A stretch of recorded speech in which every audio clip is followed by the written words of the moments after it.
Today's business begins with the results of the elections for committee conveners. I will announce the results for each committee in turn.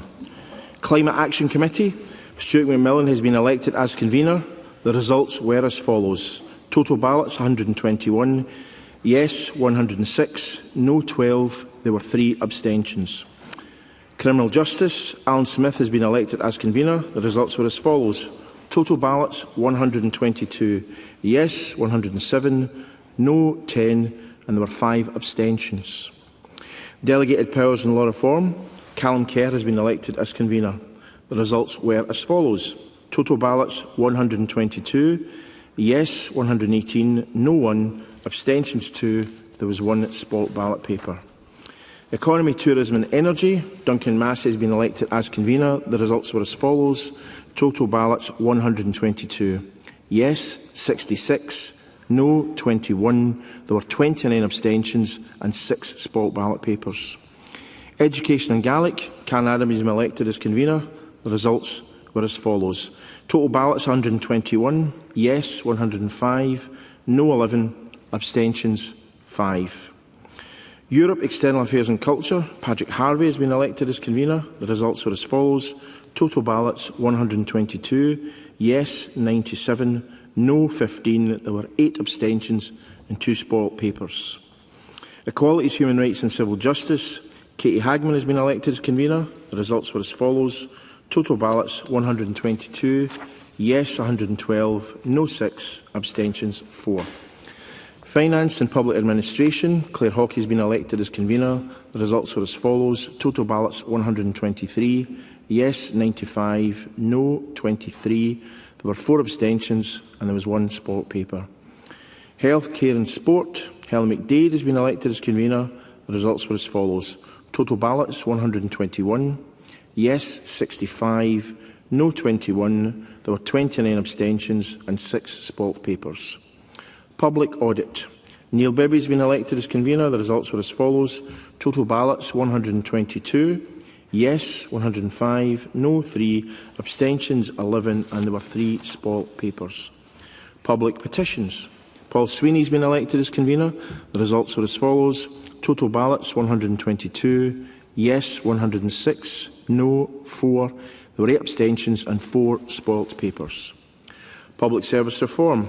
Bob Doris has been elected as convener. The results were as follows. Total ballots 122. Yes 110. No 10. Abstentions 1. And there was 1 spot ballot paper. Rural Affairs. Mark Ruskell has been elected as convener. The results were as follows. Total ballots 122. Yes 100. No 14. There were 6 abstentions and 2 spot papers. Social Justice, Housing and Local Government. Craig Hoy has been elected as convener. The results were as follows. Total ballots 123, yes 67, no 34, abstentions 18, and there were 4 spot papers. Transport. Willie Rennie has been elected as convener, and the results were as follows. Total ballots 120, yes 110, no 1, abstentions 5, and there were 4 spoilt papers. Standards, Procedures and Public Appointments. There were 2 candidates for convener, Emma Roddick and Jenny Minto, and the results were as follows. Total ballots 122, Jenny Minto 90, Emma Roddick 28, and there were 4 abstentions. Therefore, Jenny Minto has been elected as convener. And that concludes the elections of conveners. I decided earlier on today to take an urgent question, and that question comes from Paul Sweeney. Thank you, Presiding Officer. To ask the Scottish Government what urgent action it will take in response to the reported violent racist demonstrations that took place last night in Glasgow. Minister Neil Gray. Cabinet Secretary should say. Presiding Officer, the actions of a very small number of individuals in parts of Scotland last night, which included the assaulting of police officers and members of minority ethnic communities, are shocking and unacceptable. Violence and racism have no place on our streets, and I utterly condemn the actions of the mindless few involved in the disorder and assaults that took place in Glasgow. What happened in Belfast is utterly horrific and unspeakable and will already cause great concern, but the events that followed also caused distress and fear for all, and particularly some communities. I think I will speak for the whole Chamber when I express my gratitude to Police Scotland for their response last night. Police Scotland has since established a community reassurance cell, and officers are engaging with communities and stakeholders to both understand and respond to their concerns. Police Scotland have also put in place appropriate plans to manage potential further protest activity, including the deployment of specialist public order officers as required. Let me be crystal clear, Presiding Officer, there is no place for racism, hatred and intimidation in our society, nor the actions of those that seek to stoke those sentiments and division. Those beliefs and actions are not those of the vast majority of those living in Scotland who have values of being a welcoming and warm nation. Paul Sweeney. Presiding Officer, last night racist thugs stormed through the centre of Glasgow under the white nationalist slogan "White Lives Matter." Members of the public were attacked indiscriminately because of the colour of their skin, and 2 police officers were injured. My prayers are with those who were attacked by the savage mob and the victim of the vicious, barbaric assault last night in Belfast. All those affected across the UK are in my thoughts today. But let me be clear, this shocking display of hate is the antithesis of the compassionate character and welcoming spirit of Glasgow and Glaswegians. Yet last night's event was not a random outburst of bigotry and violence. It marks a further escalation in organised far-right riots that are becoming all too common in Scotland. From Perth to Peterhead, Falkirk to Ayr, we are seeing the forces of hate out emboldened in our streets, intimidating and harassing all law-abiding citizens who have come to our country to build a better life. No one in Scotland should live in fear due to the colour of their skin or their religious belief. This bigotry must not be tolerated any longer. Does the Cabinet Secretary agree with me that this cuts to the core of what it means as a country for us, as a society, that there is no place for this type of thuggery in Scotland, that we must be thoughtful and compassionate and not give in to the impulses of hatred and bitterness, regardless of colour or creed? Cabinet Secretary.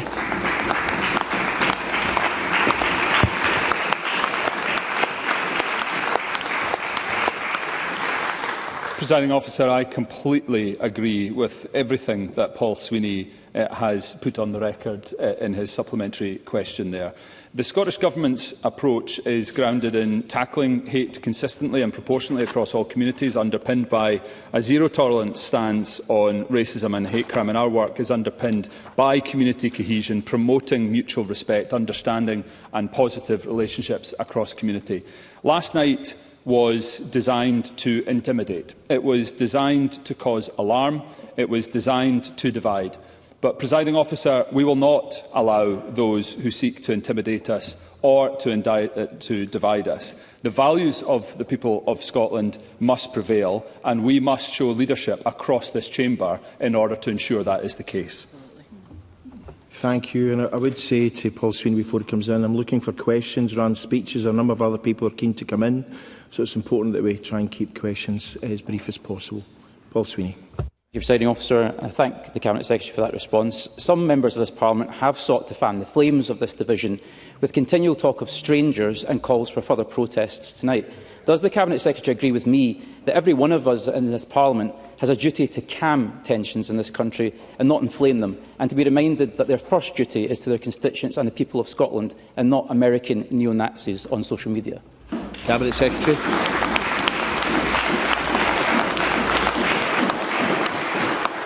I fundamentally and completely agree with what Paul Sweeney has said. I believe that to my core. We are a welcoming nation. We have benefited from migration to this country. We continue to benefit from migration to this country. I say so particularly given the offices that I have held around health, in the public services that I have represented in government. The police service, the fire service, the health and social care systems of this country would not be able to do what they do without people coming from other countries to serve the people of Scotland. And I may say so, the first office that I held in this government around culture, The culture and fabric of our society would not be the same were it not for migration into this country. We should celebrate it, we should protect it and cherish it, and always, always stand up to those who would seek to divide, intimidate, cause fear and alarm, including in this Parliament. Claire Hawkey. The scenes from Glasgow city centre and in other parts of Scotland, and indeed in Belfast, were truly shocking. And this and all racism must be condemned by all parties in this chamber, and shame on those who choose not to do so.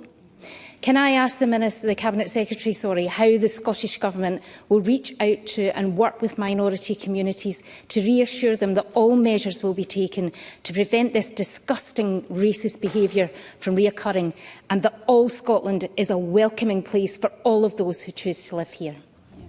Cabinet Secretary. Presiding Officer, I thank Claire Hawkey for her question. I say that those efforts are, in the first instance, been led by Police Scotland in the work that it is doing to reassure communities across Scotland. There is work ongoing within government in order to ensure that we are able to protect and enhance communities from minority ethnic groups as well as religious communities across Scotland. That work will continue and intensify, and we will do so in the full knowledge that we want to ensure that any further instance of this nature being spread off the back of last night's incidents will be causing significant concern to communities across Scotland, and we want to, from not just this government, but I hope from this Parliament, say that we will not tolerate that fear and alarm being caused, and we want to support people to live well in this country. Stephen Kerr. Looking at the footage of these events last night, this was not protest. This was criminal disorder. And families should be able to go about their daily lives in Scotland today without fear of violence, intimidation or public order by a gang of balaclava-clad hooligans. So will the Cabinet Secretary ask Police Scotland to give a full report on the incidents in Glasgow, including the number of officers injured, the arrests made, and the extent of any damage caused? And will the Cabinet Secretary confirm whether the force has the public order resources and the operational capacity should further incidents occur? Cabinet Secretary. Presiding Officer, can I first of all agree with the points that Mr Kerr has put on the record? Of course there is a right to protest. Of course there is a right to organise peacefully. That is not what we saw last night. What we saw last night was thuggery and intimidatory tactics seeking to divide communities. They will not succeed here in Scotland, Presiding Officer.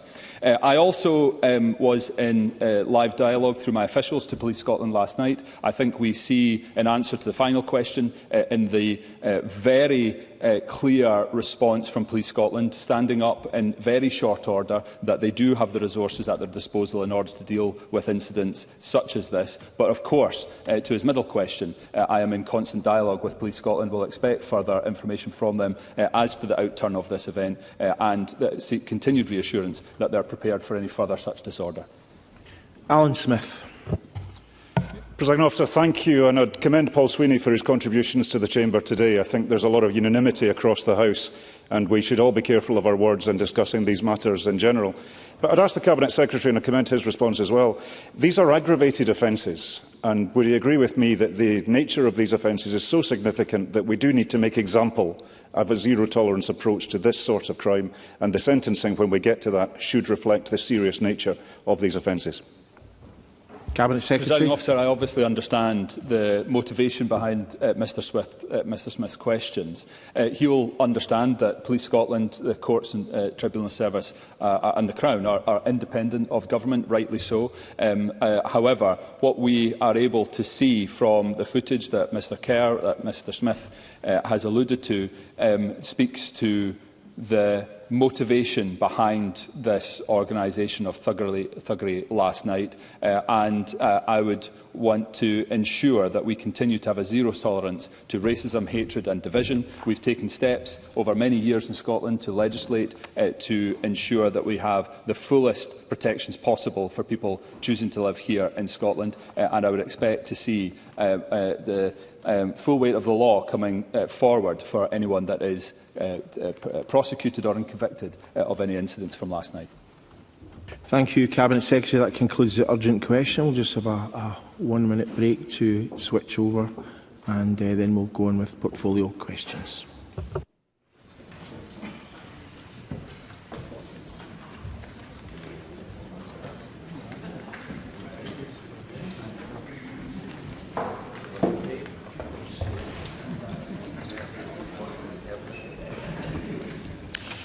We move on to portfolio questions. The first portfolio this afternoon is Deputy First Minister responsibilities, finance and local government, parliamentary business and veterans. I remind members that questions 1 and 3 have been grouped together and that I'll take any supplementaries on these questions after both questions have been answered. If a member wishes to request a supplementary question, they should press their Request to Speak button during the relevant question. Question number 1, Tim Eagle. To ask the Scottish Government when it will bring forward proposals to reform the non-domestic rates system. Minister. Thank you for the question. It is something that is on my agenda very immediately. The Scottish Government, we are constantly evolving and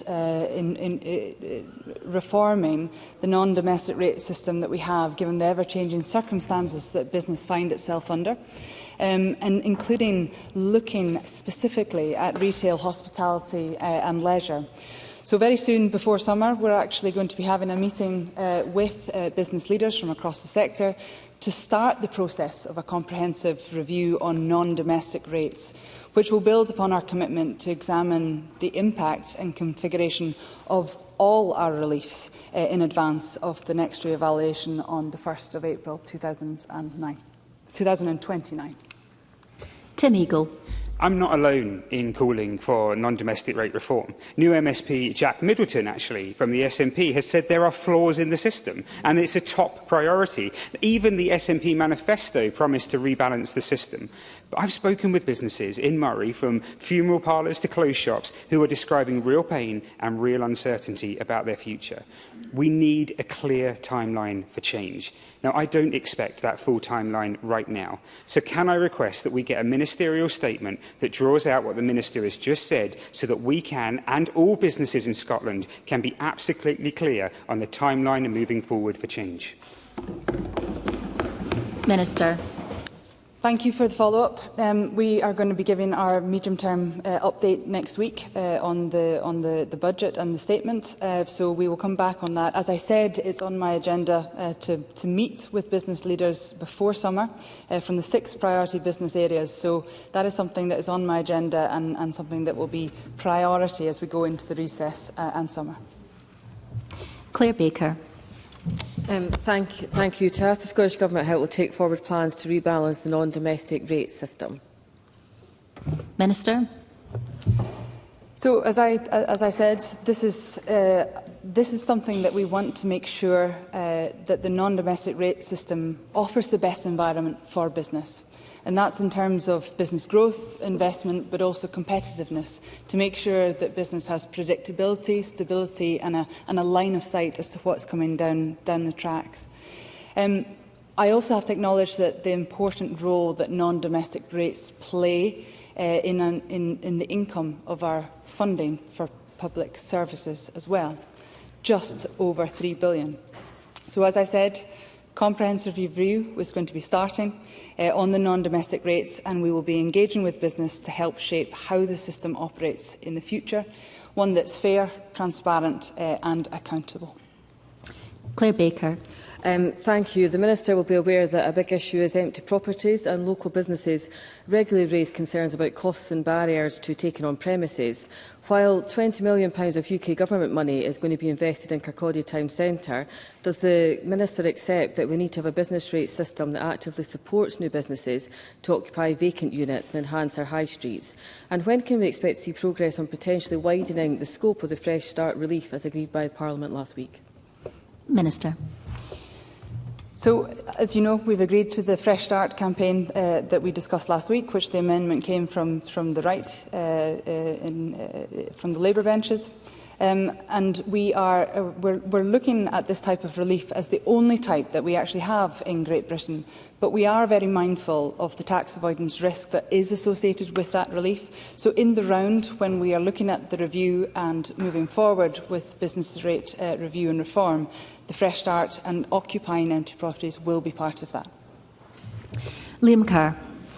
Very important question that Claire Baker has just asked, because when I asked the First Minister what his support for DC Thompson's Fresh Start campaign was actually worth in terms of action, his answer was very vague and non-committal, and I'm afraid the Minister's answer there was pretty much the same. So can I ask directly, does the Minister support the Fresh Start campaign, and if so, what action, concrete action, will she take to implement it?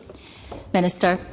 The member will be aware that we only had that debate last week. It is something that we are committed to exploring and working on. We're working with officials, and I'll be very happy to write to him as we firm up our time frame, as I will have met with the business leaders before summer. But this is something that is hot off the press and something that we are working on. So I'll be very happy to write to you when we have a time frame in mind. Gary Bowes. Thank you, Presiding Officer. I appoint members to my register of interest as a sitting councillor in Falkirk. Tax incremental financing, or TIF, has been incredibly successful in Falkirk in unlocking the economic potential of the area, delivering 2,000 jobs and £36 million of infrastructure in the first half of a 25-year project. What assurances can the Minister give that any changes to non-domestic rates will support and enhance the TIF schemes, like the successful example in Falkirk District, so as not to put that vital economic growth at risk? Minister. So there are 6 TIF projects that were set up as part of a pilot scheme. The impact on place and local economy will be assessed as the investments near completion, allowing ministers to come to a view on further use of this funding tool. The review of non-domestic rates will be comprehensive and will include consideration of how the NDR system can best support and encourage growth and investment. Paul Sweeney. Thank you, Deputy Presiding Officer. The recent removal of listed buildings relief for rates has caused a number of unintended consequences which have been very damaging. The cost of servicing the rates for empty listed buildings and then raising the capital to renovate them has proven to be prohibitive for many projects. Will the Minister undertake to look at reviewing this with COSLA to introduce an appeals process where it makes sense to allow for reliefs to enable renovations to happen? Minister. That's something I would be happy to take away and have a look at. As I take this discussion forward before summer, I would be quite happy to engage with you, Mr Sweeney, on that before the summer recess. Don Black. Thank you, Presiding Officer. And it's welcome that the Minister has given a clear commitment to consider carefully what improvements the Government could make as quickly as possible to ensure that all businesses can continue to invest and not have their issues arising from business rates impeding their success. So can the Minister expand on the steps the Scottish Government will be taking to engage with the wider business stakeholders out with hospitality as part of this process to ensure that their voices are also informing any decisions made? Minister. So, as I've said a couple of times, the first step in this is going to be a comprehensive meeting with business leaders from across the portfolio on 6 priority areas: leisure, hospitality, tourism, etc., to make sure that we gather, to make sure that I listen, to make sure that we understand the asks and the offer, to ensure that Scotland is the place that business is welcomed, that we give that predictability and stability, and ultimately to be able to grow the economy.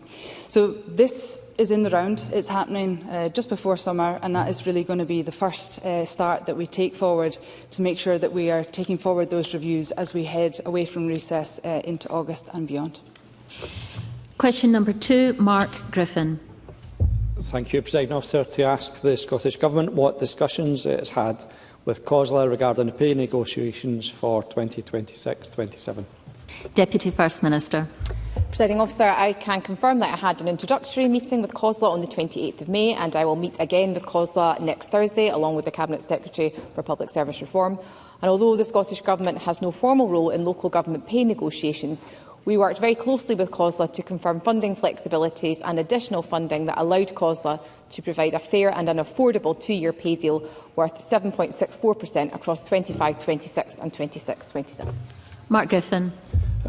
I thank the Deputy First Minister for that answer. After years of cuts, councils are struggling to put an offer on the table that meets the cost of living pressures for their staff.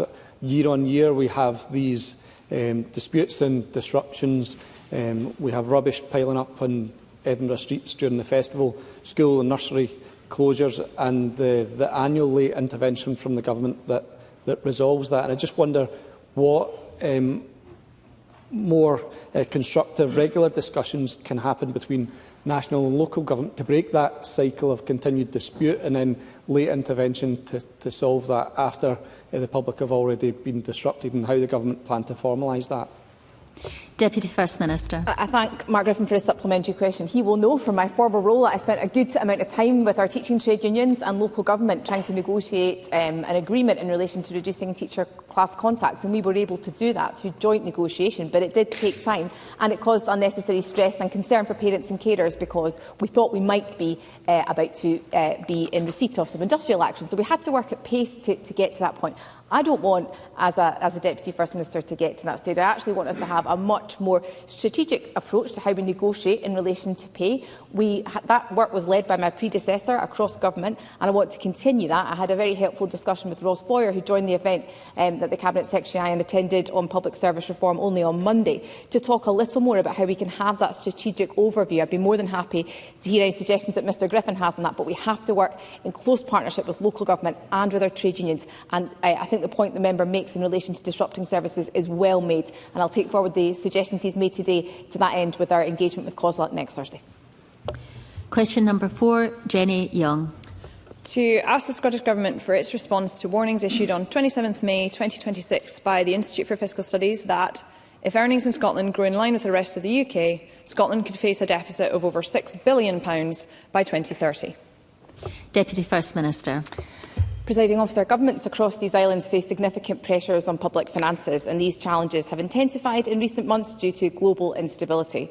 Nonetheless, last summer we published the medium-term financial strategy, which sets out the scale of the challenge and the action that is required. This was reinforced through the spending review and portfolio efficiency reform plans, which were agreed in January, led by Cabinet Secretaries across Scottish Government. Additionally, I met with the IFS last week to discuss its reports and findings in more detail, including learnings for Scottish Government to inform our next steps.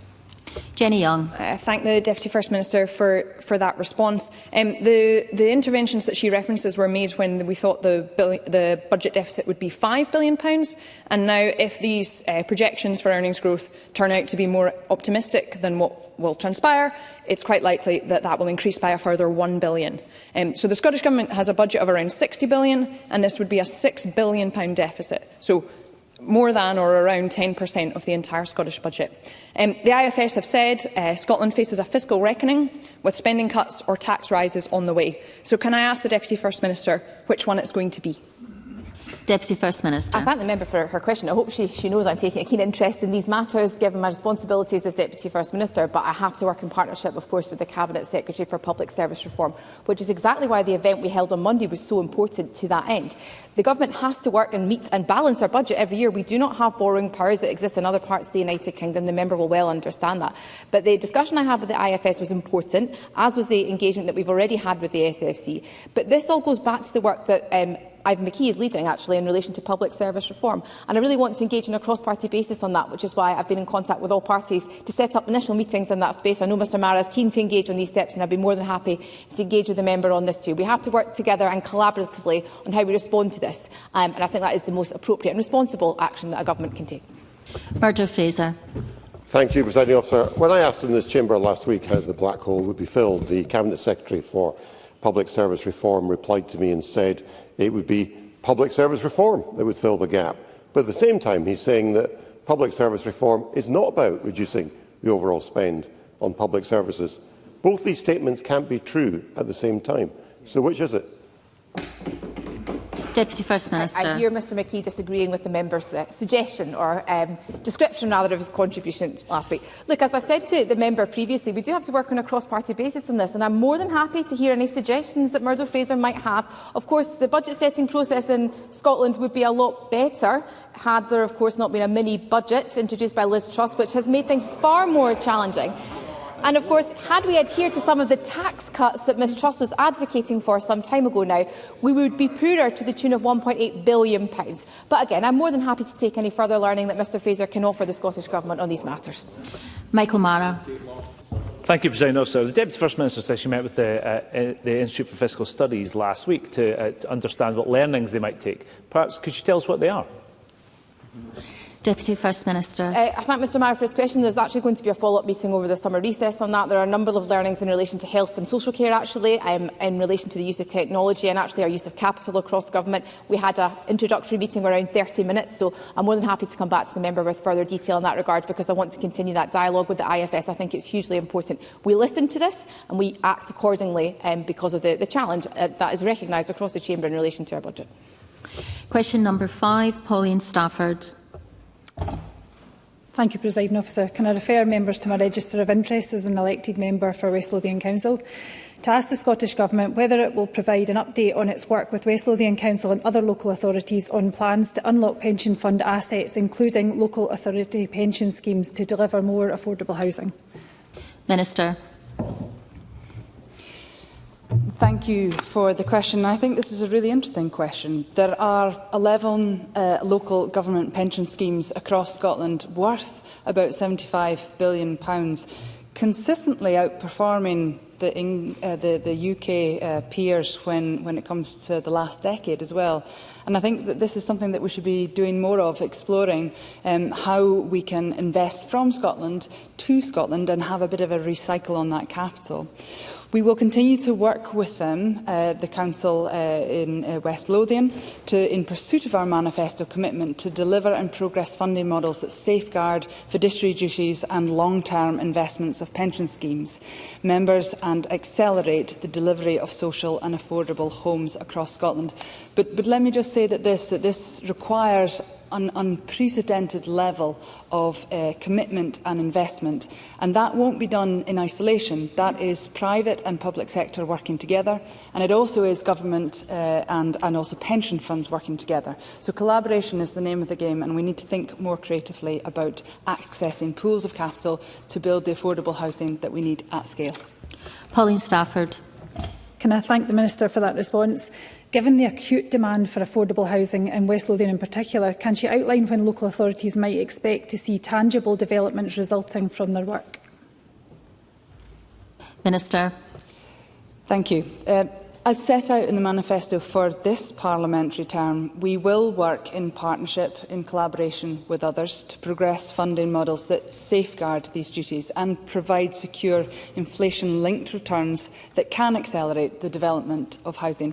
Providing a timeframe is challenging at this moment. However, through the Affordable Housing Supply Programme, we're going to be investing up to £4.9 billion in affordable housing over the next 4 years, of which £4.1 billion will be in public investment, including £75 million being invested in West Lothian. Duncan Massey.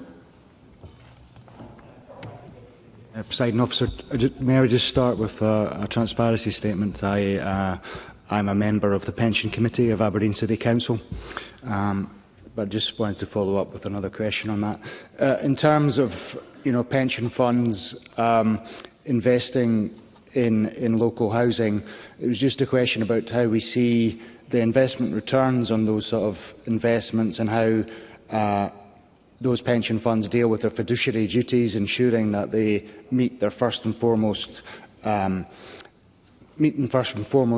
needs of the pension holders themselves. Thank you. Minister. Thank you for the question. So, as I mentioned, this needs to be a mix of private and public investment, and also government and pension funds together.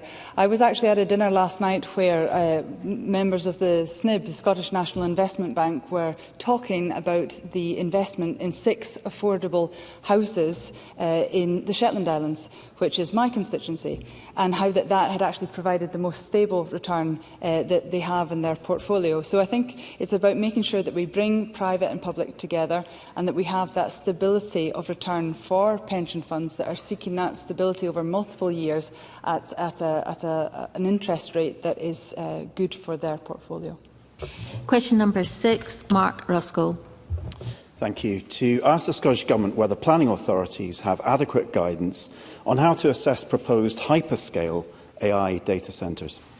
Minister.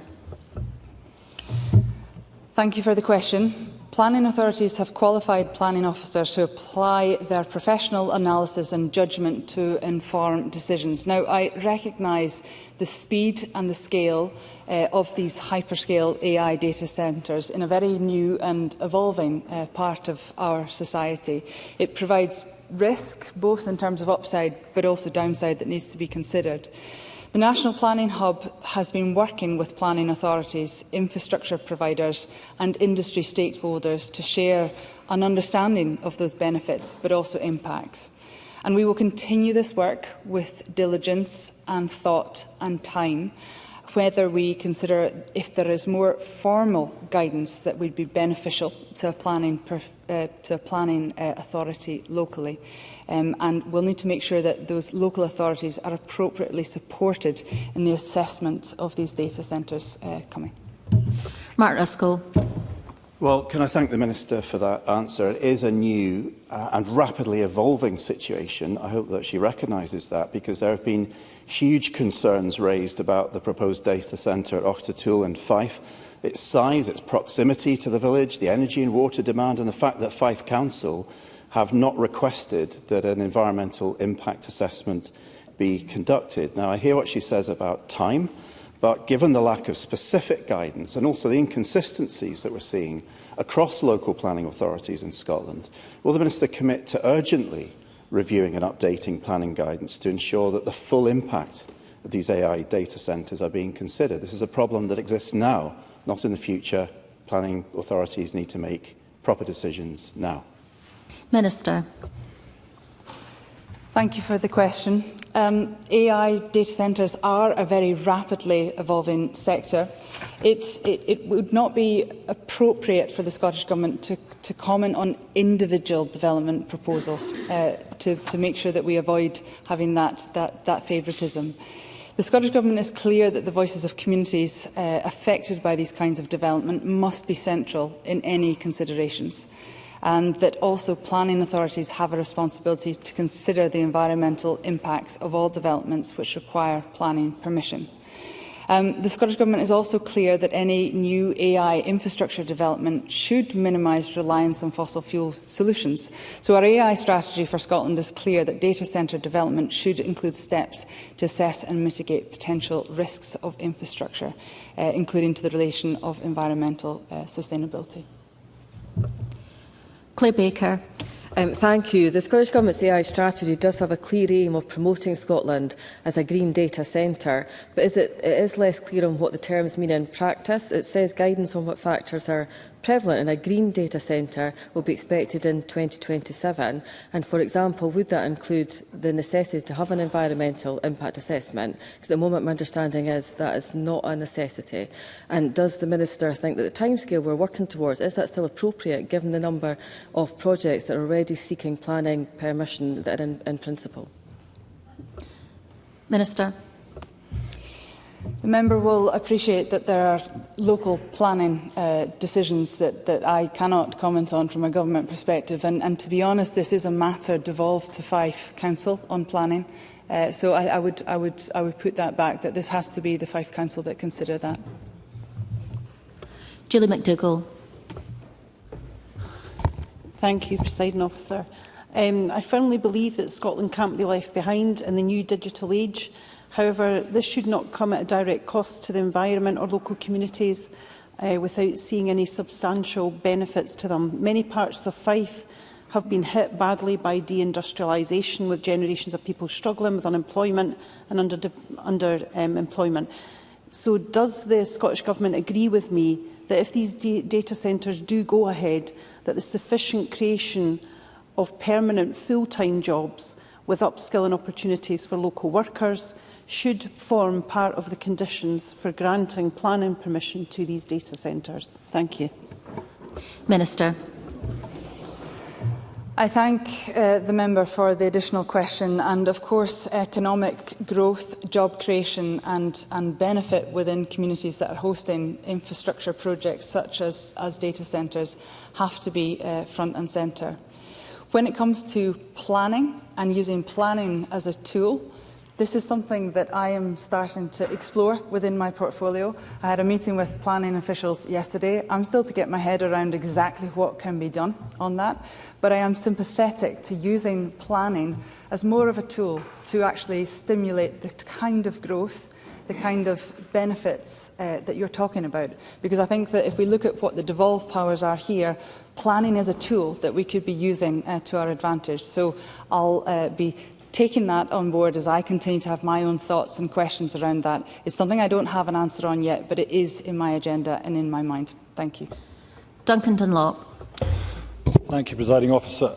Similar to Mark Ruskell's data centre in Fife, there is a 150-hectare data centre which covers an area that would be larger than 200 football pitches proposed for the wilderness of the Lammermuir Hills in the Borders.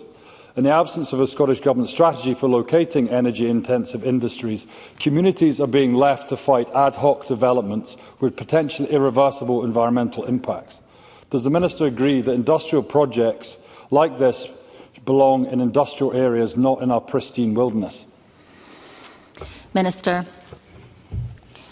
Again, I'm not going to comment on specific council planning applications that are going through, but I think that there is a difference between industrialisation and industry, and especially in areas of the Highlands and Islands, it's clear that you can have industry coexisting alongside communities and nature and built heritage, and it's about making sure that we equip local authorities with resources and appropriate funding from our side to be able to handle this as we go forward.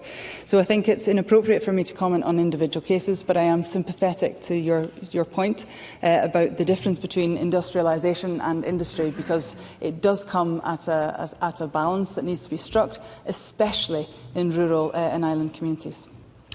Question number 7, Andrew Baxter. May I direct members to my register of interest as a Highland councillor to ask the Scottish Government what engagement it has had with COSLA and local authorities regarding how its proposed Better Surfaces Fund will be allocated. Deputy First Minister. Presiding Officer, the Scottish Government will work in partnership with COSLA to design a fund that provides flexibility and empowers individual local authorities to improve their road conditions and connectivity based on their local needs and priorities. I undertook an introductory meeting with COSLA on the 28th of May, and I will meet again, as previously intimated, with COSLA, along with the Cabinet Secretary for Public Service Reform, next Thursday, the 18th of June. Andrew Baxter. I thank the Deputy First Minister. The Highland Council has an identified roads repair backlog of £233 million, yet only £22.5 million is being allocated to capital road improvements this year. Across Skye, the Harbour and the wider Highlands, residents and businesses are seeing roads deteriorate at an alarming rate. Before the Deputy First Minister heads off on her summer holiday, will she join me on a road trip to Skye to see the reality for herself and explain why the Better Surfaces Fund will be anything more than a drop of tar in an ever-growing potholes? Deputy First Minister. I thank Mr Baxter for his question. I've been to Skye many a times. I'm more than happy to come again and visit his roads But I do want to put on the record, though, that the local road networks, of course, is the responsibility of Highland Council. And it is the case that Highland Council have had an uplift in relation to their funding from Scottish Government. In 26-27, they will receive £665.1 million to fund local services, which equates to an extra £32.3 million, or an additional 5.1% compared to the previous financial year. So the allocation of capital is a matter for the authority itself, and I think it is important to put that on the record. But of course, the Government's budget last year also delivers in full on a number of asks from island authorities, including the member's constituency, to provide extra funding and resource for capital inter-island connectivity, recognising the importance of rural roads in particular. Question number 8, Jackie Bailey. To ask the Scottish Government, in light of the 2026 SNP manifesto commitment of £10 billion in capital spending on health, including community health and care hubs, when it will allocate funding to build a new Dumbarton Health Centre. Deputy First Minister. Presiding Officer, £10 billion of capital investment in health infrastructure is planned over the next decade. Work is underway already to develop a standardised approach to the planning, design and delivery of projects, announced within the infrastructure delivery pipeline, which was announced back in January 26. The first tranche of projects is currently being progressed. Dumbarton Health Centre is recognised as a priority within NHS Greater Glasgow and Clyde's primary care estate. Decisions on the allocation and the timing of funding for subsequent projects, including Dumbarton, will be taken as a part of future phases of the infrastructure and investment programme. I do, however, expect to receive further advice from my officials on the next stages in the coming weeks, and I'd be happy to provide further update on that to Ms Bailey at that time. Jackie Bailey. Can I thank the Cabinet Secretary for her response? The former Cabinet Secretary for Health actually visited Dumbarton Health Centre with me earlier this year and agreed that Greater Glasgow and Clyde Health Board would consider that as an equal priority to a health centre in Port Glasgow. Can the Cabinet Secretary tell me when there will actually be shovels in the ground? Because a response to an earlier parliamentary question suggested it could be as late as 5 years from now.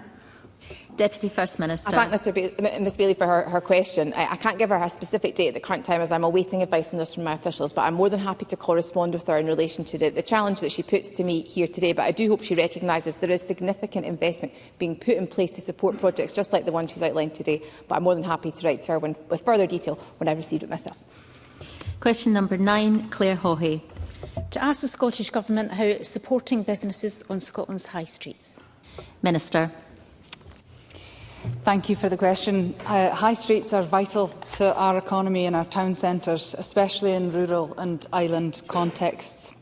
The Scottish Budget reduces all 3 property rates and offers a package of reliefs forecast to save ratepayers over £870 million in the 2026-27 budget. The Small Business Bonus Scheme remains the most generous scheme of its kind in the UK, and we estimate that 96% of retail, hospitality, leisure businesses could benefit from some form of relief in 2026-2027. As I say, the engagement that I'm going to be having with business communities before summer is something that is high on my agenda and something I look forward to kicking off, which also includes high street focus as well. Claire Hawhey. I thank the Minister for that answer. My constituency of Rutherglen and Cambuslang is home to many small and medium-sized businesses who make a significant contribution to the local economy and provide a wide variety of specialist services and goods. However, local high streets like ours have been blighted by the presence of vacant shops in recent years. How are the Scottish Government working with local authorities and other partners to support bringing vacant premises back into use and encouraging more footfall in our town centres? Minister. I thank Ms Hawkey for that question. Our package of non-domestic rates includes the Small Business Bonus Scheme, which remains the most generous of its kind within the UK. Fresh Start, as repeated earlier, it is a relief to incentivise the reoccupation of long-term empty non-domestic properties, including on many high streets across Scotland. And the Business Growth Accelerator Relief, offering relief on new builds and property improvements. Local authorities also have wide-ranging powers to create local rates relief schemes to reflect local needs. And that is something that, as elected members here, we should be encouraging our local authorities to make full use of. I'd also like to take this opportunity to remind everyone that actually next week is the annual Scotland Loves Local Week. So I urge everybody to get out to your local high street, go out, meet members, meet shop owners, speak to them, interact, give some prominence and some social media content and visibility to the many, many dedicated shops that we have on our high streets across Scotland. Question number 10 has been withdrawn. We now move on to the next portfolio set of questions. The next portfolio is Public Sector Reform, Europe, External Affairs and Energy. Again, if a member wishes to request a supplementary question, they should press their request to speak button during the relevant question. And I noticed a number of members in the last session didn't keep their request to speak button down all of the time during the question, and it wasn't clear whether they wanted to be chosen or not. So if you want to speak, please make sure that you keep the button pressed down. Number 1, David Barrett. Thank you. I refer to my register of interests, which will show I'm a councillor in Fife, to ask the Scottish Government what work is being done to ensure that regulatory and consenting frameworks support the development of low-carbon heat recovery technologies from rivers, estuaries and coastal waters. Stephen Gethins. Thank you, Deputy Presiding Officer. Can I firstly thank Mr Barrett for his question and also acknowledge the expertise that he brings to the Chamber on the issue that will enrich our discussions and debates. The Scottish Government aims to capitalise on the thermal energy found in a range of sources so that it can be distributed to homes and businesses through heat networks at an affordable cost, and we've developed detailed guidance with the UK Government to support all parties with this, and this will be published shortly. David Barrett. I thank the Minister for his response. Research suggests that there is a near limitless supply of heat available from our coastal waters. One project exploring this is the 420 Sustainable Heat Project, a partnership between Seawarm, the University of Edinburgh, City of Edinburgh Council, East Lothian Council and Fife Council. It has been identified that the cost and complexities of consenting are adding almost a year to the project delivery timescales and up to 20% to the cost of the innovative technology. Will the Scottish Government commit to reviewing the current fragmented consenting process for small-scale water source heat projects, where a single installation may require permissions from multiple authorities despite supporting Scotland's net zero and affordable heat objectives? And will the Minister meet with partners for the 420 Sustainable Heat Project to discuss this further? Stephen Gethins. Thank you, Deputy Presiding Officer, and thank Mr Barrett for his question and for his engagement on this. This is an important project as we transition to a net zero economy. It will become increasingly important that we use resources efficiently. This includes maximising the recovery of heat from various sources, which is currently going unused. And if the member would like to write to me with the people that he'd like me to meet, I'd be delighted to meet with him, and after which the Scottish Government can consider their findings. Thank you. Question number 2, Mark Simpson. Thank you, Deputy Presiding Officer. To ask the Scottish Government what action it is taking to address staffing pressures across the prison estate through its programme of public sector reform. Cabinet Secretary. The prison estate is currently facing unprecedented pressures due to the record high prison population, and our prison staff are working with dedication and resilience in challenging circumstances. The 2026-27 budget provides a £20.8 million resource funding uplift for the prison service, and the pay deal delivers an 8% increase over 2 years. Recruitment is continuing at pace to deliver up to 500 new prison officers this year. The Public Service Reform Strategy sets out a clear direction for modernising the workforce with transformation at its core. It supports a shift in operating models with a focus on efficiency, collaboration and protecting frontline workers, including our prisons. Mark Simpson. I thank the Cabinet Secretary for the reply. Given that staffing shortages can lead to reduced access to education, rehabilitation programmes, purposeful activity for those in custody, has the Cabinet Secretary considered the long-term effects of this issue? And will he outline what plans are in place to address these both within the prison service and across the wider public sector? Cabinet Secretary. No, absolutely recognise that. Of course, my colleague, the Cabinet Secretary for Justice, is working on these steps. But as I've already indicated, the prison service is significantly increasing staffing, up to 500 this year, and over 800 new officers having joined over the past 2 years, and that recruitment continues. And of course, we recognise the pressures from our record-high prison population, and that's why we're working with the prison service, taking forward a number of actions in response to this issue, including expanding capacity, investing in community justice, and reducing demand through alternatives to custody. Don Black.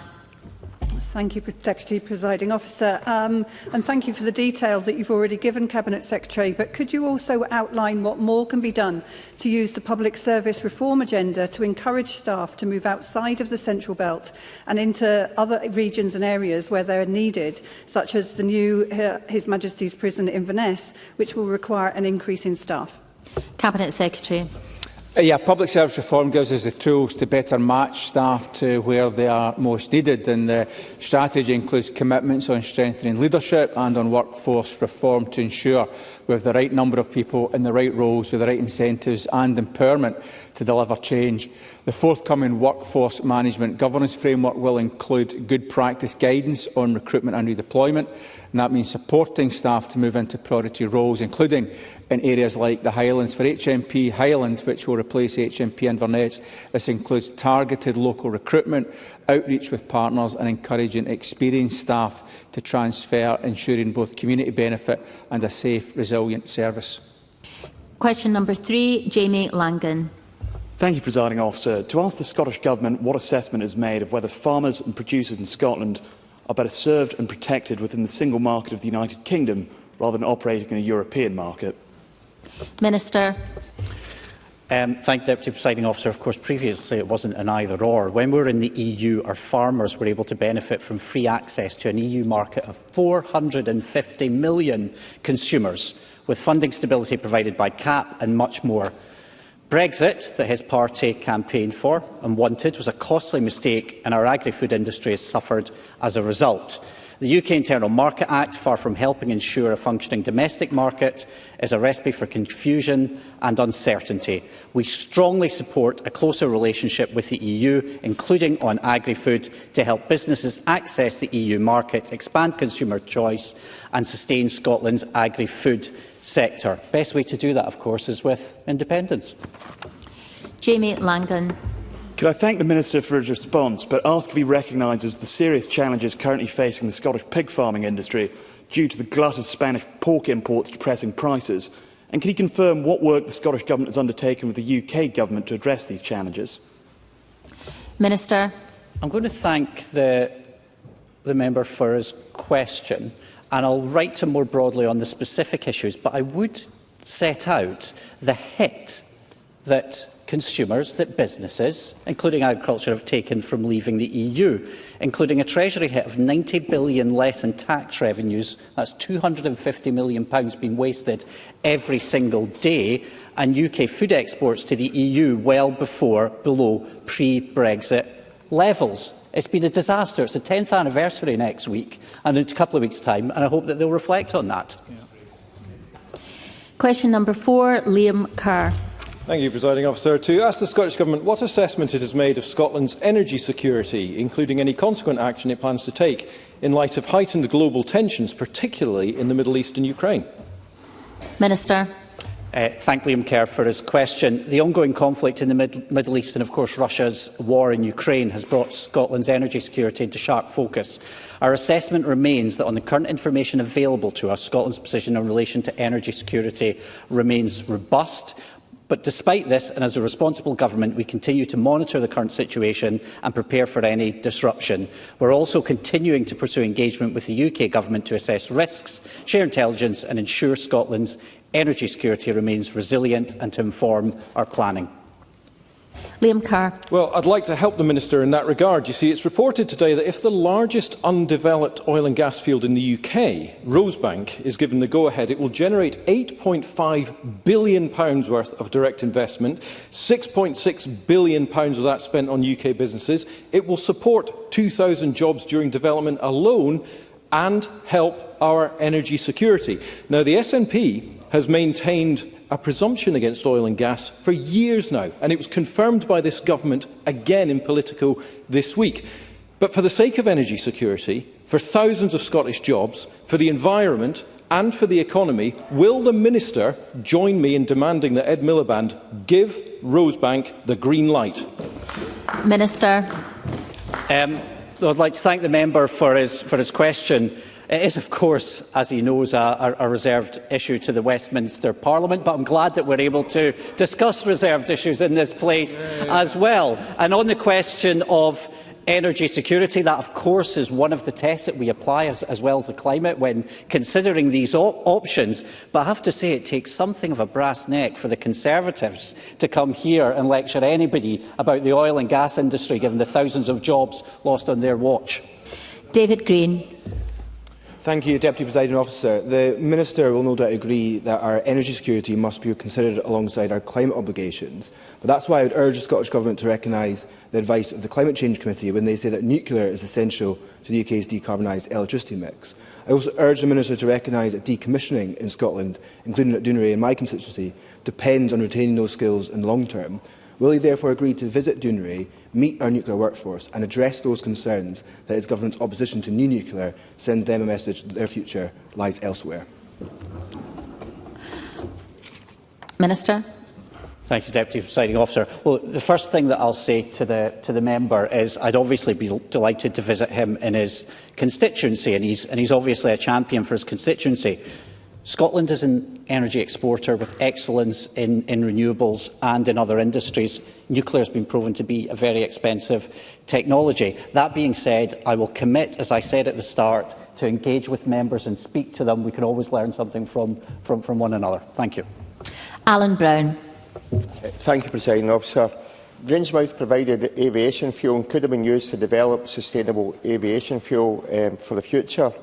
Does the Cabinet Secretary share my concern that by letting it close and now pandering to Putin to allow for aviation fuel, then the UK Labour government has actually actively chosen to weaken energy security in the UK and have lost opportunities to strengthen our domestic capabilities for the future?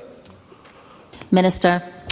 Thank you, Deputy Presiding Officer. Alan Brown is absolutely right to raise this, and of course Labour committed in the 24 election campaign to save the Grangemouth refinery. Alan Brown and I agree that Scotland has a huge role to play in energy security, not just for Scotland, but also pan-European energy security that Labour have been turning their back on, along with their colleagues in Reform as well. Now, the UK Government, 18 months ago, committed to providing £200 million worth of targeted support to Grangemouth, which has not been forthcoming, and we'll continue on that. On the questions of sanctions, he's absolutely right. We should have the maximum sanctions on Russia, and I was deeply concerned by the UK Government's recent action on that. Patrick Harvey. Is it not absolutely extraordinary that some people respond to a fossil fuel crisis which is sending prices spiralling through the roof by demanding that we double down and make ourselves even more dependent on fossil fuels and even more exposed to the next energy crisis that fossil fuels cause? Minister. Can I say to Patrick Harvey, I'm a great believer in the energy mix, and that as we make that just transition and we're investing in that just transition, there's a huge range of skills. But we are, as he knows, a massive exporter of renewables, and we can be a massive exporter of renewables to the whole of Europe as well, and Scotland's got an awful lot to offer when it comes not just to our own energy security, but that of our whole continent. Question number 5, Liam MacArthur. Thanks, Presiding Officer. To ask the Scottish Government how it's supporting the installation of electrical infrastructure in Orkney. Minister. Thank you, Deputy Presiding Officer, and thank the member for his question.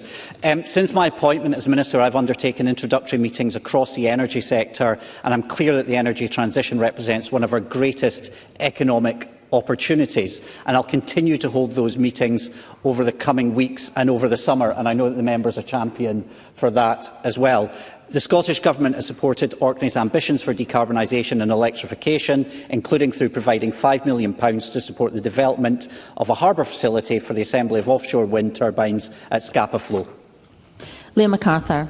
Can I thank the Minister for that response and welcome the advances he's made in the early days in the role. But earlier this year, the electricity cable serving North Ronaldsay in Orkney developed a fault which cannot be fixed. SSEN have confirmed that a new cable will be needed.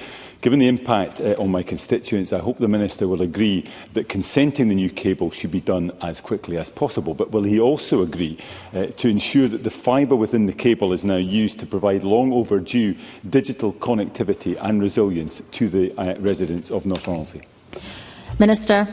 Thank you, Deputy Presiding Officer. Can I thank the member for his question and genuinely the work that he's done on this for years on behalf of his constituents. He won't expect me to comment on consents, nor would Mr McKee sitting next to me. But given the vast potential that Orkney has, and as my colleague from Shetland will say across the Northern Isles has, I'd be very willing to engage with the member and to continuing to engage with them to ensure that Orkney, like elsewhere, is fulfilling the clear potential it has in renewables. Laura Mitchell. Thank you, Presiding Officer. Orkney and communities across the Highlands and Islands will play a key role in Scotland's renewable energy future, but new projects in the region are being unfairly disadvantaged by Westminster's transmission charging regime, costing Scottish renewable projects £1 billion. Does the Minister agree that if Labour ministers are serious about growing renewable energy in Scotland, they must scrap these unfair transmission charges immediately or get out of the way and give Scotland the power to control our own energy? Minister. Thank you. I absolutely agree with Laura Mitchell, who already in this Parliament has been a strong advocate for jobs and investment in her constituency. What we've seen is unfair penalisation through the current tenure system, and according to the figures that we saw at the weekend, transmission charges could cost Scottish projects almost £1 billion up to 2030-31, while projects in England and Wales will be paid £435 million to connect. That policy that Labour must review is holding back our sector, and Laura Mitchell is quite right to be a champion for her communities in that. Question number 6, Martin Day. To ask the Scottish Government, in light of recent reports of aviation fuel supply issues at Edinburgh and Glasgow airports, what discussions has it had with the UK Government regarding future fuel security and the fuel supply chain? Minister. Thank you, Deputy Presiding Officer. Obviously the recent fuel supply issue experienced by both Glasgow and Edinburgh airports was due to a logistical issue. But although that issue has been swiftly rectified, I recognise the inconvenience the disruption will have caused to passengers. Now, we continually seek to engage with the UK Government regarding issues of fuel security, as well as remaining in contact with key industry stakeholders. But bluntly, we need the UK Government to recognise Scotland's potential and sometimes just be a bit more forthcoming on information sharing.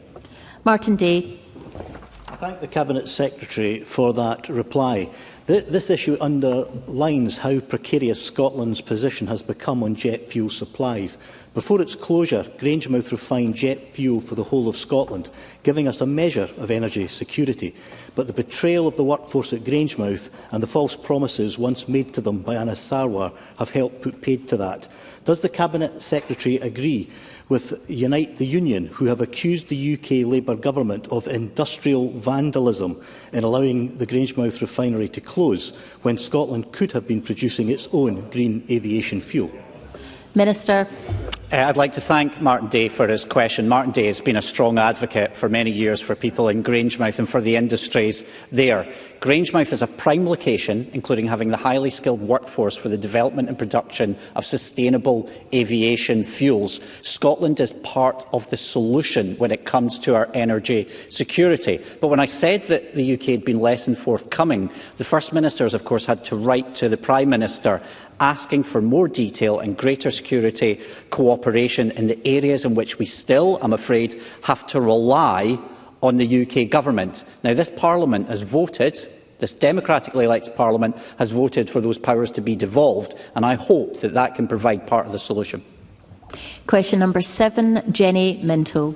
Thank you, Presiding Officer. To ask the Scottish Government whether it plans to adopt a tell us once approach to grant schemes such as Fair Work First across its departments to reduce the burden on individuals, organisations and businesses as part of its planned public service reform.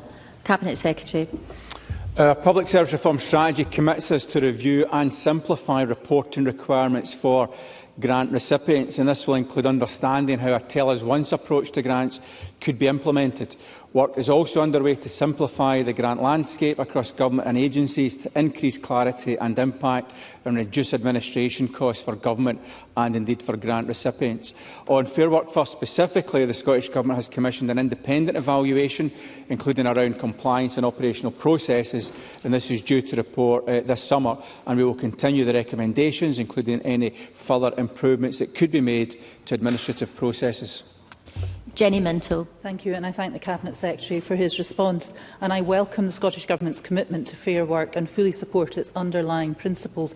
However, smaller organisations, third sector bodies and social enterprises do not have the dedicated compliance or bid writing teams to cover the administrative burden of different funding streams.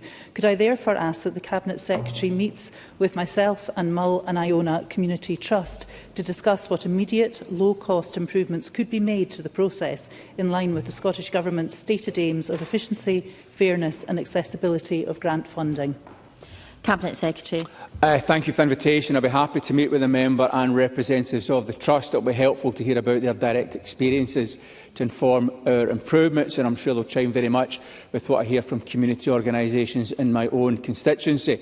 And the Government, of course, recognises the importance of community organisations, and frankly, we've got a duty to make those administration processes on those organisations as straightforward as possible, subject, of course, to appropriate safeguards. And this is a central part of the work in the PSR strategy. And on Fair Work First, I understand my colleague Tom Arthur is responding to you separately with respect to your request to meet with his officials in relation to Fair Work First, which I understand is also being arranged.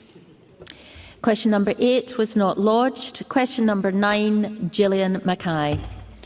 To ask the Scottish Government what its position is on banning the use of Prestwick Airport by the US military. Minister. I'd like to thank Gillian Mackay for her question. I know this is an issue she's raised previously. Gillian Mackay will understand that the Scottish Government must comply with the terms of the Scotland Act, which reserves national security, aviation and air transport, defence and foreign affairs to the UK Government. The Scottish Government has no power to ban flights from Scottish airspace or airports. Non-UK military flights using UK airspace need permission from the Ministry of Defence. That's frustrating, but unfortunately, the Scottish Government is not provided with information on the purpose of military flights using Scottish airports. Gillian Mackay. The US Government's partner in this aggression is, of course, the Israeli Government, and they have already been banned from using publicly owned Scottish infrastructure, including Prestwick Airport.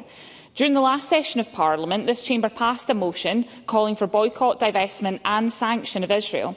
We later found out that no work had even started on this proposal. So can I ask the Minister when we might see this package of measures coming forward? Minister. I'd like to thank the member for raising this and the attention that she's shown to this. I know she raised this with the First Minister previously. I am a great believer in the international rules-based system. I think it's under threat. I think it's been undermined.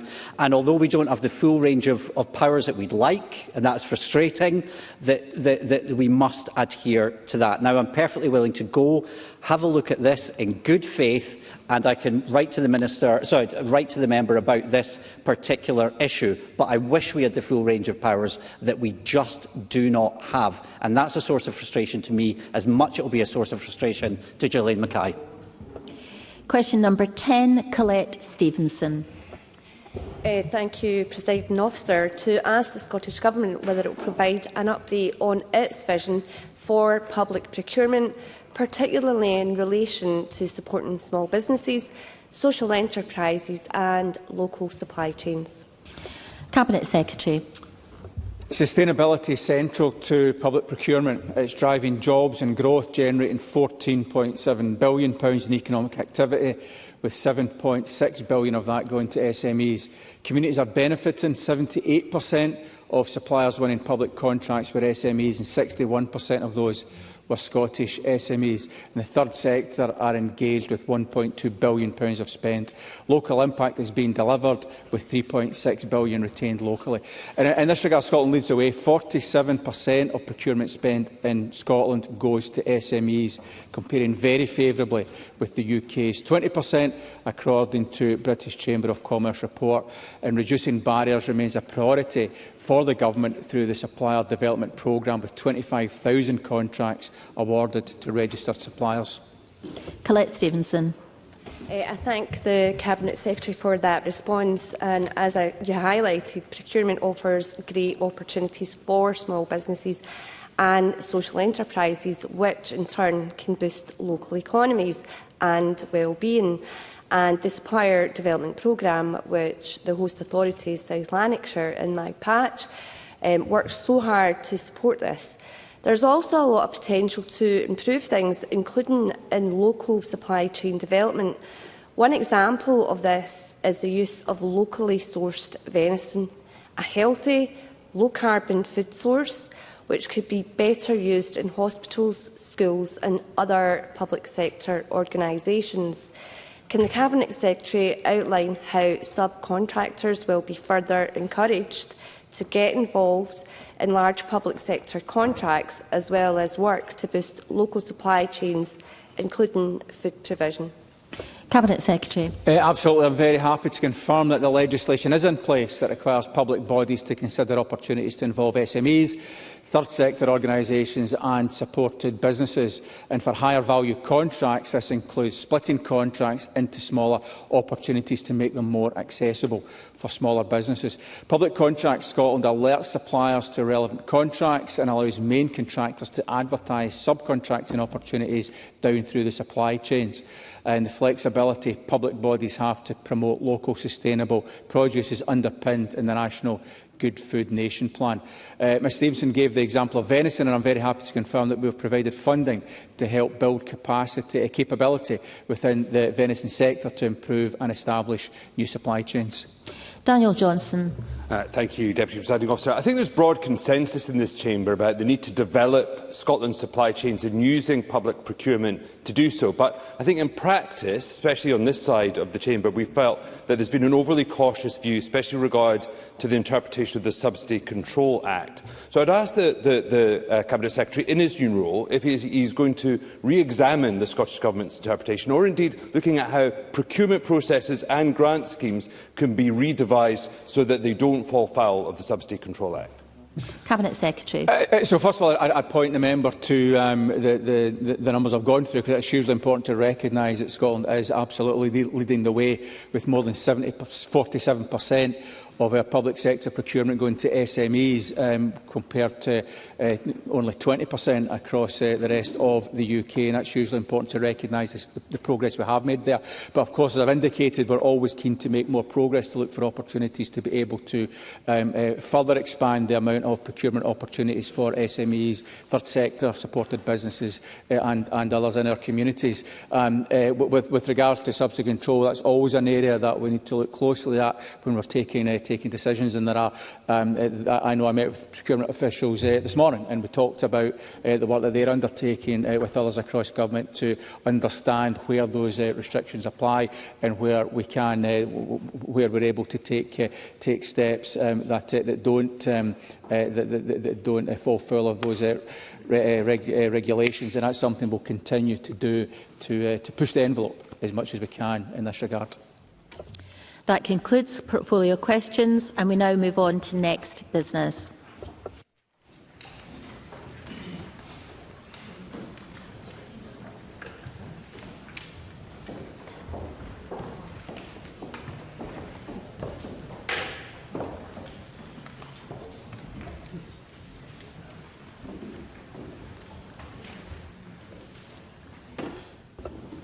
Before we begin the next item of business, I would like to say that the proceedings Proceedings against Peter Murrell remain active until he has been sentenced.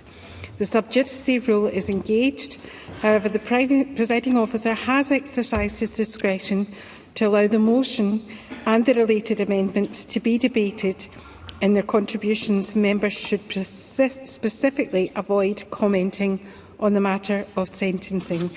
And this sub judice rules will also apply to other cases, and members should be mindful.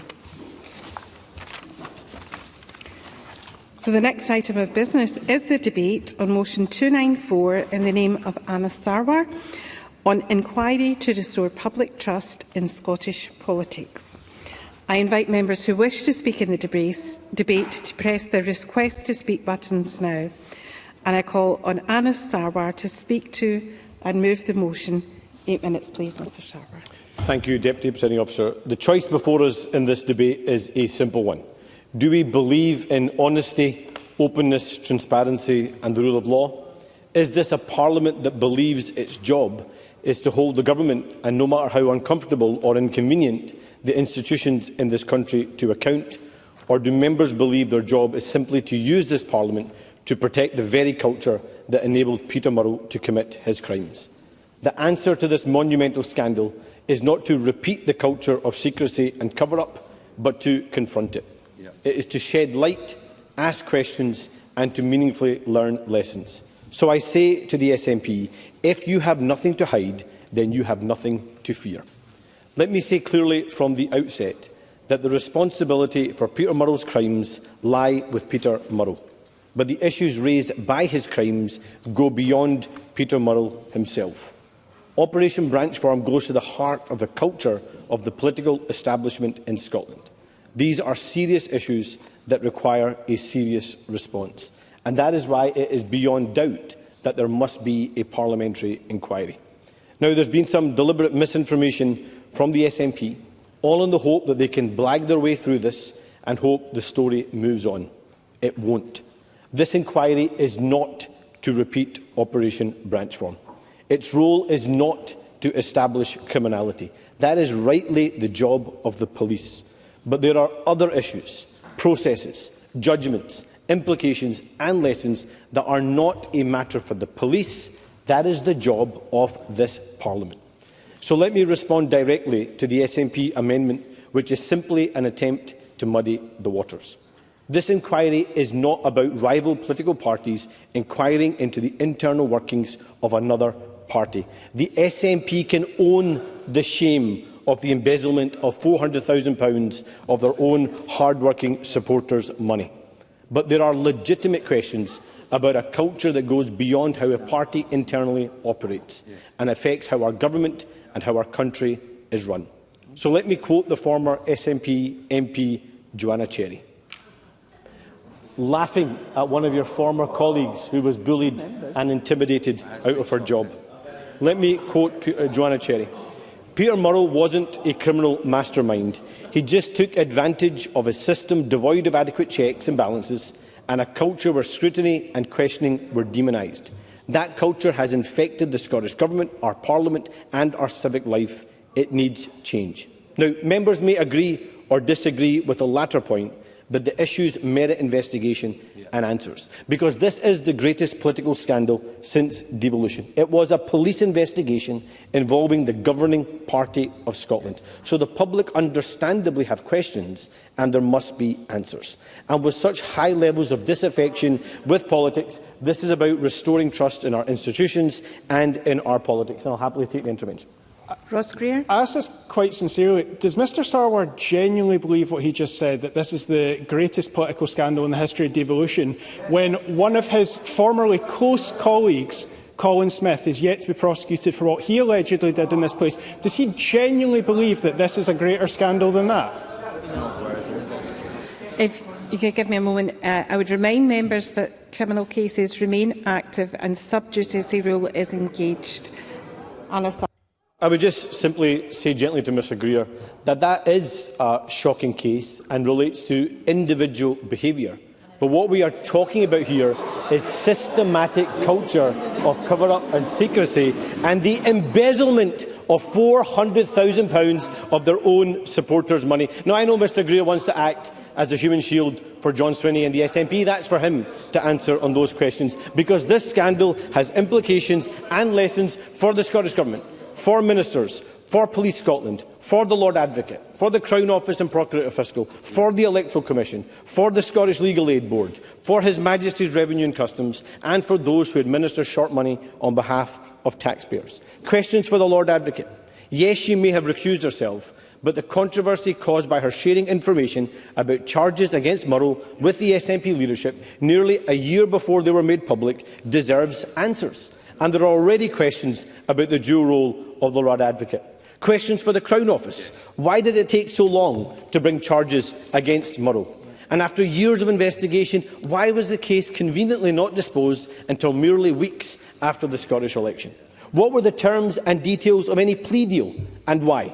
Questions for the Chief Constable on how Operation Branchform was conducted, the staffing, the cost, the length, the timescale, and the force's dealings with the Crown. And as we have seen from repeated leaks and briefings to the media, what and why issues and disputes arose between the force and the Crown Office. Questions for the Electoral Commission about its powers, its roles and responsibilities, and its sanctioning powers. Questions for the Scottish Legal Aid Board. Why was a man who earned a very large salary, owned his own home, owned property in Portugal, clearly has personal resource, and now claims he can immediately pay back the full money he embezzled, able to receive legal aid paid from by taxpayers' money when so many others in this country are denied it? Questions on a culture of secrecy and cover-up that too often spills over into how senior people in government and how the government itself operates. We all know what happened: bullying and intimidation. A treasurer forced to resign for trying to do the right thing. 3 members of the Audit Committee quitting due to obstruction. These are all valid questions that must be answered. And questions for those who administer public money, HMRC and those responsible for short money. Last week, John Swinney confirmed to this Parliament that VAT was illegally reclaimed from HMRC on false receipts. What was the extent of the VAT fraud? How was that money used? Was illegal money spent on election campaigns? And was short money claimed and used in an illegal way? And what about the ring-fenced £600,000 of donations from members for the supposed purpose of a referendum campaign? We now know that that has been spent by the SNP on other things. Why the lies and misinformation? And what are the implications and the lessons? And there are also undoubtedly questions for Nicola Sturgeon and John Swinney. But there are also other questions for those who held other positions of responsibility who have been rewarded for their loyalty with ministerial office. And let me give just 2 examples. Kirsten Oswald, someone accused of blocking scrutiny of SNP finances and clamping down on whistleblowers, now a minister. Shirley Ann Somerville, a former Deputy Chief Executive to Peter Murrow, now a Cabinet Secretary. Why are they being shielded from scrutiny? And again I say, if there is nothing to hide, then there is nothing to fear, and they should back an inquiry. Because, Presiding Officer, the measure of a functioning democracy— if I'll get my time back, Presiding Officer, I'll happily take the intervention. Yes, you can, Mr Sarwar. I'm grateful to Anna Sarwar for giving way. I wonder if he applies the same principle, if you've got nothing to hide, you've got nothing to fear, to our argument that if there is to be an independent process, it needs to apply to all political parties, so that it can, for example, look into the murky financial ties of his old friend Peter Mandelson with the super-rich and criminals around the world, and the way that many UK Labour ministers have expressed their thanks to him for their help in letting them ascend to ministerial office. Anna Sarwar. I actually have sympathy for the argument that Patrick Harvey is making, and I actually have sympathy with his amendment. I think there should be greater transparency on party financing and on donations, and, for example, on the £5 million gift that was given to Nigel Farage. The problem with the amendment, though, is it makes 2, I think, very deliberate mistakes. One, it acts as cover for an SNP that's in trouble, and they believe they're there to protect them. And secondly, it makes it a constitutional issue because it's talking about moving powers from Parliament to Parliament, when I think there are legitimate issues that both that both Ross Greer and Patrick Harvey would want to investigate. But, Presiding Officer, the measure of a functioning democracy is that even the governing party can be held to account. And that is what the heart of this matter is. This inquiry is about strengthening our democracy. It's about restoring public trust in our politics. It's about holding those in power and our institutions to account and learning lessons. So I call on all those who care about standards in public life, who care about learning lessons from the biggest scandal in Scottish politics, and who care about repairing the trust that has been so terribly damaged by this whole affair, to back this motion. And how the SNP votes on this motion will show whether the culture that enabled Peter Murrell to commit his crimes either has changed or if it still persists to this day. And so let me close by saying, if you have nothing to hide, then you have nothing to fear, and you should back this motion in my name. And I move the motion.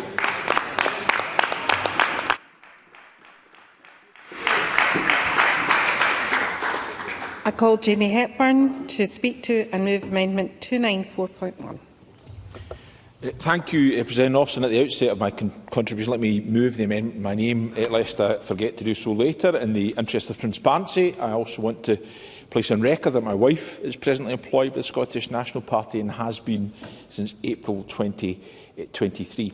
Presiding Officer, I want to begin by stating emphatically and clearly that what Peter Murrell did represents a serious breach of trust. His own guilty plea makes that beyond dispute.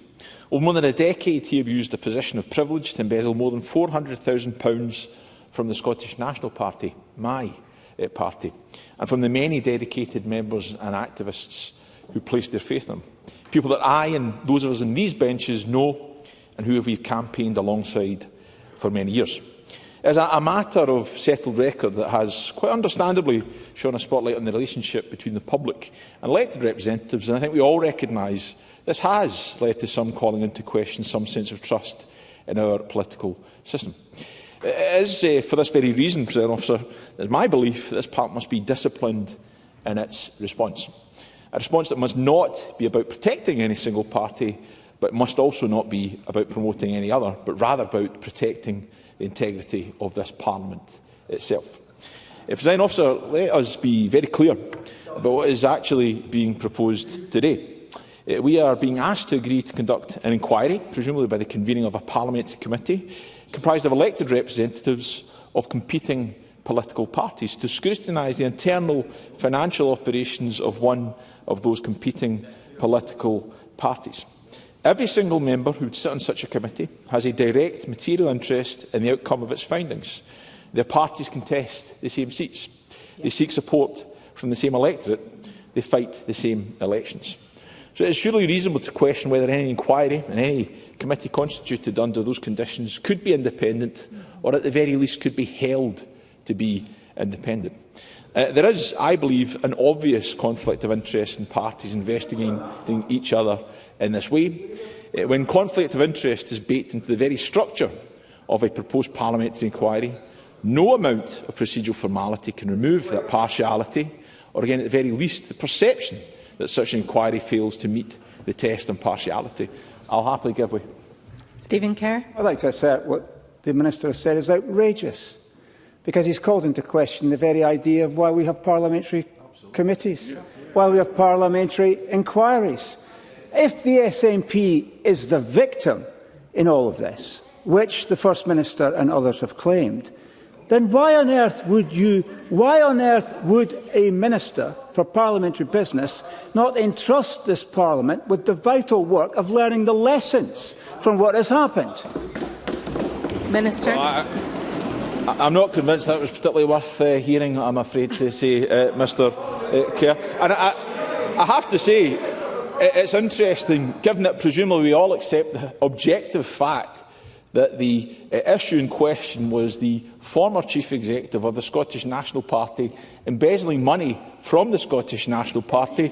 If he is suggesting that it isn't the Scottish National Party who isn't the victim in this case, then I don't know who he thinks the victim is in this case. But let me go back, and actually this picks up on the point that was made, not at the moment, This goes back to the point that was just made. I do believe this Parliament has a proud and good record of constructive committee work. It's not always easy, it's not always straightforward, but I think it's well known, for a short while I was back in the back benches in the last session, and I was on a parliamentary committee, and I found it rewarding work, and I found it collaborative and collegiate work. Parliament is capable of doing that. The question is whether on this particular subject it would be perceived to be possible. I do not think that the perception of it being an impartial process would be able to be achieved. And I don't think any of us, Presiding Officer, would wish to see the record of this Parliament tarnished by inviting members to blur the lines where they have a stake in the verdict. Can I check,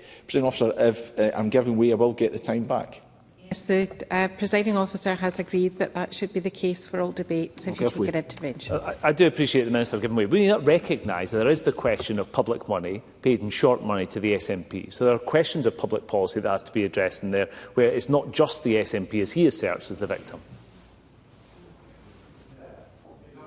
Minister? Well, any of those questions will be dealt with by the Electoral Commission. That issue has already been raised in Parliament. The question was asked of the First Minister. He's responded quite clearly. And of course, my party, and this is again a party political matter. I think the question was about short money, Ms Bailey. It would be a matter for the Electoral Commission to look at. I'll give way one more time to Mr Coleham. I'm very grateful to the Minister for giving way. He suggests that it would be inappropriate for a committee of this inquiry to investigate this issue, but we have the Standards Committee, which regularly investigates and entrusted to do so in an impartial way. I don't see any disparity with that. Does he also recognise there are still questions for the government ministers to answer? Because at the time it was seized, the camper van was explained away by a senior SNP source as a legitimate campaigning room. We still don't know who told them to say that or why. Minister? Government ministers are quite correctly accountable for their government ministerial responsibilities and will be held accountable by this Parliament. That speaks to the very point I'm trying to strive at. And in relation to the Standards Committee, it was of course the role of the Standards Committee to ensure that we adhere to the standards expected of us as members of the Scottish Parliament. This Parliament is trying today to veer into territory in terms of internal governance of an individual political party. I think that is a bad precedent to set. I'll give way one more time to Mr Johnson. Daniel Johnson. Does Jamie Hepburn not recognise that is a fundamental misinterpretation of the Nolan Principles? Openness and transparency relate to all aspects of an individual's life in public office, not just the narrow ones relating to their ministerial responsibilities. His interpretation is a misinterpretation, is it not? Minister? Of course I recognise that those principles stretch across all areas of public life. I question the appropriateness. Of a parliamentary committee inquiring into the activities, the internal affairs of a political party. And I can hear, and I've heard it a number of times, the members over there saying, that's not what we're seeking to do. That is precisely what they are seeking to achieve through this debate and this motion, and let's not pretend otherwise. We're not daft. We know that's what they're trying to do. We should be seeking to have a strong Parliament using its powers to hold the Scottish Government to account in relation to its government activities. That is what serves the people of Scotland well. And I think this suggested inquiry would divert and waste those powers on the internal governance of rival parties. Last week, the Parliament agreed a committee structure to be at the heart of legislative scrutiny and of holding government to account. Yesterday, we collectively determined who will convene those committees for this parliamentary session. The results of those elections were announced earlier today. I congratulate those across all parties who are elected to hold that office. As parliamentarians, whether we are in government or otherwise, we should all desire strong and fair processes that enable the participation of those of us privileged to be elected to this place to be able to contribute to effective governance. Presiding Officer, in Scotland we have, and we are lucky to have, independent institutions whose explicit purpose is to investigate criminal conduct, to gather evidence, to assess that evidence against the standard of law and to bring prosecutions where the public interest demands it. Police Scotland and the Crown Office and Procurator Fiscal Service exist for precisely this purpose. We have institutions to sit independently of political interference and direction, to deliberate and determine the outcome of such matters. The courts serve that role. None of these institutions are beholden to any government. None of these institutions are beholden to any party. None of these institutions or we hold to any political agenda. That independence is not a bureaucratic nicety. It is the cornerstone of the rule of law. Their independence is sure a defining characteristic of being part of a free, pluralistic democracy, just as sure as this freely elected Parliament is. I will give way one more time. Mr Sarwar. I thank the Minister for giving way. He has been generous with intervention, so thank you. I get the Minister will not want questions asked about the internal workings of the SNP, but does he accept it's the legitimate role of this Parliament to ask questions on the internal workings of the Police Service, the Lord Advocate, the Crown Office and Procurator Fiscal, the Electoral Commission, the Scottish Legal Aid Board, HMRC and those who administer short money and public money? Does he accept that they are legitimate areas for this Parliament to question? Minister. And there's a range of means by which any parliamentarian can do that. I think it is inescapable, though, that the type of inquiry that Mr Sarwar is seeking to establish would rein into the internal workings of an individual political party. And I do not think that would be a good precedent to set. I think any reasonable assessment would conclude that Operation Branch Firm has been extensive, thorough and conducted by the Chief Executive herself described as a team of very skilled individuals. It resulted in a charge, it resulted in a prosecution and that resulted in a verdict in court. The criminal justice process has done what it was designed to do. And what I would say, if there are further investigative threads to be pulled, it does follow that those threads should be pursued by those bodies with the powers, the expertise and, crucially, the independence to pursue them possibly. What this Parliament cannot do, what no committee of elected politicians can do, is replicate those powers or that independence. We couldn't compel disclosure under the same legal frameworks. We cannot assess evidence with the same impartiality. And crucially, and I believe it is important we remind ourselves of this fact in the context of today's debate, and what may well be said as part of it, we cannot act without the risk of, I think, contaminating, complicating or prejudicing the very proceedings that the independent authorities are either concluding or may yet have cause to pursue. Presiding Officer, the people of Scotland who elected us to this Parliament did not send us here to spend their parliamentary time conducting political post-mortems into the internal governance of rival parties. They sent us here to govern. They sent us here to address the pressures bearing down on their daily lives with urgency, with competence and with purpose. Across Scotland today, families are making impossible choices at the supermarket checkout and the kitchen table. Energy bills, food prices, housing costs, these are not abstractions. These are the lived reality of hundreds of thousands of our constituents, and they demand our sustained attention. On 7th of May, Scotland elected a Parliament with the expectation these would be the types of issues that we focused on, and on 7th of May, Scotland chose a Scottish Government that intends to be that and works for them, a government that day in, day out is always on Scotland's side. So, President, that brings me on to the part of my amendment that focuses on this very area, that focuses on the need for us collectively to use our time to address matters that will improve the lives of the people of Scotland, tackling cost of living challenges they are facing, improving the public services they use and taking action to save the climate we all rely on. This Government is firmly focused on what matters most to the people of Scotland. Just yesterday, we brought forward a debate on the need to grow our economy as part of creating a more resilient, prosperous and fairer Scotland for all. As the First Minister has set out, as part of that Fairer Scotland, it will be the defining mission of this Government to support families with the cost of living and eradicate child poverty. Our policies are already helping to keep an estimated 100,000 children out of relative poverty this year, but we are determined to do more and determined to deliver truly ambitious change to reduce the cost of living. This includes expanding all-year-round childcare to all children from 9 months to the end of primary school. Well, I hear from the sidelines, as we always hear, stick to the motion. I am speaking to my amendment, and let me remind Mr Kerr what my amendment says. It urges elected representatives to use their parliamentary time to address matters that will improve the lives of the people of Scotland, including tackling the cost of living crisis, improving public services such as the NHS and taking climate action. That's what I'm speaking to right now, Presiding Officer. So let me remind Mr Kerr and other members that we do have an ambition to expand all-year-round childcare to all children from 9 months to the end of primary school, a matter that the Government brought to this chamber to be debated on the 27th of May.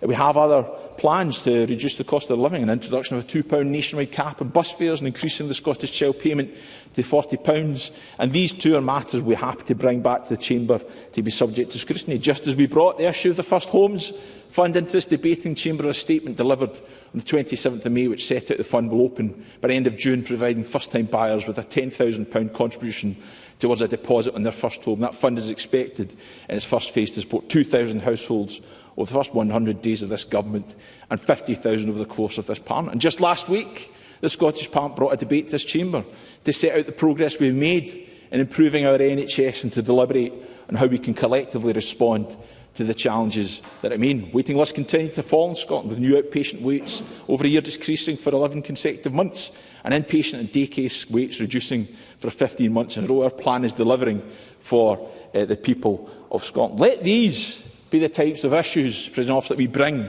into this chamber to discuss, to question and to debate. This Government is delivering what we promised and what we mean when we said in the election, and we mean to continue to deliver for the people of Scotland. But, President Officer, there is much more to be done, and this Parliament has a role in doing it. Every hour of committee time, every hour of research resource, every hour of attention diverted into a parliamentary process that is structurally conflicted is an hour not spent on that work. I should say, though, I do recognise the subject of accountability for serious financial wrongdoing is not one that I wish to shy away from. Accountability matters, transparency matters, trust in public and political life matters. But it's precisely because those things matter. It's precisely because those things matter, Ms Bailey. They matter very much to me. They matter very much to me, Ms Bailey. It's precisely because those things matter to me, it matters that accountability has a proper home. In this instance, transparency has been best served by independent authorities with the legal compulsion powers to extract it. And the trust of the Scottish public, which I believe every member in this chamber presumably wishes to restore, is not rebuilt by politicians using the machinery of Parliament to fight battles that belong in court or looking at internal matters of internal party governments. Let me close, President Officer, by speaking directly to the values that underpin this debate. No one in this chamber should be in any doubt that Scotland is not alone in experiencing falling levels of trust. Trust in governments and institutions, and indeed democracy itself, is in retreat around the world. Trust in government, trust in elected office, trust in the democratic institutions that we all stood for a little over a month ago is important. When our institutions behave with integrity, when the police investigate without fear or favour, when the Crown Office acts on evidence, when the courts consider matters free from external influence, and when this Parliament focuses its energy on the people's priorities, that is when trust is earned. I do not pretend that trust has not been damaged in recent weeks, months and years.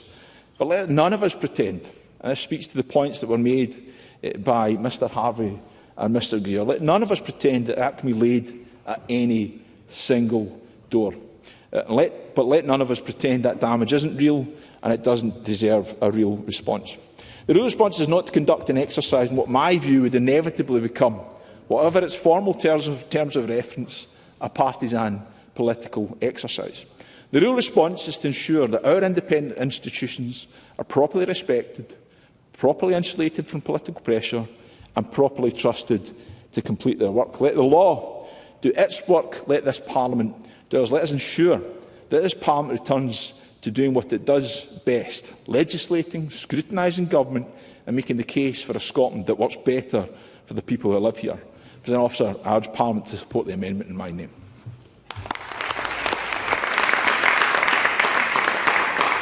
I call Ross Greer to speak to and move Amendment 294.2. Thank you, Presiding Officer, and I move the amendment in my name.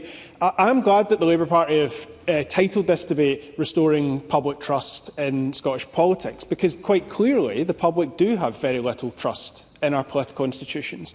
But that did not begin and it doesn't end with Peter Murrow's crimes against the SNP. We've already talked this afternoon about the case of Peter Mandelson, the allegations against Colin Smith, and As Sarwar has already talked about the arc of history of this Parliament. Well, we could go back further and talk about Mike Watson, a member of this Parliament who was convicted for criminal offences. We could talk about the mysterious disappearance of Faisal Chowdhury, the purging of Faisal Chowdhury, as some members have suggested. If we want to talk UK-wide about the damage that's been done to our politics, there's Labour Together, an institution with strong links to the Prime Minister that was caught spying on journalists and did not declare substantial amounts of money that they had received in donations. We could look to the Conservative Party, who for at least a decade were awash in Russian money that linked right back to Vladimir Putin's inner circle. We could talk about Nigel Farage and his £5 million donation from a cryptocurrency billionaire. Or, of course, the current Prime Minister, who almost as soon as he entered office, presiding officer, can we hear this was almost immediately mired in scandal because of the clothes and gifts that he has received from Lord Ali. Two things can be true here. The SNP were the victims of a crime, but the SNP's internal governance processes and culture also failed. The crime was a matter for the police and the prosecution service. They have done their job. The SNP's internal governance arrangements are for them. If I was a member of the SNP, I would demand a root and branch review. But I am not, and not quite yet, Mr Johnson, I'm not a member of the SNP, and it is no more my job to tell them how to run their party than it would be any other member in this place to tell me how to run the Scottish Green Party. We could have spent this afternoon talking about so many different issues. The Labour Party's proposal is because of one thing, and one thing alone. It is the response of sore losers who cannot deal with the fact that for 20 years they have failed to put a positive vision about this country to the people and got the response that they deserved over and over again. We could have spent this afternoon talking about the NHS, an issue that I know is close to the heart of Anas Sarwar. We could have spent it talking about the problems in our social care system, or bearing in mind the greenhouse gas emissions statement yesterday about the government's failure to get a grip on the climate emergency. But we're not doing any of that. And, Presiding Officer, I think we can reflect, actually, on the last few weeks, the few weeks that we've been in this place since the election. And I'm not one who's going to spend the next 5 years giving the Reform Party any credit whatsoever. But I think it is notable that the two parties have used their time at First Minister's questions to ask matters of public policy and challenge the government on public policy, where the Greens and Reform, the two parties that actually gained seats at the election. The parties who played silly games at First Minister's questions for the last few weeks, Labour and the Conservatives, well, we all know what result the public gave them last month. And As Sarwar, and indeed a number of our unionist colleagues, like to put it to the Scottish Government, and in fact to all of us who believe in the cause of independence, they regularly challenge us to focus on the day job, to get on with the day job. Do they really think the public believe this topic is the day job of this Parliament? Of course they don't. But on Mr Sarwar's specific criticism of that element of the Green motion around playing constitutional politics, I actually do believe that the regulation around political parties, the laws governing political parties, should be the day job of this Parliament. You have to register separately as a political party to run in Scotland. I think it is only logical that this Parliament, which has responsibility for elections and the franchise, should also have responsibility for that area of electoral law as well. But there is an obvious conflict of interest, Presiding Officer, in having an inquiry along the lines of what the Labour Party have put forward today. And I would suggest to them that there is very much a case of throwing stones in glass houses here. I was asked about this in the media this morning, and I used examples from other areas of public life. If one of the old firm teams was accused of wrongdoing, you wouldn't appoint the other one or any other club in Scotland to the inquiry into them. You would appoint the governing institutions. Well, the governing institutions in this case include the Electoral Commission, Presiding Officer. I think there are serious questions to ask about whether the Electoral Commission has the powers it needs to act. There's also serious questions about whether the Electoral Commission has the culture it needs to seriously oversee political parties in this place. Now, the Green proposal is one that would actually focus on restoring public trust in this institution. Most importantly, what the Greens have proposed is an independent review, along the lines of that proposed by Professor James Mitchell, Transparency International and others in recent weeks. The review that we've proposed would apply to all political parties, not just one, to remove that element of the conflict of interest. And Mr Sarwar quite rightly puts that challenge. He puts it to the SNP. I would put it to him and to all parties in this place. If you have nothing to hide, you have nothing to fear. Well, the Greens have nothing to hide or fear about an independent review of party political financial arrangements. I would hope that the Labour Party doesn't as well.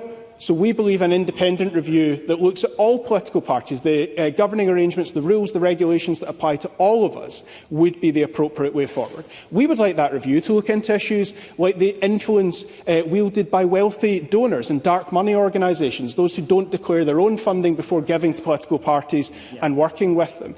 83% of the public, in a poll that I believe was only published this morning or yesterday, 83% of the public across the UK believe that wealthy individuals wield influence over political parties through the money they direct towards them. That is how we restore trust in politics. Addressing issues like that the public seriously believe are undermining our democracy.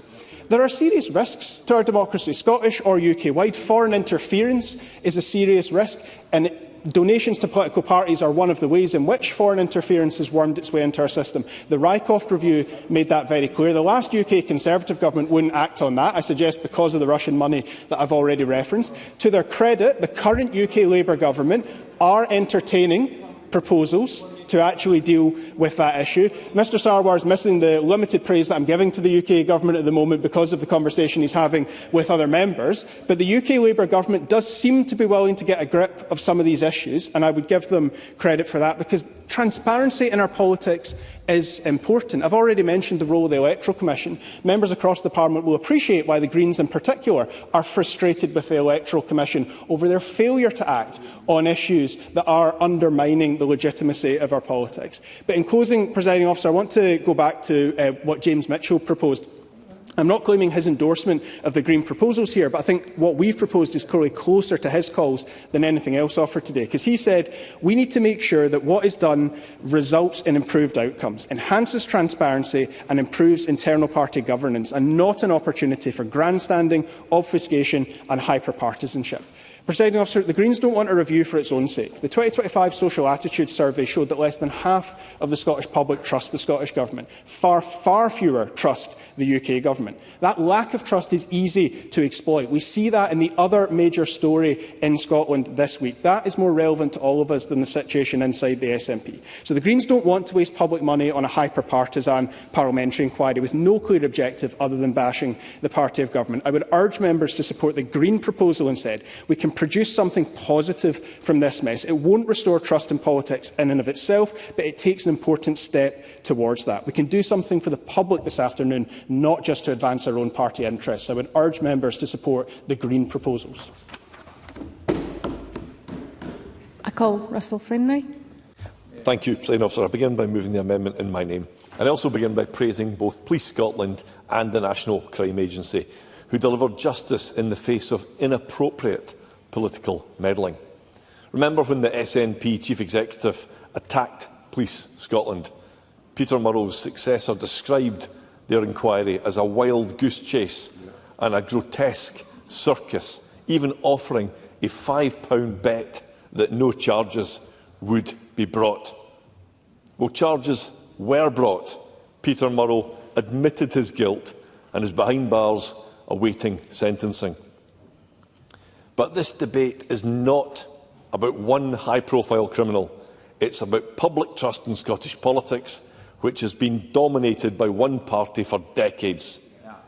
As a journalist, I investigated organised crime, organisations that are ruthless towards their rivals and even more ruthless with their own people when they step out of line. Secrecy, dishonesty, intimidation, intolerance, power in the hands of one small group. Toe the line or else. And there are clear parallels with the culture of the SNP. Yes, I'll give way. Minister. He bemoans the fact that the SNP has dominated political life in the last 20 years. I wonder if he reflects on the fact that's because we won 5 Scottish Parliament elections in a row. His party's lost every single Scottish Parliament election that's ever been contested. So Finlay. Arrogance too. Yeah. Unbelievable. Now, this lot might not like the characterisation and the comparison with organised crime, but they should listen to senior people on their own side who dared to ask questions, like the former MP Joanna Cherry or the former Treasurer Douglas Chapman. Nothing to see here, they were warned by Nicola Sturgeon. Everything is fine, they were assured by John Swinney. But everything was not fine, far from it. For at least 12 years, Peter Murrell was stealing from under their noses. More than 1,000 items bought with stolen money. Jewellery, watches, homeware, toiletries, electronics, Mont Blanc pens costing hundreds of pounds, just like those pens Nicola Sturgeon flaunted right there as First Minister. Who on earth spends £3,000 on a salt and pepper set made out of crystal? And then, of course, there's the £125,000 camper van, which Nicola Sturgeon says she didn't see. 24 feet long, 10 feet high, weighing 3.5 tonnes. But Nicola Sturgeon didn't see it, just as she and John Swinney didn't see anything remotely suspicious. Year after year after year, Peter Murrell stole at least £400,000 to bankroll his and his wife's luxury lifestyle. And in a plea deal, £60,000 worth of goods were wiped from Murrell's charge sheet. A plea deal crucially timed for just after the Scottish election. Did Peter Murrell discuss this with Nicola Sturgeon when they met at Easter time? And did the police agree with the Crown Office to prosecute just one person? There are some of the many questions for an inquiry. And here's another. Did Peter Murrell steal taxpayers' money? We still don't know the answer to that question. Now, during this extraordinary SNP scandal, journalists also suffered bully boy tactics. Hannah Rodger, John Ferguson, Georgia Edkins and others lied to and smeared. They were told they were wrong when they were right. Their professional reputations maliciously denigrated. We saw the same tactics in the Alex Salmond scandal. Every dirty trick to destroy the man who delivered them an independence referendum. They continue to attack him as he lies in his grave. And what of young victims whose party protected the predatory sex offender Jordan Linden? And this week, allegations have resurfaced about a businessman handing Peter Murrell £50,000 to secure a safe Westminster seat for a relative. And now the SNP is found guilty of contempt of court relating to the Alex Salmond case. The sleaze keeps rising, the stench gets worse. Yet John Swinney sticks his head in the sand. His response to all of this, as we heard from Jamie Hepburn there, is to hide behind the election result. He reckons that gives him a free pass. Telling the truth doesn't matter. Attacking the police and journalists doesn't matter. Silencing whistleblowers and crime victims doesn't matter. He preaches transparency, candour and respect, yet he practices secrecy, dishonesty and disrespect. He pontificates about misinformation, while his party runs a breathtaking campaign of misinformation about renewable energy. They reckon they'll get away with it because they always do. And the Greens amendment seeks to help the SNP by muddying the waters and diverting attention. Ross Greer running to the rescue of John Swinney, who he calls his work dad. The same Mr Greer who thanked Peter Murrell for giving him a hefty pay rise, then deleted the tweet. The SNP's rank of taxpayer-funded advisers will tell them to brazen it out, but public trust in Scottish politics is in freefall. Just weeks ago, 1 in 2 Scots didn't exercise their right to vote. Today, we have a collective duty to do the right thing. Back a proper inquiry. Because if MSPs refuse, then Scotland's MPs surely must. Thank you.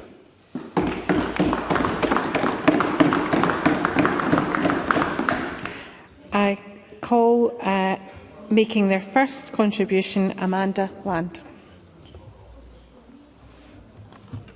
Thank you, Deputy Presiding Officer.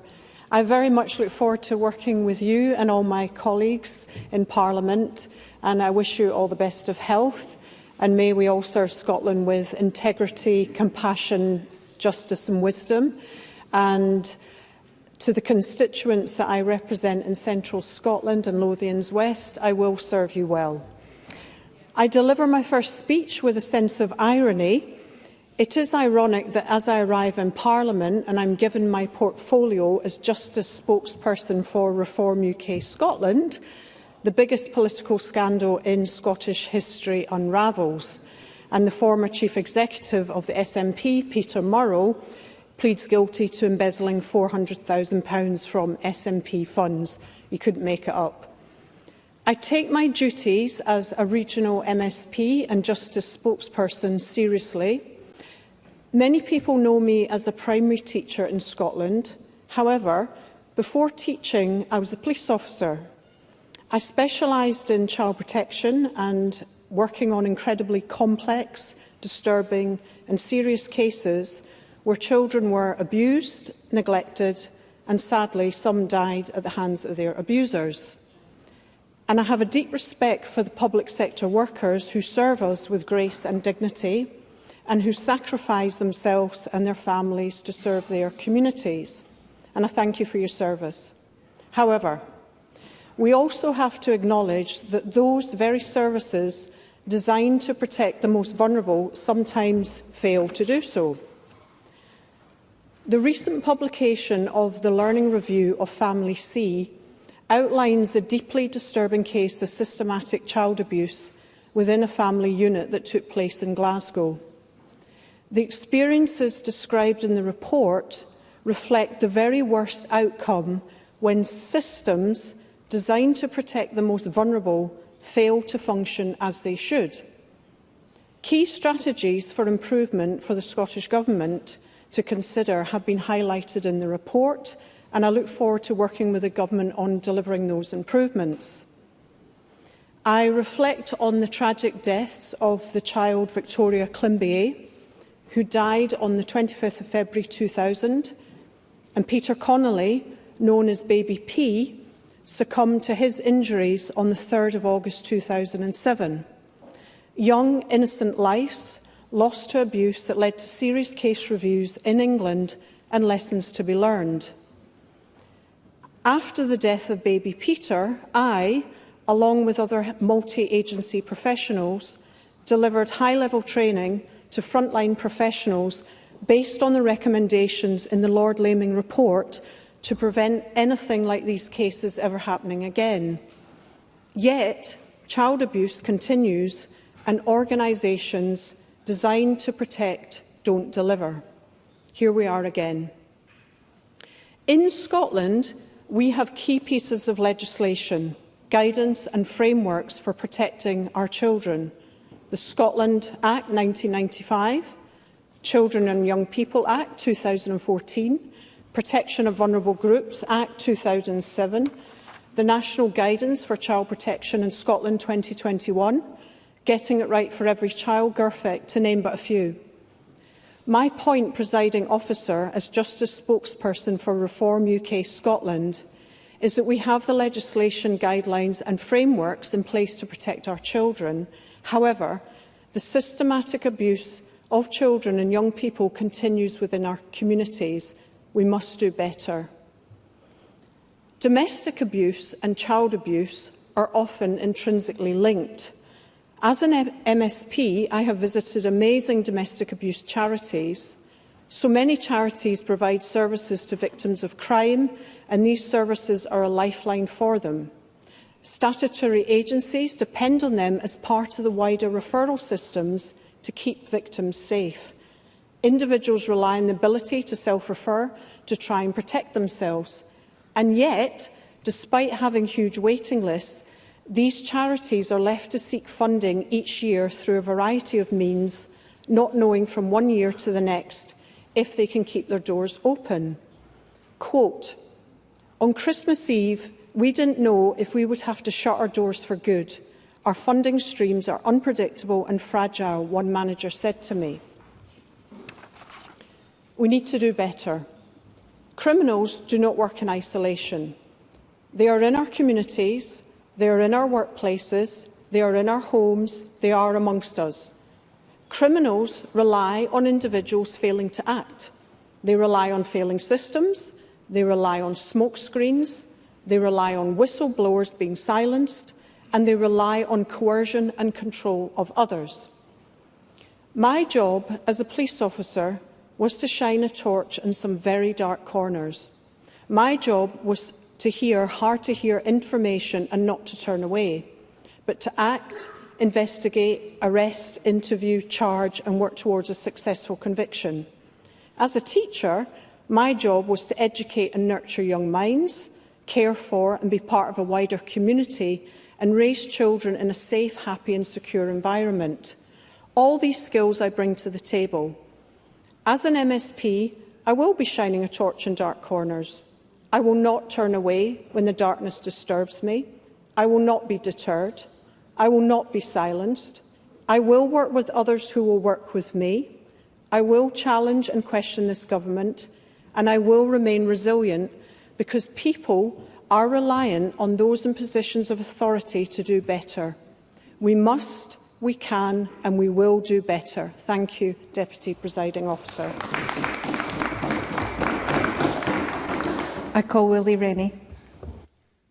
I want to pay tribute to Amanda Bland for her first contribution to the Chamber, and I'll be listening closely to her future contributions as we progress through this Parliament. I'm a bleeding heart Liberal. I believe this is a personal tragedy. I understand the pain that many people feel. I understand that Nicola Sturgeon is hurting deeply with the breakdown of her marriage. I understand that party members in the SNP who worked really hard to raise lots of money for a cause they believe in so deeply. I understand all of that it's a personal tragedy. In fact, it's a personal tragedy for Peter Murrell as well. He's in prison. He's in prison now. We don't know what's going to happen next. But it is a personal tragedy for all of those people. And we do need to think in these circumstances of those personal tragedies. But that's not what this is about. This is about the professional failure. And it is professional failure over a large number of years. And professional failure of Nicola Sturgeon as leader of the SNP and as First Minister of the country. She had fiduciary duties as the leader of the SNP. I know, because I was leader of my party for 10 years and I took those duties incredibly seriously. So irrespective of that personal tragedy, this is first and foremost a professional issue. Now, what we cannot allow to happen following this is for it to be swept under the carpet. Because what we are seeing from the SNP is an attempt to try and dampen it down, make it go away, ignore it and move on. I heard over the weekend in my advice surgeries, this was the first and only thing that people wanted to talk about. This has cut through. People understand that this is serious and they understand that it is incredibly impactful on Scottish politics. They should take this seriously because this is affecting the body politic, but first and foremost, it's affecting the SNP. So there are a number of failings. The lack of curiosity that we've heard about repeatedly, but also, and this is more central to the operation of government, the inability to listen. The inability to listen transfers right across into how this country is governed. The inability to listen to people who protest, who raise the alarm, who raise concerns. And when you look at who actually raised concerns and when, this was well before any police inquiry. And this was by people who were senior and respected members of the SNP, but they were dismissed and ignored. Frank Ross, who was the former Provost of Edinburgh, Alison Graham, Cynthia Guthrie, and a former competitor of mine, Douglas Chapman, who was the Member of Parliament for Dunfermline and West Fife, who was the party treasurer. All of them resigned. All of them raised the alarm. Of course, we understand the issue at the beginning was about how the £600,000 was spent, whether that was on independence or elsewhere. But all of them at the centre of it wanted to see the books.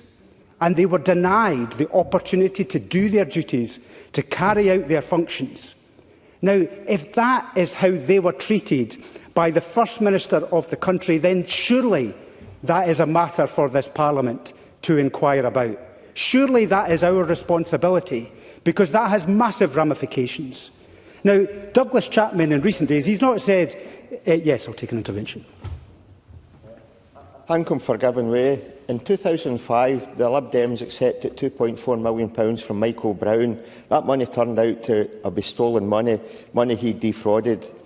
The Lib Dems refused to repay that money because they say they accepted it in good faith. So why does he stand here and demand an inquiry into the SNP when the SNP were victims of fraud, when the Lib Dems were actually beneficiaries of fraud and refused to help the victims? See, this is why the SNP are in more serious trouble than we actually thought, because their first reaction to any criticism of their internal affairs is to throw the muck around, to blame everybody else. And I regret, and we addressed that issue at this time. And I'm getting irritated now, because the SNP need to understand this is about the integrity of politics as a whole in Scotland, right here, right now. This is what people are talking about in Scotland, and they are deaf. They are deaf to the claims. Now, if they won't listen to me, they should listen to Douglas Chapman, because he is a strong supporter of independence. I don't know whether he continues to be a member of the SNP. I wouldn't blame him if he wasn't. But when he said recently, senior people in the SNP failed to support the wishes of SNP members, and he pointed directly to John Swinney. Pointed directly. He looked back over all that time and recognised that the leaders of his party, who are the leaders of this country, failed in their responsibilities. So for all of those reasons, we should have an inquiry. And now actually, I think, is in the interests of the SNP, because you need to cleanse before you can progress. We all know that. We've all made mistakes as political parties. But you can only ever progress if you acknowledge and clean up and inquire and have the sunlight running right into your party. That's the only way you can move forward. So it's in the SNP's own interest to have an inquiry. Now, I know they don't like this because they believe that we'll stitch them up. I understand that. But they're not even attempting to do anything else. They just want to shut this down. And they can't afford to shut this down. And I deeply regret that Ross Greer's approach to this, because his approach is the same as Alan Brown's approach. Is to spread around. I am going to conclude. Is to spread around. Let's just reflect for a moment. This is what the public expect. If they believe that this Parliament is going to sweep it under the carpet, their faith in Scottish politics will diminish further. So for goodness sake, just listen to what people are saying.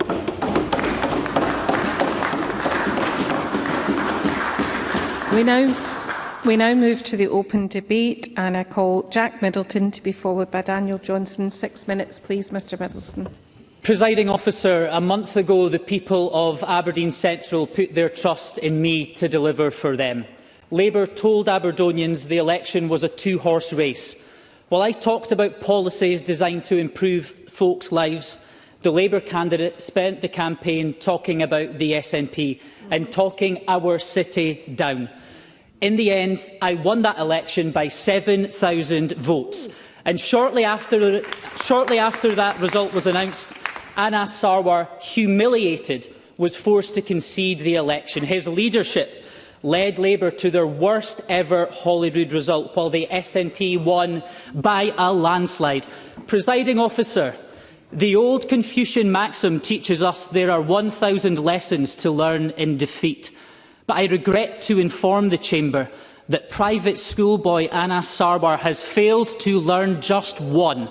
Because here we are again, Labour choosing to ignore the priorities of the people to play petty party politics. This time, they want to do so at huge expense to the taxpayer. I believe it's a strategy fundamentally built upon snobbish arrogance. It failed miserably during their election campaign, and, presiding officer, it will fail miserably again today. Because let's remind ourselves of the facts here.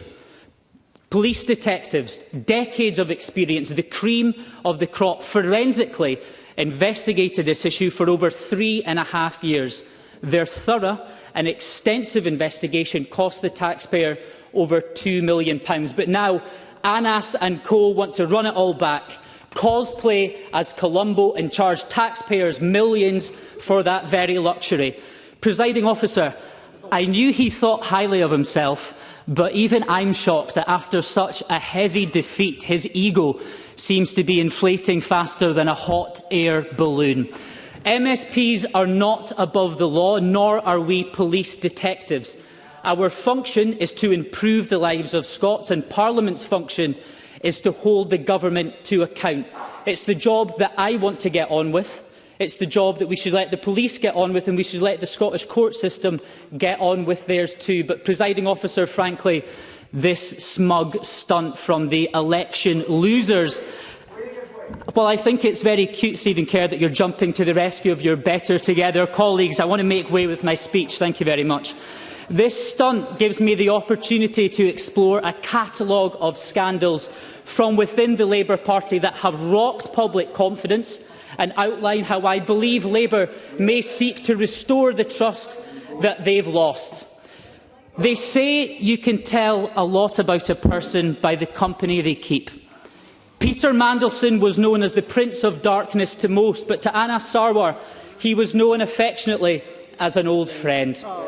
The biggest global political scandal of recent memory has led Anas's chum to continue to be under police investigation for misconduct in public office. We know Mandelson failed vetting but was pushed through anyway. Shockingly, Labour's disdain for proper process is not unique to this incident.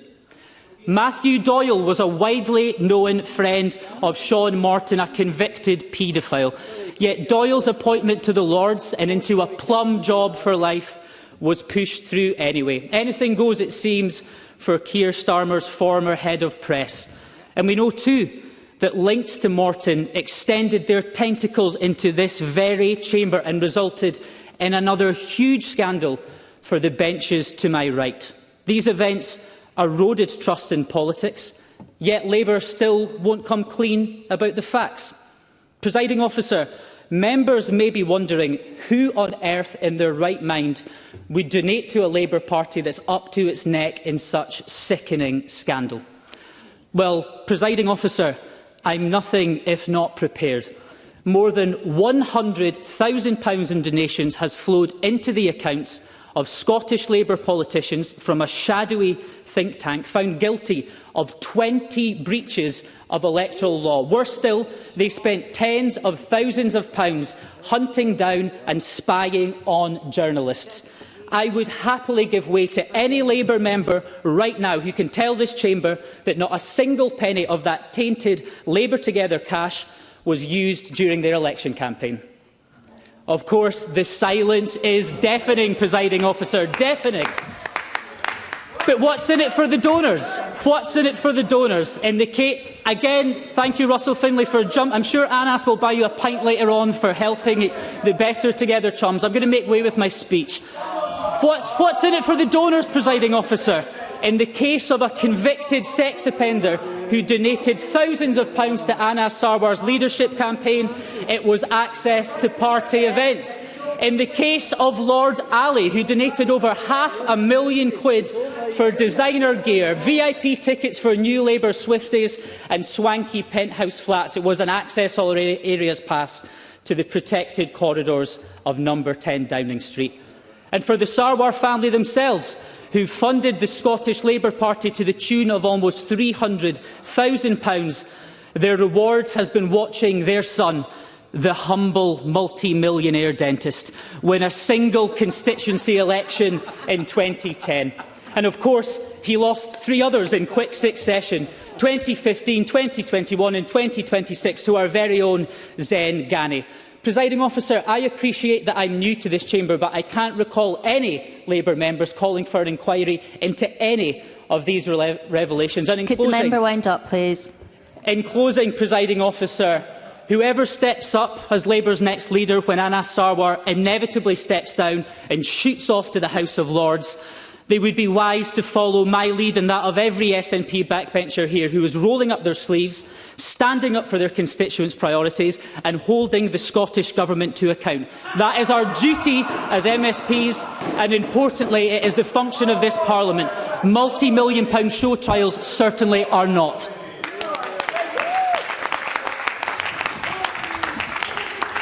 And members must keep to the time they've been allowed, particularly if they haven't taken interventions. I call Daniel Johnson to, and could the members in the Conservative benches please allow the presiding officer to be heard. I call Daniel Johnson to be followed by Kate Campbell, and Daniel Johnson has 5 minutes. Thank you, Deputy Presiding Officer. These are serious matters, there are serious questions, and I think Willie Rennie was absolutely right. And quite frankly, and I can offer this advice to the previous speaker, ad hominem attacks and whataboutery somewhat expose the weakness of their arguments if that is all they can speak to. Because I think there are two simple questions I think that we have to ask ourselves.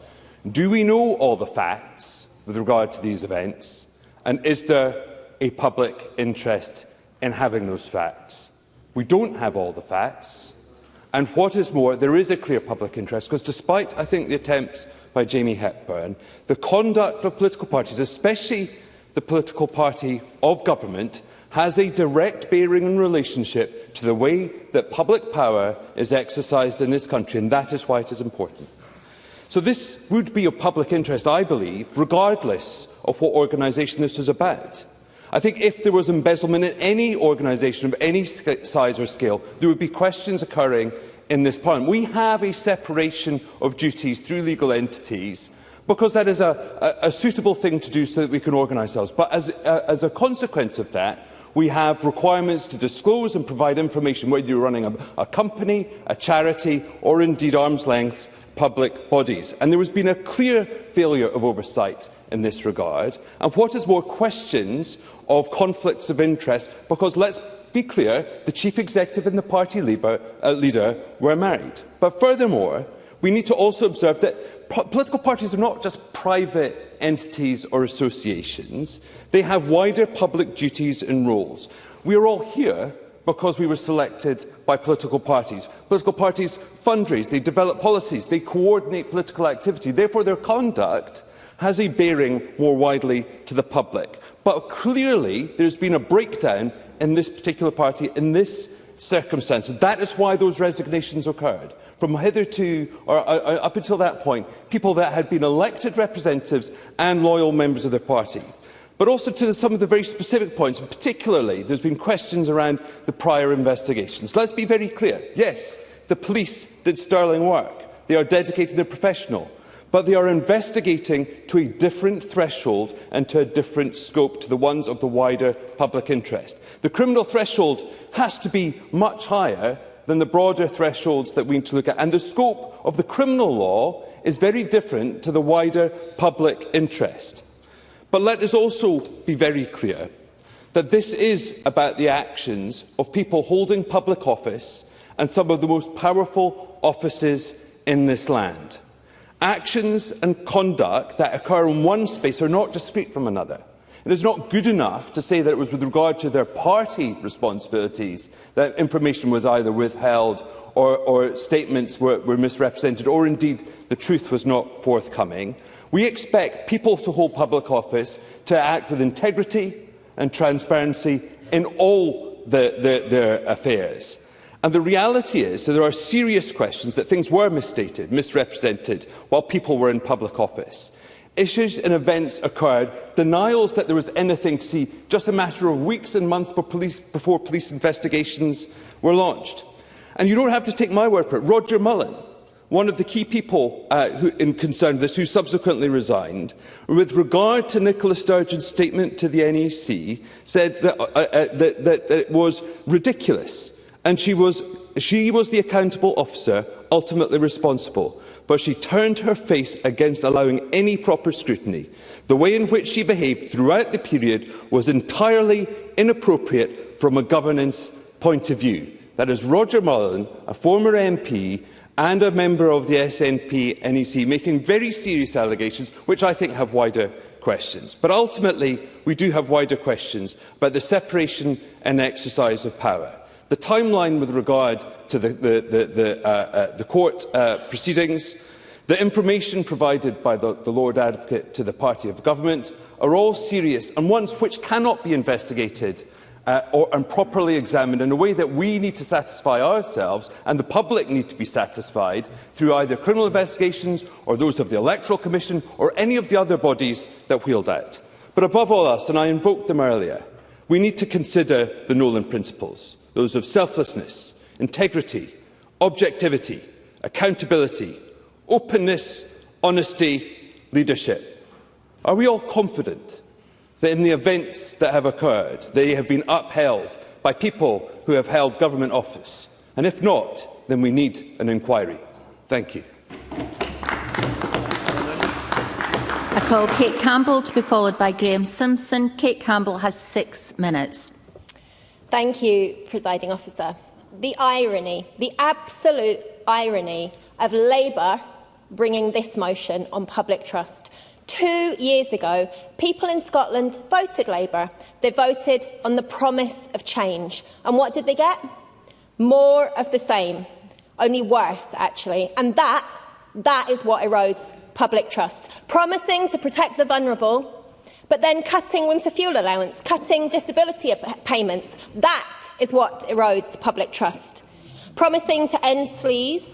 And then what did we see? Taking freebies, clothes, tickets, travel, left, right and centre. Delighted to take an intervention. Does she also not consider stealing £400,000 at least of money donated by your members and by others for an independence referendum is a gross breach of public trust? Kate Campbell. Thank you, Presiding Officer. The member tries to distract from the fact that her government immediately took clothes, travel, tickets left, right and centre. They promised to make society fairer, but then they failed to tax billionaires and instead created a tax on jobs. It is true. And that is what erodes trust. Telling people that you are going to create growth and prosperity but having no plan to do it, failing to use any of... Oh, sorry, I thought you were making an intervention. No, just heckling. OK, yeah, I'll make if a members note of that. wish to make interventions, they know how... And Mr Kerr, if you could press your button when you're wanting to make an intervention, because it helps in terms of broadcast. Thank you. Mr Kerr. Am I? No, I wasn't sure if the member was just heckling or making an intervention. He never showed on the screen, so I assume it's not an intervention, and I will continue if that's okay. I will give way. Press a button and Stephen appear on Kerr. the screen. When it comes, you don't have to press a button, for goodness sake. You just intervene. My intervention, Deputy Presiding Officer, on the member, is simply this. Is the member claiming that the Labour Party have a monopoly on broken election promises? Have you examined the record of the SNP in relation to election promises? Have you considered the fact that broken trust in Scottish politics might have a lot to do with the way that the party the member represents has governed in Scotland for the last 19 years? Kate Campbell. I think the record of the SNP has just been very, very clearly demonstrated by the fact that we won 58 seats in the last election. And the nearest party... Oh, Presiding Officer, they don't stop talking. There should be no interruptions while the member say the has the behaviour floor. in this chamber is astonishing. I came from a council. I thought it was rowdy there. We are a chamber where we are making decisions about people's lives, and this behaviour, frankly, I find embarrassing. That's not debating. Debating is allowing people to speak, but I will make progress.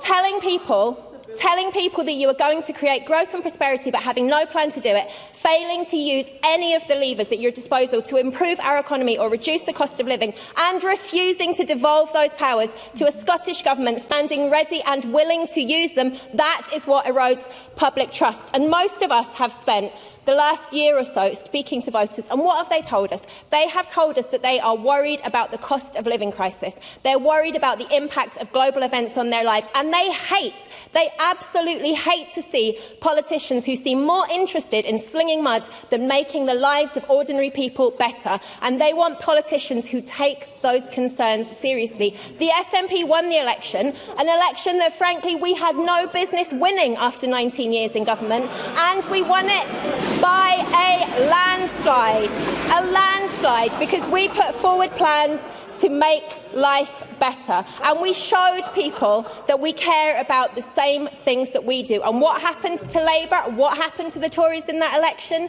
Decimated, presiding officer.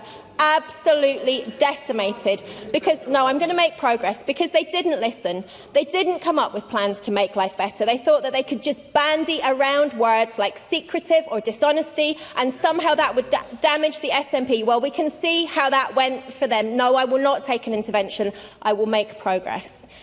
Well, just to make sure that everyone knows how catastrophically they have failed to learn the lessons of that defeat, Labour, for their very first debate, their first opportunity to bring something to this chamber to set out what their priorities are, they have brought this. Nothing about their vision for a better Scotland, nothing about how to improve the lives of the people they represent, just an opportunity to throw rocks at the SNP because we won the election and Labour lost it. It is so utterly depressing. And they might think it's clever to drag out lengthy debates on Peter Murrell because they think that somehow this will harm the SNP. But what they have failed to understand is this does not diminish the SNP. Our members and our supporters understand that the SNP was the victim of this crime. This debate diminishes Labour. But sadly, as a consequence, the personal attacks, the grasping at straws, the insinuation, it also diminishes our politics. It is off-putting to ordinary people and it makes politicians seem out of touch. And the member is winding up. That is the main cause of the loss of trust in politics. And we should all care about that, because a loss of trust causes a loss of participation. And if the people don't participate, then democracy will fail. There may be those, particularly those on the populist right, who want that as an outcome. But I cannot believe that there are not good, decent members on the Labour benches who are absolutely cringing inside at this approach from Anna Sarwar and Jackie Baillie. It is absolutely unfathomable that to date there has been no leadership challenge, because this is so embarrassing for Labour. They lost the election badly because in place of having policies, Labour just has a visceral hatred of the SNP, and that approach was roundly rejected at the ballot. What we should be focusing on is how we make Scotland work for everyone. Could the member be heard, please? There must be no interruptions. Thank you, Presiding Officer. What we should be focusing on is how we make Scotland work for everyone. Opposition MSPs and us SNP backbenchers, we actually have the same job. We all need to roll up our sleeves, we need to get stuck in, we need to work cross-party, and yes, we should be all challenging the Scottish Government, but robustly, constructively, to improve legislation, to make sure that our ministers have considered the impact of their plans, to flag any outcomes we might be worried about, to make representations on behalf of the communities that we represent. And government ministers must listen to our concerns, reflect on them, and take them in good faith. And when we disagree with each other, we should challenge each other, but it should be on the substance of a debate, on a point of principle, on a policy that we think the other is getting wrong. But this use of negative language, vague terms to insinuate some sort of blame or wrongdoing, frankly, Presiding Officer, it is just grim and it is not restoring anything. Open democracy in their briefings. Can the member wind up, please? I will do. Thank you. They set out some helpful steps that we can take that they think can restore trust. It was asking us to include honesty, explaining the reasons behind decisions, being respectful and putting the public interest first. Democracy matters, trust matters. I hope that we can spend the next 5 years restoring that trust by getting policies right. But sadly, Presiding Officer, I do not think that this debate will contribute to that. I call on Graham Simpson to be followed by Mary McNair. Graham Simpson has 5 minutes. Many thanks. Well, what an extraordinary contribution that was. But Kate Campbell got one thing right, only one, when she said the SNP had no right to win after 19 years in government. She got that right. Now, can I thank Anas Sarwar for... I didn't think I'd be thanking Anas Sarwar anytime soon, but I'm going to thank him right now for bringing this debate to the Chamber. It's absolutely right that we should be discussing this, but all we've heard from the SNP so far is deflection and lashing out and not addressing the problem, because the details and the scale of the moral embezzlement are shocking. This whole affair is a scandal. It cuts right to the heart of public trust in politics. People have a right to think that they can trust politicians and political parties, and supporters of the SNP should have expected, when they donated money in good faith, that it was being handled properly, and it wasn't. We know what Peter Murrell has been convicted of, but the question before this Parliament is not about the criminal case. The real question is, how on earth was this allowed to happen? How could someone so central to the running of the governing party abuse that position over such a long period? Where were the checks? Where was the scrutiny? Where was the accountability? Because let's be frank, this affair didn't emerge from nowhere. For years there were concerns about transparency, concerns about finances, concerns about money raised for one purpose, used for another, and questions about how it was being handled. Yet instead of openness, we've had defensiveness. Instead of answers, there was evasion. Instead of proper accountability, there was the instinct, which we always see from the SNP, to circle the wagons and hope the questions would go away. But the questions have not gone away. They've only grown louder. Who knew what and when? Why were warning signs not acted upon sooner? Why were legitimate concerns brushed aside? And what does it say about the culture at the top of the SNP that such serious breach of trust could occur under the nose of its leaders for so long? When the party of government is engulfed in a scandal of this scale, it drags down confidence in politics as a whole. It tells the public that those who demand trust from others are not always willing to submit themselves to the same standard. And that is corrosive to democracy itself. So no, this can't be brushed aside with the claim that the courts have done their job and everyone else should just move on. Criminal liability is one thing, political accountability is another. This Parliament has a duty to ask the questions that the public are asking. How did this happen? What failures made it possible? What reforms are now needed to make sure it can never happen again? And there are questions for the Electoral Commission, the Crown, the police, the Lord Advocate. If the SNP has nothing to hide, it should welcome that scrutiny. If it's serious about restoring trust, it should stop blocking, it should stop deflecting, and it should start answering. Because the moral affair is not just about one man's criminal conduct, it's about a system that failed, a culture that closed ranks, and a public that deserves far better from those who seek to govern. Now, Nicola Sturgeon has not been charged with anything in relation to this scandal, but we have to ask, and this could be a question for an inquiry, what did she actually mean when she told members of her party's NEC that they should be very careful when questioning the finances, that there was nothing to see, when there was? Now, if I can close on this. In the last session, I introduced a bill which would have given us a system of recall, and it fell because the SNP voted against it. Giving voters the ability to remove errant MSPs would have gone some way towards restoring trust in politics. And the First Minister has made some encouraging noises about recall in the past couple of weeks when I've asked him about it, as did Alex Cole-Hamilton. We need the government to get behind this because we can't do without them, and we need to get recall onto the statute books. At the end of the day, Presiding Officer, we've got to do something to restore trust in politics, and I think the government really needs to have a rethink and back the motion. Thank you. Mary McNair, to be followed by Polly McNeill. Mary McNair, up to 6 minutes. Thank you, Presiding Officer. This is my first speech since I was re-elected by my constituents in Clydebank, Mulgai and Bearsden North, and I'm extremely humbled to have once again received the trust of the electorate. It's a trust placed in me that I've never taken for granted and never will, and I thank them for sending me back to our national parliament to represent them. I work hard in recognition of this trust, especially motivated by the fact that I represent the constituency where I was born, raised and still live. Presiding Officer, can I take the opportunity to congratulate you on your election as the Deputy Presiding Officer, and I do wish you well in this role. To now turn to the debate, I'm going to say something I don't think I've ever said before, is I think the Labour Party are correct. Yes, we should debate public trust in Scottish politics and, in fact, politics in general. We need to, because we're absolutely kidding ourselves if we don't accept that the trust just now in politicians is at a very low level.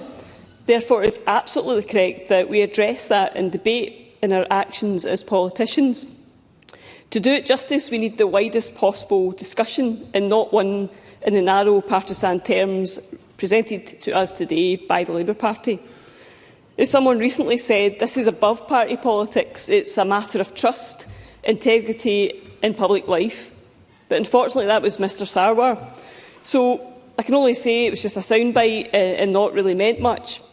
Instead of the approach needed to achieve any meaningful discourse, we have a motion steeped in political opportunism and dripping with hypocrisy. In the same tired attacks and opportunism. Yep, sure. Anna Sarwar. I thank the member for taking an intervention, and I actually agree with the substance of what she is saying in relation to rebuilding trust. I think she misheard the opening speech and misreads the actual motion. The questions that I think need to be asked and answered actually isn't to the internal governance of the SNP. Of course, that's a matter for the SNP. But surely she accepts that there are legitimate questions to be asked of the Lord Advocate, of Police Scotland, of the Crown Office and Procurator Fiscal, of the Electoral Commission, of the Scottish Legal Aid Board, of HMRC and of those who administer public funds. Surely she can accept that they are legitimate questions and the job of this Parliament to ask those questions. Mary McNair. I thank the member for the intervention. When you get your own party scrutiny in order, then I'll probably take it seriously, but at the moment I don't. So I've got to say the same tired attacks and opportunism that resulted in Labour's disastrous election result. And the commentator Jerry Hassan has said that your vote share is the lowest in the party's history. Even Paul Hutchison has said Labour is fighting for survival. It's absolutely desperate. Labour's result gives us a clue to who is contributing most to the factors that have led to the diminution in trust from the electorate. Trust has been on the wane under Labour for some time. No, I'm going to make some progress. All the way back to the mishandling of the financial crash that exposed that the payment of bankers' bonuses was more important than the ability of many to pay their household bills. And this was exacerbated further by the Westminster expenses scandal, with some of Labour's own going to prison and others being allowed to pay back what they wrongly claimed, including thousands of pounds by the current Labour Scottish Secretary, Douglas Alexander. And since he arrived on the scene, the only thing that Mr Sarwar has excelled at is the erosion of trust from the electorate. Just a few days ago, the Ipsos polling revealed that trust in Mr Sarwar has plummeted, with only the Tory and Reform leaders at even lower level, and John Swinney the only leader with a positive rating. But nothing in the debate today, if I want to make progress. I'm not taking your intervention, I've taken one, and I'm obviously mindful I want to get a lot to say, okay? The member must be given the floor. Yep. So, nothing in the debate today acknowledges or explains why there's a lack of trust and integrity in Mr Sarwar and the Labour Party. Is he one of the least trusted leaders in Scotland because of the cozying up to Mandelson, the best friend of Epstein, the convicted paedophile, at a time when everyone knew he maintained contact with Epstein? And as already said, we won't forget the big smiles and the quote and the picture, great to catch up with old friend. In the wider than that, the Scottish Labour appeared to maintain the murky relationship with Mandelson with Douglas Alexander again, apparently crediting him for getting Douglas Alexander back into Parliament and then having undeclared meetings at his behest. And there are suggestions that Mandelson was allowed to handpick Scottish Labour Westminster election candidates. Or is this a lack of trust due to the shady influence of Labour Together on the Scottish Labour Party, with Scottish candidates taking thousands in cash from them? Only one Scottish Labour MP has signed the early day motion calling for an independent inquiry into Labour Together, and as far as I'm aware, not one Labour MP has handed any money back. As the Scottish leader, will Mr Sarwar instruct his MPs to hand the money back and back the calls for an independent investigation? And will we open the books to reveal how much cash Scottish Labour took from them? And on this particular point, I'm very sympathetic to the Greens amendment. Or is it the lack of trust due to what one of my constituents said, and I quote, "I don't trust a single word Sarwar and the Labour Party say. It will be no surprise to the Chamber when I reveal that my constituent is a WASPy woman who was promised compensation, then betrayed." And we also don't forget that Labour campaign leaflet with the fabricated quote that he couldn't explain and had to apologise for. So all these things are likely to cause the lack of trust the electorate showed to Labour, and they show a spectacular lack of awareness. The member must be heard, and there must not be interruptions. Here today. I'm sorry, I'm getting heckled by Sarwar. Mr Sarwar, I condemn Peter Murrow for what he did, and he's rightly in prison. The police investigation did its job, and a criminal has been convicted. And more generally, I'm up for meaningful consideration of how we try and resolve and restore trust in politics. But anyone who is honest knows that's not what the Labour motion is doing today. That's not what it's about. Thank you.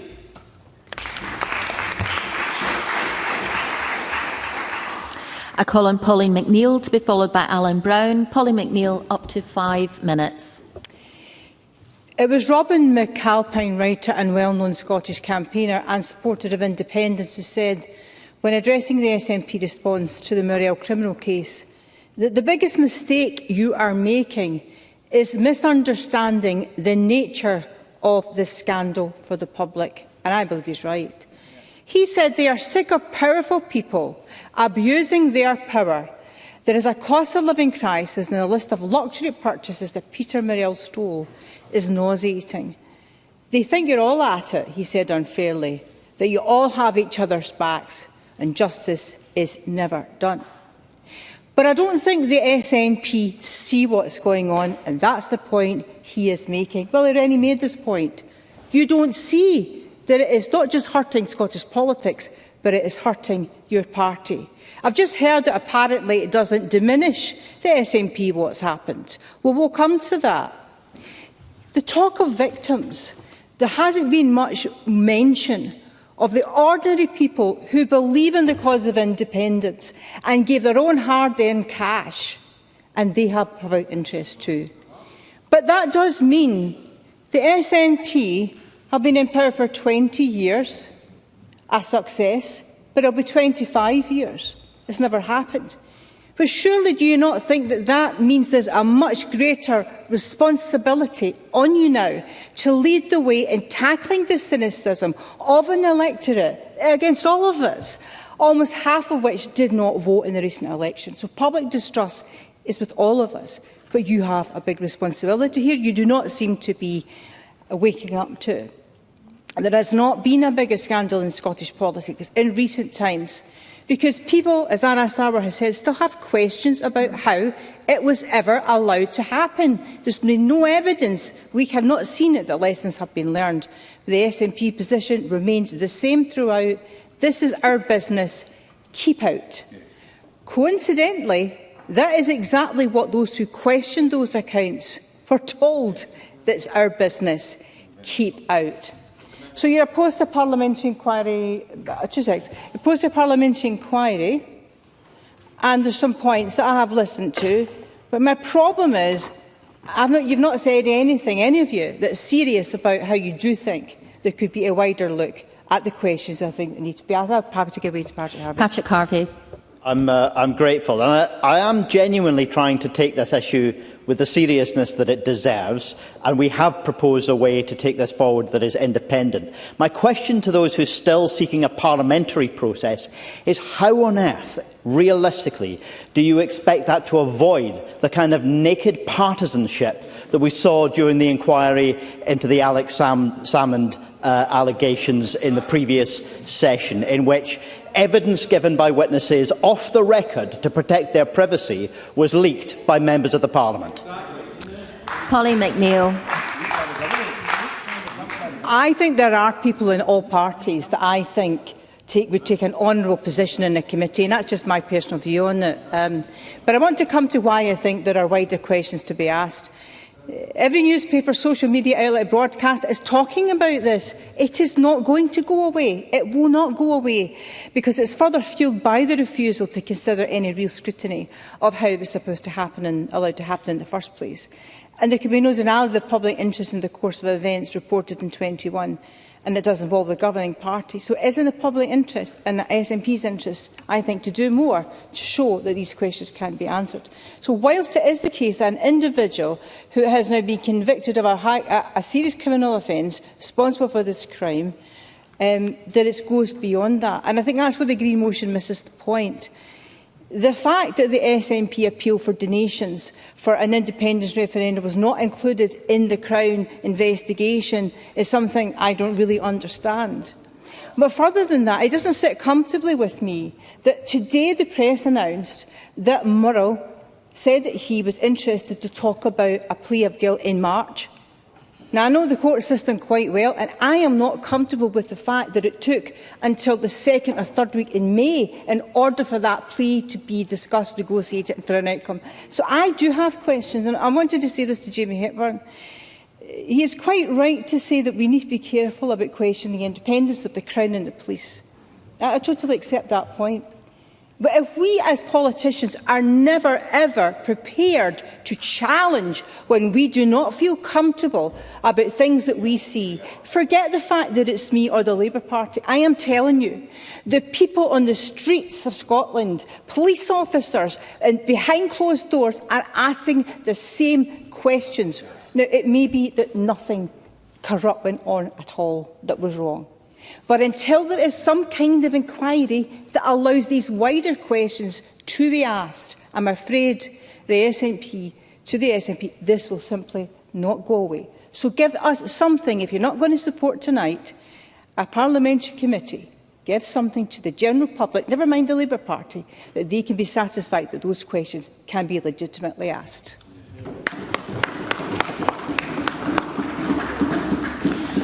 I remind all members that they must speak through the chair. The next speaker is Alan Brown, to be followed by Colin Merrick. Alan Brown has up to 6 minutes. Thank you, Presiding Officer. Now, we do know the public has always had a healthy mistrust of politicians. We know trust is hard to gain, and once lost, it's even harder to win back. Now, we know that through past experience, the experience of the Westminster expenses scandal, from UK state cover-ups such as the Hillsborough disaster and the Post Office Horizon scandal, the failure of both Labour and Tories to abide by the Ombudsman ruling or recommendation of compensation for WASPy women. These are fundamental miscarriages of justice that completely undermines public confidence and perception in institutions, and these things become a plague in all our houses. But that said, it's obvious to me that the aim of today's debate is not about restoring trust in Scottish politics.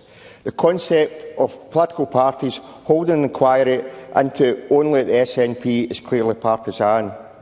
Now, at least the amendment with the Greens calls for an inquiry to be independent to cover finances of all parties. So that would be looking at the funding of Labour Together, which Democracy for Sale found £730,000 in undeclared donations, whose funding was not transparent, who as an organisation paid private investigators to dig dirt and reporters that were highlighting the flow of money to Starmer's Labour Party.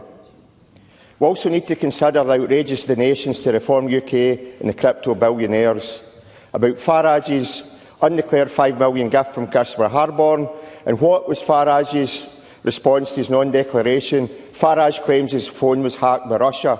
No contrition, just muddies the water with a spurious hacking claim that experts would have cast doubt on. Harborne, who has donated £15 million to Reform while living abroad. And so far, this year, Reform have gained £9 million from these billionaires. And Reform try and tell us that they're the party to protect the working classes.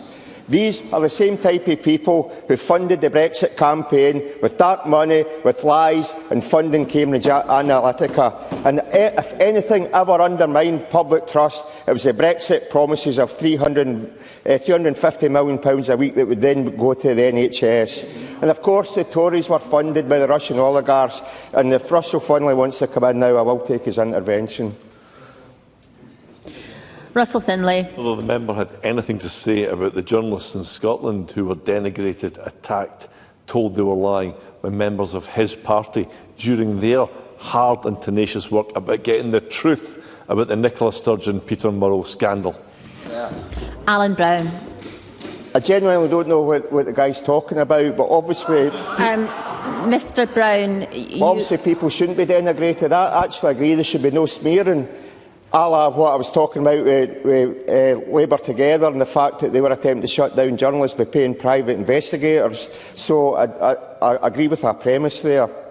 Mr Brown, if you could sit down just for a moment, if I could just say, because this has arisen with a number of members, if every member could refer to another member by their full name, please. Mr Brown.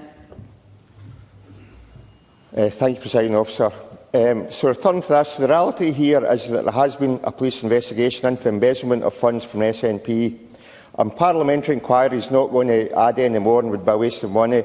And even then, a parliamentary inquiry is not going to satisfy the opposition either. At the moment, Presiding Officer, we've got the ongoing independent public inquiry into the hospitals. But instead of letting that taking its course and hopefully getting proper answers for the grieving families, Anis Sarwar continues to demand answers in the chamber instead of waiting for the conclusion of that public inquiry. It's always the politics first. Right, I'll take one more. Jenny Young. Is the member, just so we're clear, is the member saying that Anas Sarwar has been wrong to come to this chamber and represent families whose children died in a hospital that it's pretty well accepted was open before it was safe? Is he wrong to do that on behalf of his constituents in Glasgow? Alan Brown. She didn't listen to a word I said. I said hopefully a public inquiry will get proper answers for the grieving families. That's what I want to happen. What I'm saying, there's no point in demanding answers in the chamber before the public inquiry is concluded. The public inquiry is there to get the answers. So again, and this shows the hypocrisy in this place in a round embezzlement case, which is really frustrating. It's the SNP members that are the victims of the actions of a man who abused the trust put in him, but admittedly demonstrated the pitfalls of allowing too much power and faith to be put in one individual. So clearly, though, that's been discovered, and clearly now there's procedures in place for greater control of SNP finances. And the fact that auditors signed off the accounts actually illustrates the scale of deceit. However, this was an individual within the SNP, not an elected official accountable to the public. And the notion that the plea and sentencing after the election somehow altered the outcome of the election is truly pathetic. It's head in the sand stuff about how bad the election was for Labour and Tories. And I can assure them, chapping the doors, there's enough people knew all about camper vans. So the fact that somehow this did not this influenced the election to our benefit is beyond parody. Labour, whose vote share and number of seats has decreased in every election since 1999 and cannot even look inwards to see their own failings. The fact that at Westminster they promised change and delivered more austerity. The fact that on day one Lord Alley had bought access to number 10. They ignore the fact that their anti-corruption minister had to resign due to allegations of corruption. The member is winding up.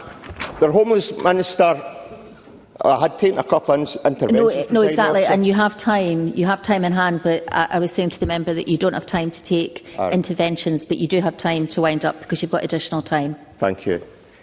The Homelessness Minister had to resign for trying to falsely evict tenants. The Housing Minister and Deputy Prime Minister resigning for not paying full amount of property tax. Cabinet Minister resigning because of Labour Together. That Starmer has appointed 122 life peers in just 2 years, the same number as May and Johnson combined. It's like cash for honours has never went away. And this was the party that thought Mandelson was suitable to be UK Ambassador to the US, despite his dodgy history and links to Epstein. Of course, Labour actually tried to block a parliamentary inquiry into that public appointment. It's a public appointment that clearly railroaded vetting security procedures. Presiding Officer, I've had one email in this suggested inquiry. Overnight, I've had 150 emails about the mandate of independence parties. So maybe the opposition should realise the constitutional question is a matter of trust for voters and cannot be continually ignored by Westminster. Presiding Officer, as per my opening remarks, trust is hard won. We can only regain trust by being successful in showing leadership in public office. Now, after 19 years, the SNP has been given the trust of the people once more to form the government. That is a reflection of past achievements. Now, we need to go forward and deliver on our promises. In the opening weeks shows to me that desire for us to go on with the day job of growing the economy, continuing to bring down waiting lists within HS, delivering on infrastructure projects, and always putting the people and interests of Scotland first.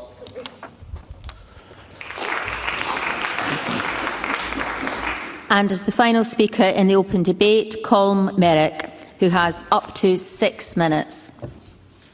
Thank you, Presiding Officer. Just over a month ago, the SNP won the election. Who'd have thought? And we walked alongside other parties into this chamber, fresh and ready to go. We all spent months knocking on doors, listening to the trials and tribulations along with the dreams and hopes of voters. And I was hopeful. I really thought there was a great opportunity here. And listening to many members' first speeches, again across parties, and their early contributions and debates, I was really encouraged. So we had an opportunity to work together, to cooperate in things that would make a real difference to our constituents, and I'm still ready to do that. Indeed, in his speech, even Anas Sarwar, Labour's current leader, spoke about focusing on what really mattered: the NHS, schools, childcare, tackling the cost of living crisis, to name a few. He seemed passionate about what people actually care about and the need to show them that this Parliament is capable of rising above party politics to deal with real issues, ones that I and the Scottish Government are happy to work together to tackle.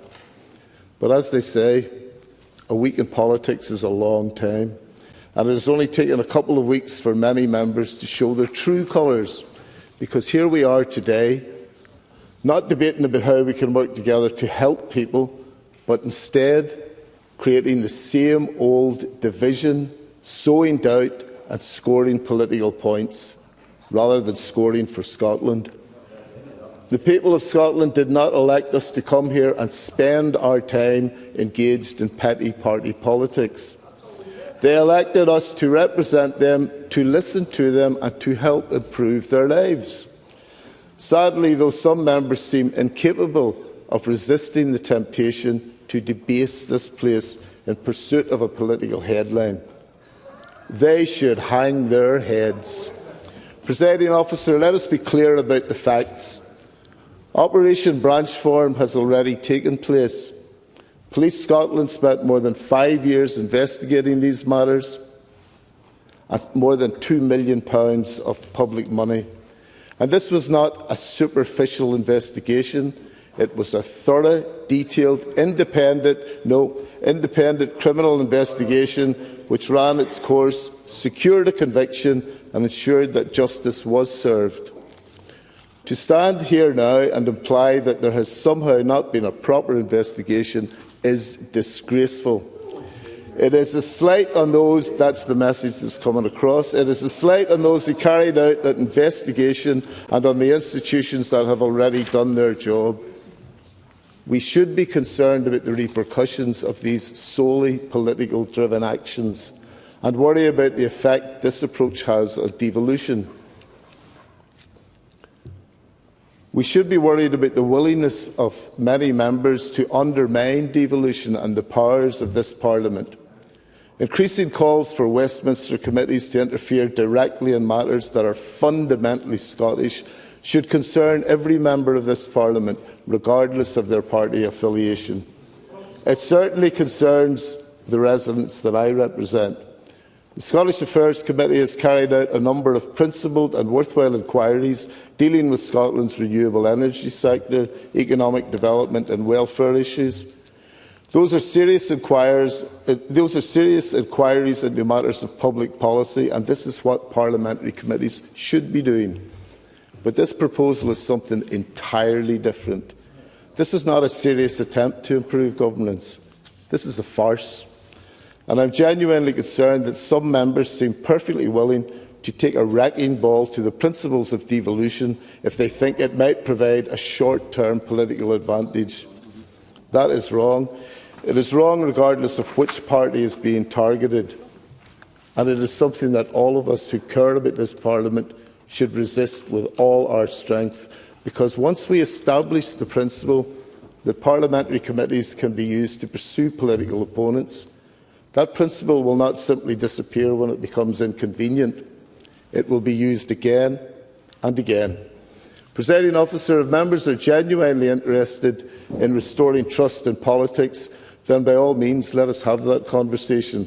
Let's talk about transparency, accountability and standards, but come on, let's do it honestly and fairly, without exception or selective outrage. But that is not what this motion is about. It's not about restoring trust or improving politics. It's not about helping a single family struggling with the cost of living, reducing a single waiting list, or building a single home, creating a single job. It's about politics, pure and simple. And the good folk of Scotland can see that. They sent us here to help improve their lives, not indulge our grievances. And for those reasons, I urge members across the chamber to reject this nakedly shameless and shameful slop. Thank you.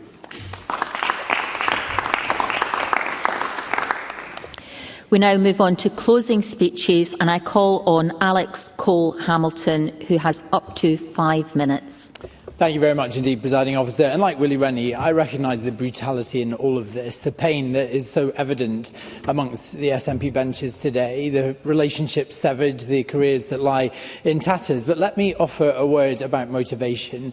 We are as far as it is possible to be from a Scottish parliamentary election. There is no political capital to be gained here, but we are a representative democracy, and this is everywhere. Questions about this are everywhere, in the supermarkets, in the taxis, in the bus queues, and I cannot believe that SNP backbenchers, when they go back to their constituencies, are not receiving that in volume.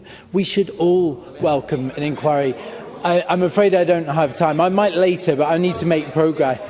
We should welcome an inquiry because it will have lessons for all of us. And this isn't going away. And the response of the SNP, as we've heard much of today, is actually just making matters worse. It is fueling further questions, legitimate questions, that the court proceedings can no longer answer, that the multi-million-pound police investigation that Jack Middleton, in a speech that was frankly beneath him, reminds us took place, is unable to answer. Questions like, why, when in the week it was seized, was the camper van explained away by a senior SNP source as a legitimate campaign room for a COVID election?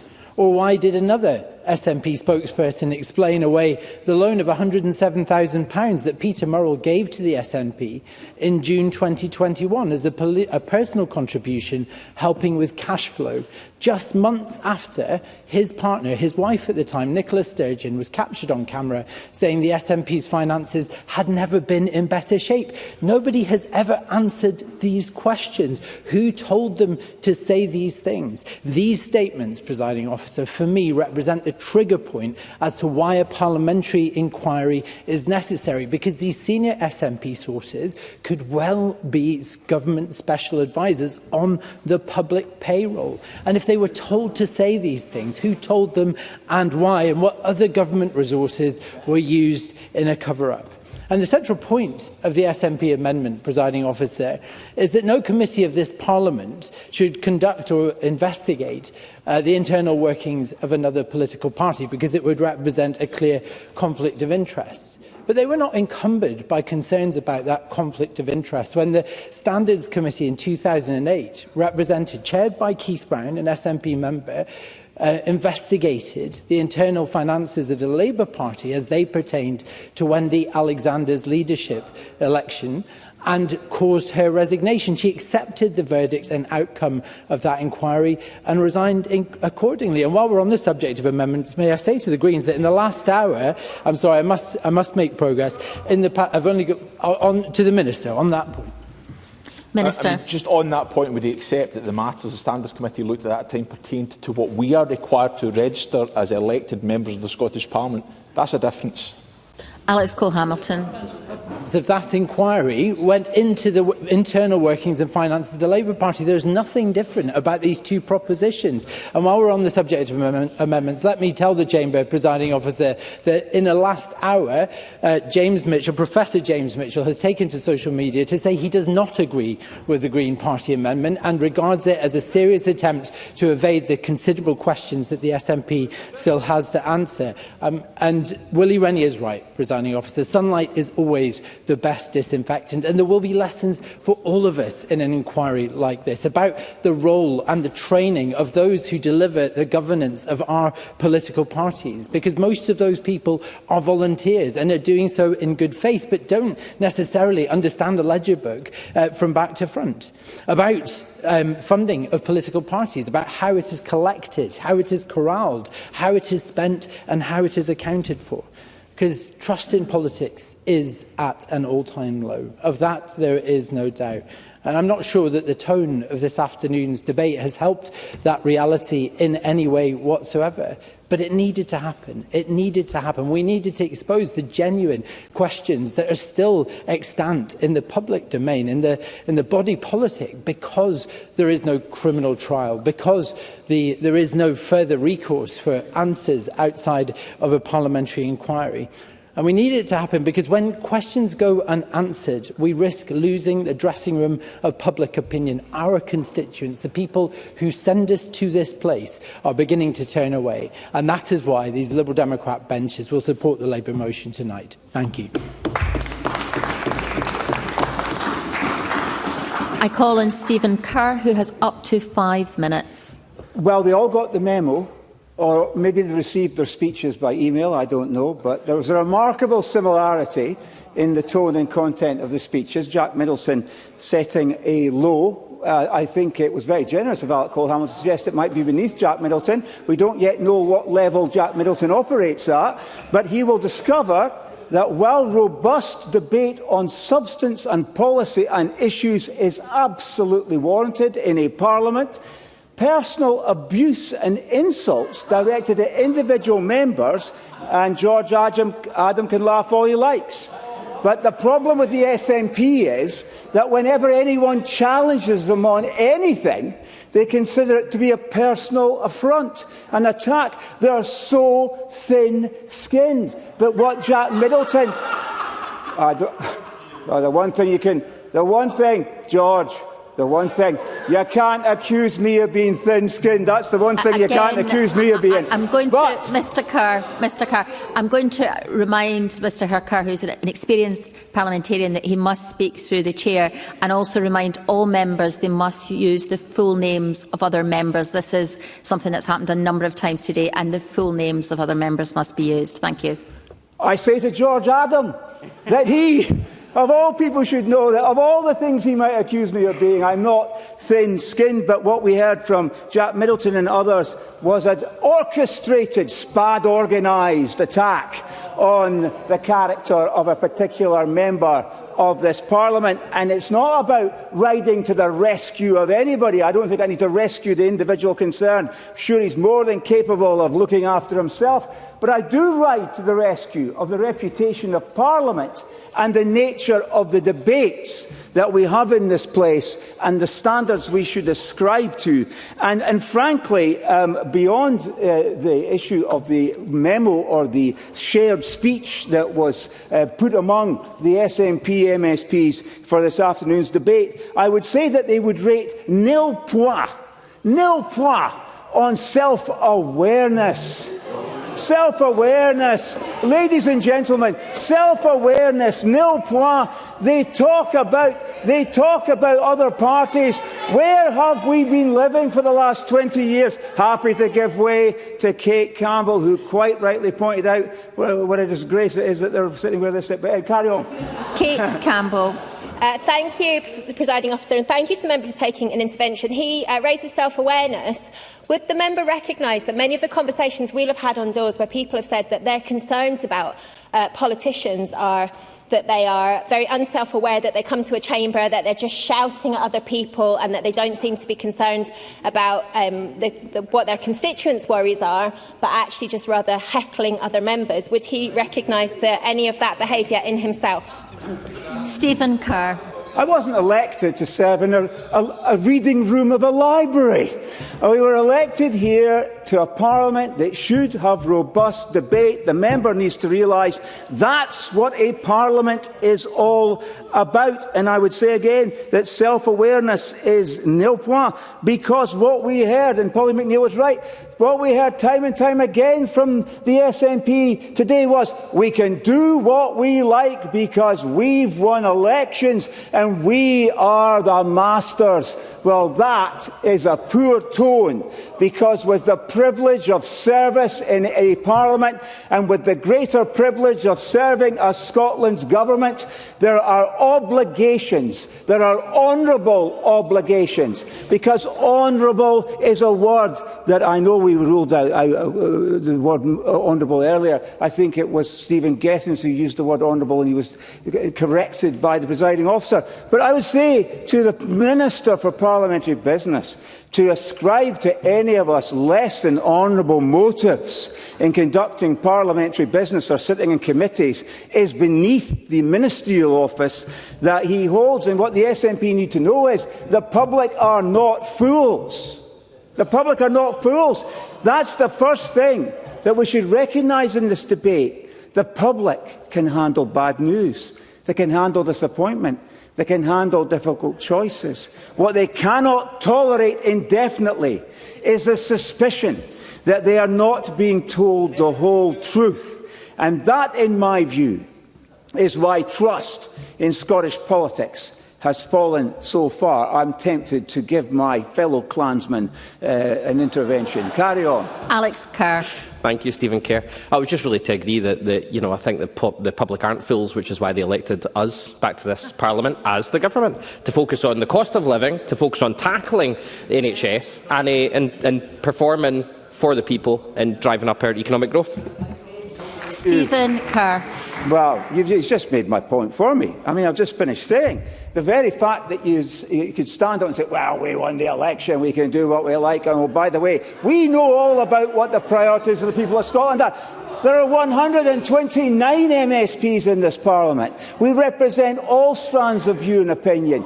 You, on that side of the aisle, may have the privilege of forming the government. Our job as members of this Parliament, regardless of party, is to hold the governing party to account, to hold ministers to account. And the problem we've got in Scottish politics is Scotland, the people of Scotland have not suddenly become cynical about politics, but because too many people have concluded that politics has become less transparent in Scotland, less accountable, less willing to answer legitimate questions, and more secret. And that's why there needs to be an inquiry on this issue. That's why Professor James Mitchell is correct, because this is a serious political scandal, perhaps the biggest of the devolution era, which is undermining the confidence of the people of Scotland in politics. Because when they're not treating all of us with disdain, they're laughing about the state of our politics, as exemplified by the conduct of the SNP in government, but also in the way that the SNP have governed their own party affairs. They ask themselves, how can we trust a party with over £60 billion of public expenditure when they can't account for £600,000 of their own party's money, members' money, and that they have just had someone convicted of £400,000 of serious fraud? But look, I need to conclude, I think. So let me just simply say this. Imagine a government where ministers were recently found in contempt of court because of their secrecy. Imagine that kind of a government. Imagine if that was a Labour government or a Conservative government. No, this is an SNP government. Action brought to the courts, the Court of Session no less, by Scotland's Information Commissioner. Just think about that. The government responsible for freedom of information legislation found guilty by Scotland's highest court because it failed its obligations under that legislation. And that goes directly to the issue of trust. I will conclude by saying the people join the dots. The scandal of what's happening in our maternity services is highlighted by the front page of the Glasgow Herald. The scandals at Historic Environment Scotland, the scandals of the way that whistleblowers are treated in Scotland's public services. The member must wind up. All of these issues are connected. The member must bring his remarks to a close. And they are connected with a lack of fundamental honesty in our politics, as exemplified by the conduct of these ministers. If the member doesn't conclude. Thank you. I call on Patrick Harvey, who has up to 7 minutes. Thank you. I beg your pardon, Presiding Officer. I was just discovering how much some speeches improve by removing my hearing aids. Sadly, today we have seen very much the debate that I expected. There's been some opportunistic partisanship dressed up as principled concern, and there's been a touch too much defensiveness on the other side too. We should all recognise Peter Murrell's crimes as his crimes, committed against the SNP, who have been betrayed both professionally and personally in a deplorable way. They will feel pain about that. They have a right to feel angry about it. That's very different from Anas Sarwar's view when he stated in his opening speech that the SNP should own the shame of those crimes. I wonder if there's any other type of crime where he thinks the victim owns the shame of the crime. I thought we all condemned that kind of attitude. SNP members have a right to feel anger at the crimes committed against them, not shame, and they have a right to know that their party has put its finances and its governance on a sound footing, but that is ultimately a matter for them. Throughout the reporting and debating about this scandal, there have been regular insinuations that the Scottish Government is implicated or that he embezzled money from the Government. If anyone has evidence of that, they should present it. If not, the innuendo is beneath contempt. Because while Labour present this debate as being about restoring public trust in politics, to encourage or even hint at such misleading insinuations can only further undermine trust. Peter Murrell's crimes have been investigated thoroughly. That investigation examined others in the SNP and the party itself, and the result was the establishment of his guilt, and no basis was found to bring charges against others. But some of the response today amounts to a demand for an investigation into the victim of a crime. Is there more that should be looked at? Were there further crimes not yet prosecuted? Well, that's for the police, the prosecutors and the courts to consider if there is evidence. Has there been a breach of party political rules and regulations? Well, that's for the Electoral Commission to investigate again, if there is evidence. What is the case for a parliamentary inquiry? Mr Sarwar answers that it's the criminal justice process itself which should be investigated. Well, if the Justice Committee of this Parliament wants to do that, it doesn't need the permission of the Chamber to do so, but it would need a clear basis. It doesn't hold parliamentary inquiries into every criminal prosecution, not even into every very high-profile criminal prosecution. It's hard to avoid the conclusion that he wants this one to be subject to a parliamentary inquiry explicitly because a rival political party is involved. I give way. Anas Sarwar. Mr Harvey says there's other Parliament, there's other committees in this Parliament that could investigate certain sections. Can I clarify from him then that if a motion came to the Justice Committee, his party would support such an investigation by the Justice Committee? Patrick Harvie. I think he would be equally horrified if either a former or a current leader of a political party told their members how they should vote on a committee decision. That's for committees to decide, and I'm not going to instruct any. Look at him laughing, presiding officer. Look at Mr Sarwar laughing at that suggestion that we should respect the independence of our committees. Presiding officer, the Greens, if Mr Sarwar will stop heckling, the Greens do agree that the wider question of trust is legitimate. More than legitimate, it is urgent. It does require a political response, beyond the criminal justice response to Murrell's crimes, which is the job of the courts. Greens say yes, a further response is needed, but that response must avoid the naked partisanship which has characterised too much of this debate.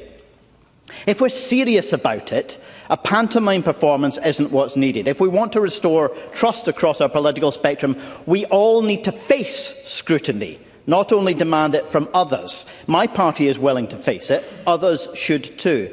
The damage to public trust does relate to the crimes exposed by Operation Branchform, but they do not only relate to those crimes. The decades-long influence of Peter Mandelson, despite his murky ties to the super-rich like Epstein, the influence of Russian oligarchs and kleptocrats and the flow of their money into UK politics, the series of huge bungs from the crypto spivs toward Nigel Farage and the rest of the far right, the political influence of the dark money junk tanks peddling propaganda for fossil fuel corporations and other big business, the routine acceptance of high-priced gifts by serving ministers, from clothes to gig tickets, the kind of freebies that most hard-working people never see, and not funded as a perk of the job, but by companies and vested interests which all want something in exchange. The list of issues which have undermined trust in politics is a long one. And for anyone to pretend that only one political party is at fault would be deeply dishonest. And it's not only a domestic problem. This very week we've witnessed the chilling result of the abuse of power by a super-rich owner of social media, Elon Musk, who uses that power to foment racism and violence on our streets. His actions represent a wrecking ball through public trust, yet we allow him to carry on doing business, pumping toxic propaganda into our society, telling people they cannot trust government or political parties or even their own neighbours. The overwhelming majority of the public believe that money buys influence in politics. And what's worse, presiding officer, they're clearly right. So the response should begin with a review, but it must be independently led, and it must look at these issues across all parties and organisations seeking to buy political influence. And that review must lead to action, the kind of action which UK authorities have so far chosen not to take. And so if this Parliament is sincere in wanting to do that, do what it takes to restore public trust, we need the power to do it as well. The Green Amendment, presiding officer, is the only option in front of us today which can confirm the need for action, but which ensures that it will be independent instead of partisan. More to the point, it's the only option which says that we need the power to act on the conclusions afterwards. The option in Mr Hepburn's amendment of taking no action should be rejected. But so should the option of holding an inquiry without having the power to do anything about it. And that's why I urge the Chamber to vote for the Green Amendment when we vote today. I call on Amanda Lindsay, who has up to 4 minutes. Thank you, Presiding Officer. I support this debate and back calls for a full parliamentary inquiry into the shocking embezzlement of party funds by Peter Murrell. The Scottish people deserve the truth. For years, the SNP presented itself as a slick, professional political machine. In reality, it has operated more like a closed, unaccountable political syndicate, where members' money disappeared, senior figures allegedly broke the law, and the party put its own survival above basic democratic standards. The SNP has exerted more energy in protecting its reputation than in helping the public understand what happened to the hundreds of thousands of pounds that vanished from its coffers. Forgive me, but I wish to make progress. Instead Minister, the member does not need to take interventions. Silence, deflection and obstruction. The First Minister likes to lecture others about integrity, yet he still refuses to put country before party. If he truly believes in restoring public trust, he must stop hiding behind lawyers and finally come clean. This government has spent years and millions of pounds of taxpayers' money fighting women in the courts to defend the discredited ideology that men can be women. They have dragged for Women's Scotland through the legal system, appealed rulings and wasted public resources, throwing women's rights under the camper van, the member must be heard. Yet, when it comes to holding one of their own to account for embezzling party funds, the urgency mysteriously disappears. Meanwhile, Scottish Labour, who called this debate, might want to reflect on their own party's sleazy history. After all, it was their hero, Lord Mandelson, who was twice forced to resign from Tony Blair's cabinet, first over an undeclared loan from a colleague and again over allegations of interfering in a passport application for wealthy donors. And just last year, Mandelson was sacked as UK ambassador to the US. He later resigned from the Labour Party and the House of Lords amid fresh revelations about his close and continuing ties to the convicted sex offender Jeffrey Epstein, including allegations of passing sensitive government information and receiving substantial payments. Sleaze is not unique to one side of the chamber, but only one party is currently pretending it doesn't exist. The public are sick of it. Sick of the cronyism, sick of the cover-ups and sick of politicians who treat public office as a protection racket for their own interests. That is why this Parliament must launch a full independent parliamentary inquiry with the power to call witnesses and examine all relevant documents. No more self-serving internal reviews. No more hiding. The First Minister must choose Scotland or the SNP, country or party. The time for secrecy is over. Let the inquiry begin. I call on Jamie Hepburn, who has up to 10 minutes. Thank you very much, President Officer. Let me say to Amanda Lindsay, might take more seriously the notion that my party operated like a syndicate if her party wasn't one that had been formed as a private limited company owned by one individual. So let's just remember where we're all starting from. Happy to give way if Shelley wants me to do so. Amanda Lindsay. Thank you for taking the intervention. The only thing I'd say is that SNP lecturing reform and sleaze is like Lord Mandelson selling ethics lessons. No one is buying it. Jamie Hepburn. Well, that was a wonderful pre-prepared line delivered tremendously well, Ms Lindsay. We look forward to much more of that. Can I start off by saying that the last few weeks have, and I'm not going to pretend otherwise, they have been uncomfortable for many of us. They have been difficult for many of us. They have been very distressing for many of us. I'm not going to pretend otherwise. No one would believe me if I suggested otherwise. But I don't think any of us should pretend that this debate has been anything other than a particularly unedifying spectacle. The notion of a parliamentary authorised inquiry into one party's finances has now been debated. It is now for Parliament to decide. I hope Stephen Kerr isn't too disappointed, but I revert back to all the reasons that I've laid out in my opening remarks. For the various reasons I've laid out, I urge Parliament to reject the proposition of a parliamentary inquiry as set out in Mr Sarwar's motion. I know that Mr Kerr, Stephen Kerr, there's a lot of Kerrs here, I should name them by first name.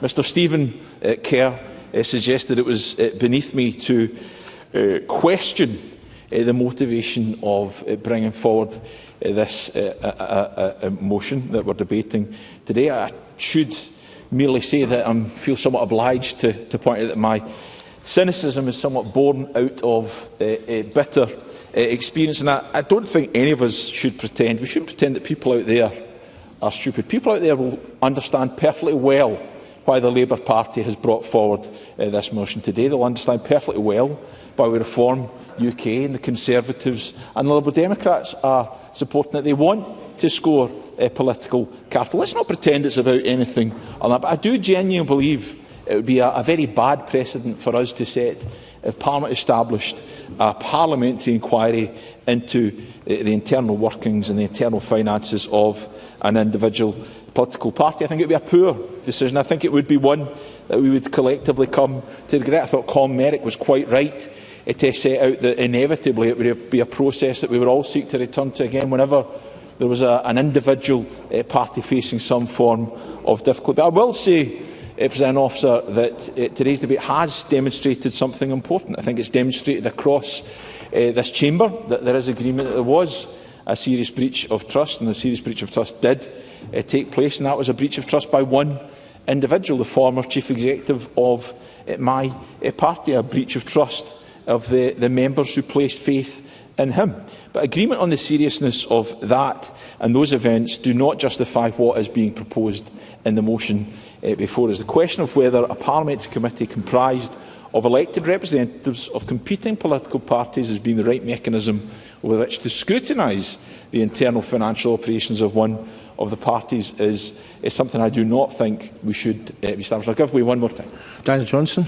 Very grateful to the Minister for giving way. So he doesn't want to accept questions coming from other parts of the chamber. Would he accept that there are questions coming from people that served his party both in the NEC and in Parliament, and they are saying that there were blocks and obstructions put in the way of them asking relevant questions, and that goes to the governance. And there are questions about the statements made by people holding public office in this Parliament relating to those things. Would you accept that those questions are important and need to be examined and answered?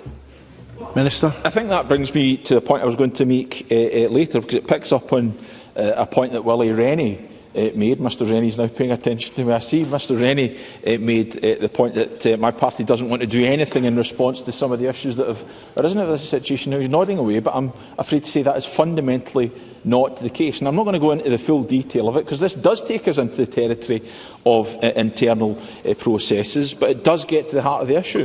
Where an issue like this happens, of course, it is incumbent on the organisation that's been impacted to learn lessons, and that's precisely what we have done. There's been a governance review within the Scottish National Party, and processes have been improved, and that's been something that's been communicated by our National Treasurer directly to every single constituency and branch treasurer, and by our party leader to every single member of the Scottish National Party, of whom I don't think Mr Rennie is one. Maybe he wants to apply to join. We'll maybe let him come on board. I'll give you one more time to Mr Rennie. Willie Rennie. It's a very generous offer, but I will have to decline. But this is the SNP investigating itself. How does that improve the confidence of the public in the government party of this country? Well, I think there's two things there. So first of all, the public can be confident that in terms of the crime that's been perpetrated, it's been fully investigated, it's been prosecuted, and now there's a police. So people should have... I don't think any of us are suggesting that there should be any lack of confidence in that process. I certainly hope not. That would take us into a bad place. But the other point, and the fundamental point, it does come down to internal matters. If there were challenges, and doubtless there have been challenges within the Scottish Liberal Democrats. I see Mr Rennie nodding along. We'll discuss them later, perhaps. But I wouldn't expect Parliament to be breaching into that territory. I would recognise it to be a matter for the Scottish Liberal Democrats to determine. So that is what the SNP has done in terms of its own processes, and SNP members, who above all should be concerned about that, can be assured that improvements have been made. I do want to turn to the notion of transparency, because I do consider that to be important. It is vital, but only if it is paired with impartiality. And as I and others have stated, the obvious conflict of interest of parties investigating each other cannot be mitigated with any amount of procedural formality. And I think that goes back to the point I made at the outset. Even if we exercised our very best efforts to try and achieve that. I don't think it would be perceived to be impartial, and I do not think it would be possible to get away from the unavoidable structural reality of party politics. I do want to turn and come back to the motion that I have laid, because I made this point in my opening remarks. The people of Scotland elected this Parliament collectively to govern in their interest, and as part of that they chose a Scottish Government that seeks to work for them. Scotland hasn't chosen a government who spends its time second-guessing the assessments made by independent authorities over matters. This debate does seem to me to have been a bit of a return to the theme of some of the mudslinging we saw from the Labour Party and the Conservatives at the last election, the last parliamentary session, and indeed it carried on into the election. I would gently point, and this is not, and I'll come to it in a moment, because there's certainly no sense of arrogance in making this point. I would gently remind folk that we went through that election after all those years of mudslinging, and the SNP is back in the government benches, and both those parties are here in much reduced numbers. So, and again, it goes back to the point that Mr Finlay made. He seemed to think it was somehow arrogant of me to point out this as a matter of fact. He was bemoaning the fact that we've had the SNP dominating Scottish politics for 20 years. All I was pointing out, and it's not a mindset, it is a matter of fact. It is a matter of fact that the SNP has won 5 elections in a row. It's earned the trust of the people at 5 elections in a row. It's just a matter of fact, no arrogance about it, it's just a reality. What I would say is I think it's important that I'll give way to Mr Finlay. So I remember how sleazy, arrogant and entitled Labour became when they dominated Scottish politics. Does the Minister see that at all in his own party? Minister? No, I don't. So let's just move on. The point I was going to make is I think it is important that as an institution we focus on the matters that are of primary interest and of paramount importance to the people of Scotland. I made this point earlier. That's why, instead of bringing forward issues like this, we brought forward a debate on childcare on the 27th of May. That's why we brought forward a statement on our First Homes Fund on the 27th of May. That's why last week we brought forward a debate on the future of the National Health Service. That's why yesterday we had a debate on the Scottish economy, and that's why we've got a business motion before us that says next Tuesday, if we agree it, next Tuesday we'll have a statement on urban regeneration, a debate on supporting the third sector on Wednesday, a debate on affordable bus fares on Thursday, 3 statements, including one on the provisional outturn and child poverty. Those are the things that the people of Scotland expect us to focus on, and again I urge Parliament to support the amendment in my name. Thank you. I call on Jackie Baillie to wind up the debate. Up to 8 minutes, please. Thank you, Presiding Officer. The key and absolute qualification for any First Minister of Scotland is that that individual must be able to command the trust of the Parliament and the public. Not my words, but that of John Swinney, and on this we are in complete agreement.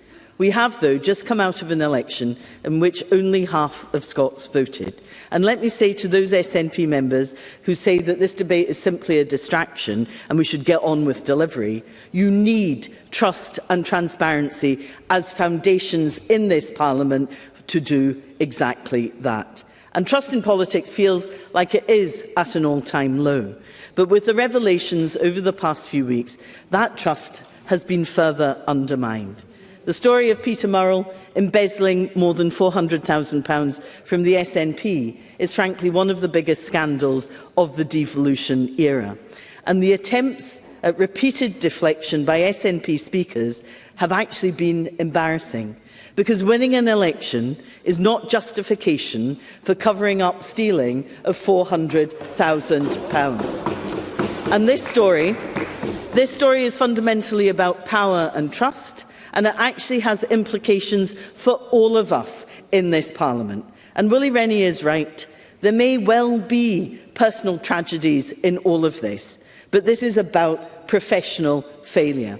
And people believe that this is corruption at the highest level.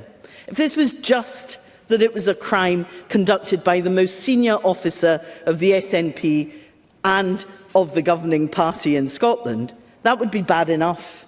But at the time, this was the husband of the former First Minister, Nicola Sturgeon, and the childhood friend of the current First Minister, John Swinney, who appointed him to his role. In that context, it's simply not credible for John Swinney to say, "There is nothing to see here, trust me." The First Minister says that because there has been a police investigation, there's no need for a parliamentary inquiry. And let me reassure John Swinney, I have nothing but admiration for the police, and I have no intention of marking their homework. But the police themselves aren't happy. There are wider questions that arise from this, and I will set those out shortly. But contrary to what John Swinney seems to think, I'm clear that it is not for me or this Parliament to consider the internal financial operation of the SNP. It is a matter for the SNP itself. And I would gently suggest to the First Minister that there is much merit in Alex Neil's suggestion of asking an independent KC to examine the governance arrangements, both then and now, to satisfy himself that there are robust arrangements in place. The First Minister's so-called governance review was actually pretty thin. And interestingly, Robin McAlpine noted yesterday that the problem in the SNP was not about rules and procedures, but about democracy and culture. I'm happy to give way. Minister. Interesting that Ms Bailey said that it isn't for others to take an interest in the internal affairs of the SNP, but she's now talking extensively about the point of a KC and the thin nature of our own internal governance review. So it does seem she's taken interest, and does that not speak to the very point that is exactly what this inquiry will do, and that's why we shouldn't agree it? Jackie Bailey. Understands, right? And he's clearly not listening, because the people of Scotland are interested in these wider questions. That's not what I'm suggesting the inquiry should do, and I've been very, very clear on that point. So let me go back to what Robin McAlpine had to say about democracy and culture. A culture that bullied and intimidated those who raised legitimate questions. A culture of denial and deflection. A culture of secrecy and cover-up. The shame, the dishonesty and the cover-up speak for themselves.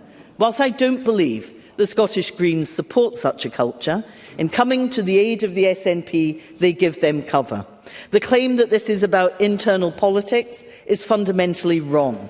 This is about honesty, trust and integrity. This is about ministers knowingly making public statements that are wrong or at the very least incompetent. There are many questions that remain unanswered, from members of the public, from SNP members, from police officers, from those in the legal profession who have contacted me. Why did it take over 4 years at a cost of £2.7 million for the police to investigate? Why did it take so long for the Crown Office to decide to prosecute? And Pauline McNeill is right. Why, if Murrell indicated he would plead guilty on the 3rd of March, was the case postponed until after the election? Why was Murrell granted legal aid when he part-owned a villa in Portugal, an asset that wasn't frozen and which he sold after his application was granted? Why is legal aid not recoverable in Scotland? Did the SNP unwittingly make fraudulent VAT claims on Murrell's purchases, and how much was claimed? The Electoral Commission gave the SNP a policy development grant worth on average £175,000 a year, more than £2.4 million over the period of Murrell's crimes.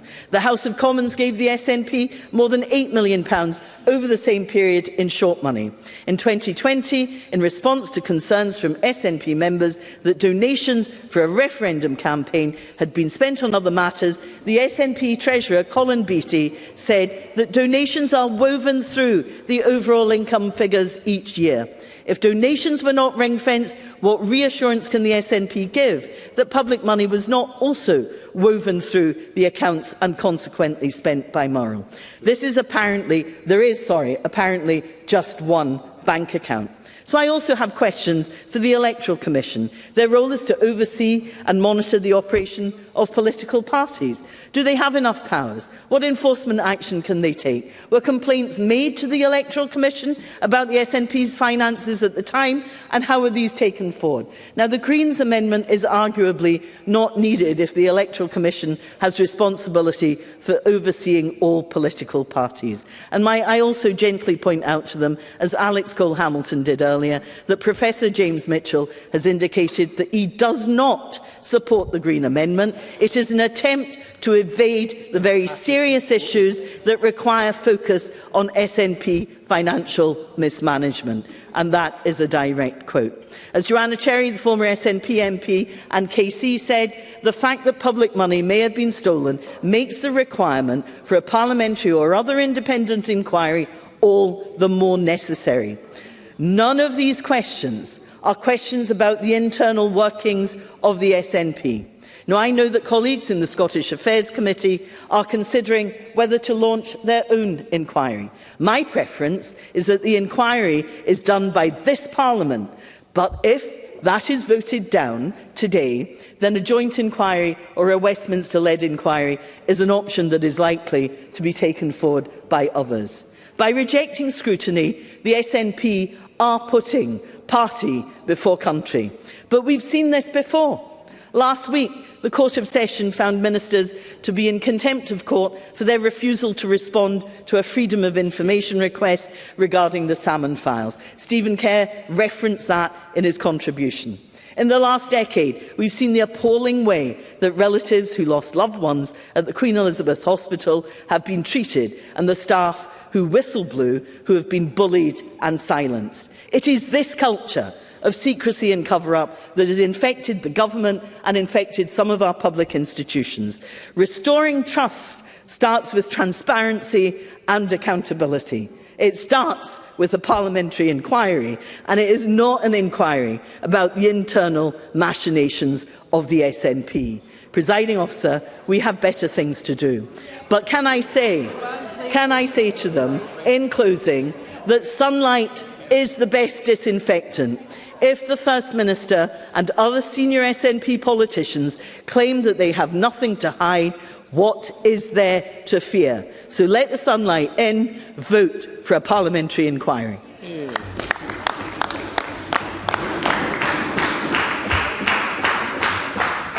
That concludes the debate on inquiry to restore public trust in Scottish politics. It's now time to move on to the next item of business. The next item of business is consideration of Business Motion 301 in the name of Jamie Hepburn on behalf of the Parliamentary Bureau, setting out a business programme. I call on Jamie Hepburn to move the motion. Move, Presiding Officer. No member has asked to speak to the motion. The question is that motion 301 be agreed. Are we all agreed? Yes. We are all agreed. There are 4 questions to put as a result of today's business. I remind members that if the amendment in the name of Jamie Hepburn is agreed to, the amendment in the name of Ross Greer will fall. The first question is that Amendment 294.1 in the name of Jamie Hepburn, which seeks to amend Motion 294 in the name of Anna Sarwar on inquiry to restore public trust in Scottish politics, be agreed. Are we all agreed? Yes. We are not agreed. The Parliament therefore move to a vote. There will be a short suspension to allow members to access the digital voting system.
We'll now restart proceedings. The question is Amendment 294.1 in the name of Jamie Hepburn, which seeks to amend Motion 294 in the name of Anna Sarwar be agreed. Members should cast their votes now.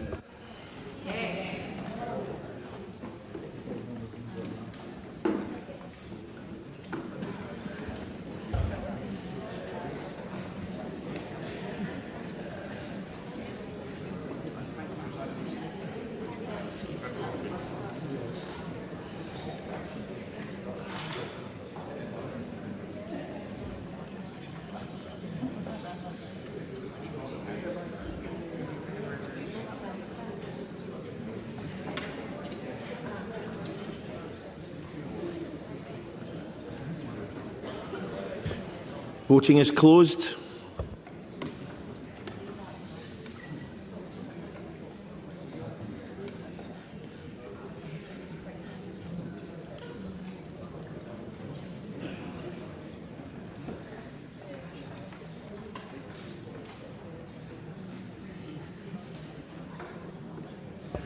The result of the vote on amendment number 294.1 in the name of Jamie Hepburn is yes 55, no 68. The amendment is therefore not agreed to. The next question is amendment 294.2 in the name of Ross Gray, which seeks to amend motion 294 in the name of Anna Sarwar be agreed. Are we all agreed? Yes. We are not agreed. Please vote now.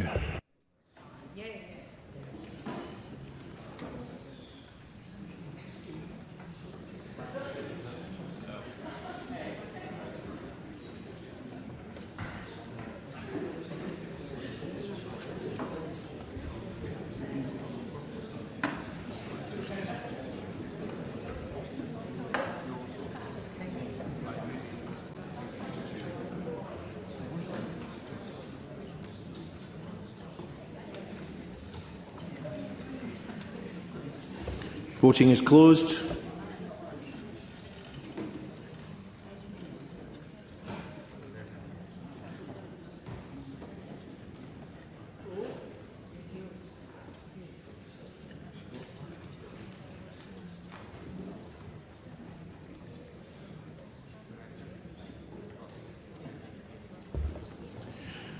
The result of the vote on amendment number 294.2 in the name of Ross Greer is yes 70, no 53. The amendment is agreed. The next question is amendment 294.3 in the name of Russell Finlay, who seeks to amend motion 294 in the name of Anna Sarwar be agreed. Are we all agreed? No. Parliament is not agreed. Please vote now.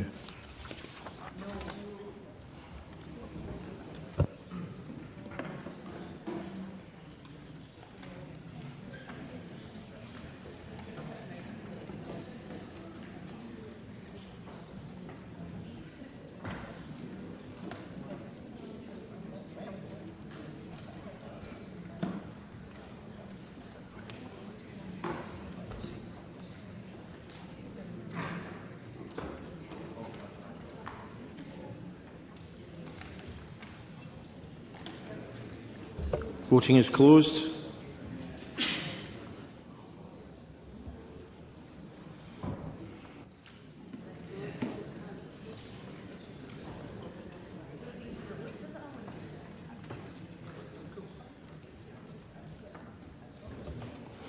The result of the vote on amendment number 294.3 in the name of Russell Finlay is yes 53, no 70. The amendment is not agreed to.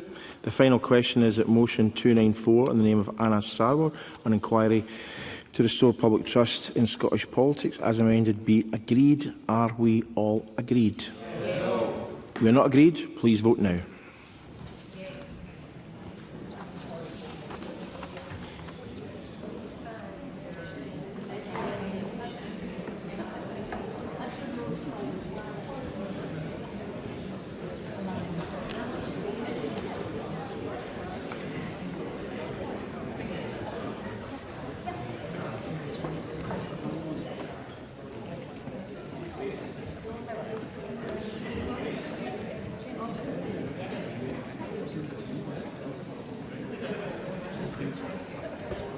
Voting is closed.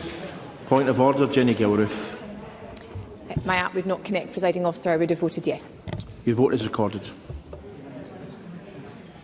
Joe Long. Able to vote, I would have voted no. Your vote is recorded.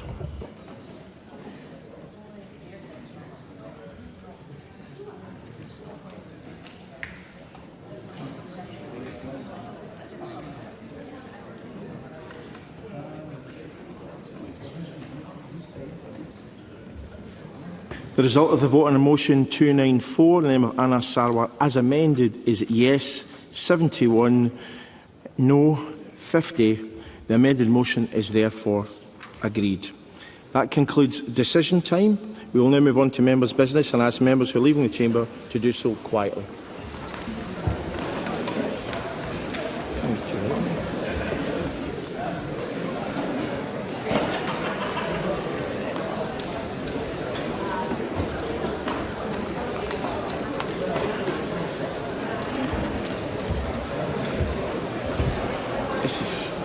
At the end, you sometimes get this. It just seems to stick at the end.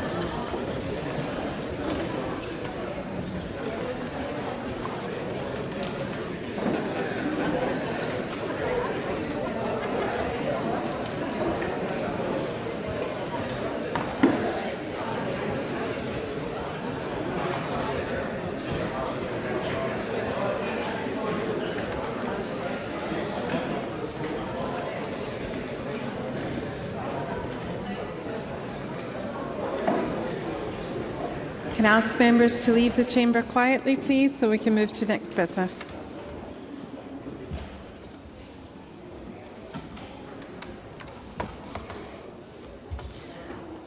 The final item of business today is a members' debate on motion 188 in the name of Alan Smith on growing Scotland's screen sector. The debate will be concluded without any questions being put. Would those members who wish to speak in the debate please press the request to speak buttons now? And I call on Alan Smith to open the debate. Presiding Officer, thank you. I'm delighted to lead my first members' debate in this chamber on a subject of great importance to not just Stirling, but to Scotland and indeed to all of our constituencies and constituents. And it's a success story. It's something for us to celebrate because we're all winning in this. The film industry, the screen sector is a success for Scotland. I'd modestly suggest that Stirling is at the heart of it, as I'd suggest Stirling is at the heart of everything else as well. But all of us have got constituents who will be working in this sector. All of our constituencies may well have been used as film locations. So I'll be happy to take interventions from across the chamber, and I'm very grateful to colleagues for supporting the motion. I'm also grateful to the interest that it's spurred from the sector itself. I've had a lot of interest from and great support from Screen Scotland, Stirling's own Broadcasting Scotland, Forth Valley College, Stirling University, the University of the West of Scotland, BBC and Channel 4. There's a lot of players in this market and the scale of the industry is significant, actually much more significant than people may realise. It's not just one company, it's not just one set of individuals. These are very mobile, global people who move around a lot. But it's £718 million to the Scottish economy in 2023 and 12,680 full-time equivalent jobs. Now, many of those jobs are temporary, many of those jobs are mobile, which is where the industry often doesn't get the attention that I think it needs. Because the sector is growing apace and Scotland has a natural advantage in this sector. We're English-speaking, we're globally, centrally located. We've got a talent pool of artists and tech that most countries would give their eye teeth for. We've got any location you want. If you watch Outlander, we can even do time travel. We have a spectacular advantage within this. We're also investing in the future, and I do think we need to focus on this as a chamber. We have students across Scotland in 35 TV and film relevant courses at 12 colleges. We have 1,112 college students training up for the future in this industry. We've got 915 students at 5 universities gaining the skills to take this industry for Scotland into the future. That's exciting. And Stirling really does have an advantage within this sector. We've got all the talent we could ask for and we're building for the future. At Stirling University, we've got David Sinforiani and a fantastic division of communications, media and culture, turning out stellar talent like Ailey Barber, Mark Cousins, journalist Shelley Joffrey, Mark Daly. We've got talent in spades and many more to come. For 4 years in a row, Stirling students have won Royal TV Society Awards. We've got a very successful collaboration between Stirling University and BBC Scotland, giving students real experience in the real world, preparing them for real jobs that are very lucrative. We've got Broadcasting Scotland as well, no stranger particularly to MSPs, based at Stirling University campus, doing some fantastic broadcasting work, giving students experience as well. And jobs in the screen sector are, of course, not just behind or in front of the camera. There's the painters, the joiners, the designers, the sparkies, the moving things around, the scouts, the transport, the catering. The supply chain of the screen sector is really, really significant for all of our constituencies and all of our industries. And Forth Valley College has got a fantastic track record within all of these skills. There's already talk within Stirling about greater tie-ups between Stirling schools and the college and the screen sector generally. This is a really exciting potential. The pool of talent we have in the Forth Valley really is significant. And this is a global industry. And where there's some criticism of particularly BBC Scotland and Channel 4 about where things are made, I'm more relaxed about that, I have to say. This is a globally mobile industry, and we need to make ourselves as naturally attractive as we possibly can be. I'm less concerned about the brass plaques of a production company's headquarters. I'm more concerned about where control is exercised from and how much money is spent. And I want to see the maximum control and maximum money spent in Scotland.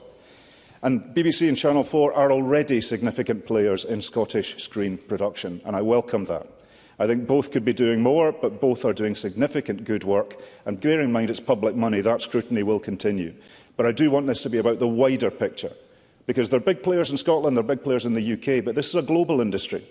And much of the industry is private capitally funded. So we need to make ourselves as attractive as we can. By investing in the talent pool, by supporting fiscally and politically the screen sector, and making sure that we have an environment that welcomes that investment, however temporary or long. And that's a fantastic opportunity. Having world-class facilities that naturally draw this production to Scotland is something that we will all benefit from. The spin-offs from production within Scotland are massive, and Stirling has a huge amount to contribute to and gain from those efforts. And I'm really excited for the industry's future in Stirling and in Scotland. Presiding Officer, thank you.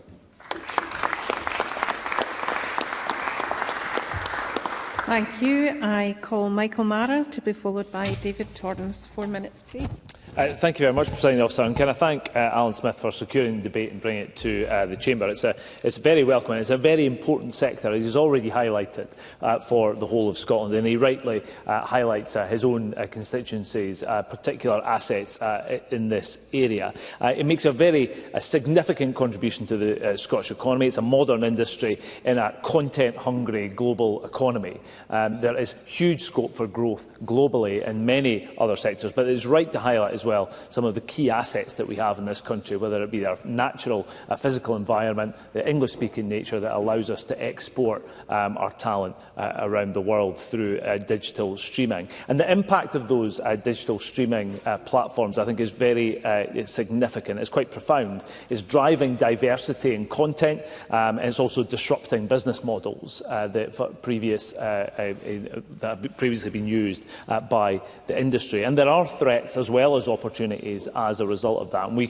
quite often, I think, in debates in this Parliament and other places, talking about some of the disruptive elements of the online digital streaming and social media content creation and the threats that that can bring. But we have to be at the forefront of taking advantage of some of those opportunities at the same time. And it's absolutely vital in doing so that we consider that end-to-end process about creation, production and also enjoyment. And it all loops back into the same process, because that production does require prior consumption. It requires the inspiration for young people and older people, so that they can then see themselves as having a place in that industry. You have to see it to be it. And the skills, again, as Alan Smith has already highlighted, are significant, whether it be through FE and HE. And I think we should probably consider some of the evidence that was taken by the committees in the last session of Parliament regarding some of the school-level skills that might be an option option for Scotland. In Northern Ireland, that is certainly the case.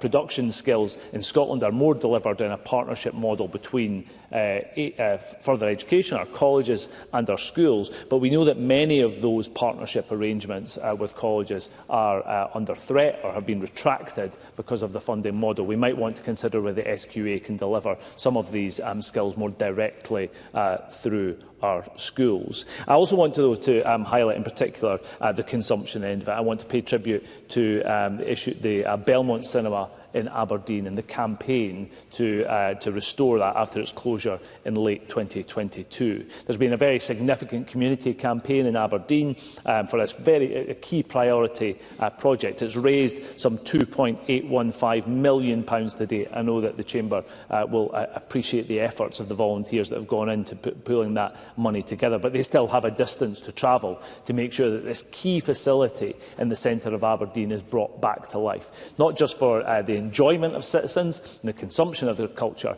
but also there's a key contributor to driving the tourist economy and also the nighttime economy for Aberdeen. It's absolutely critical. It's has been the city's only independent cinema, and it's a key cultural draw. I would like to obviously hear from the Minister when, in summing up, what more we can do to support not just Belmont but those cinemas across the country. Please take Mr Melville. Lloyd Melville. Thank you to Mr Mara for taking that intervention. He and I, him representing the North East of Scotland, also represents Chalmers Cinema in Arbroath, and I wonder if he would agree with me that it's actually incumbent on all of us who want to see Scotland's screen sector progress to support independent cinemas by going and seeing films there as often as possible. Michael Mara. I do absolutely agree with Mr Melville. He's right to highlight the cinema in Arbroath. And also I would point to Montrose and the independent cinema there that's supported actually by the local Port Authority and on a sponsorship model. And they help to provide the facilities through the funding that they give to it. So I think it's a really critical hub for the community and enjoyment. Also DCA in Dundee Contemporary Arts, and they have ambitious plans for redevelopment, actually to build in sustainability to their model as part of a longer-term redevelopment plan. It's an outstanding building, opened as far back as 1999, but it actually requires further investment to make it a more sustainable business model. So just that end of consumption, and I hope that we can hear a little bit from the Minister on what we can do to support that end of the pipeline in a very important sector for Scotland. Thank you, Presiding Officer. I call David Torrance to be followed by Hugh Manavanan. Thank you, Presiding Officer, and thank you to Alan Smith for securing this debate tonight.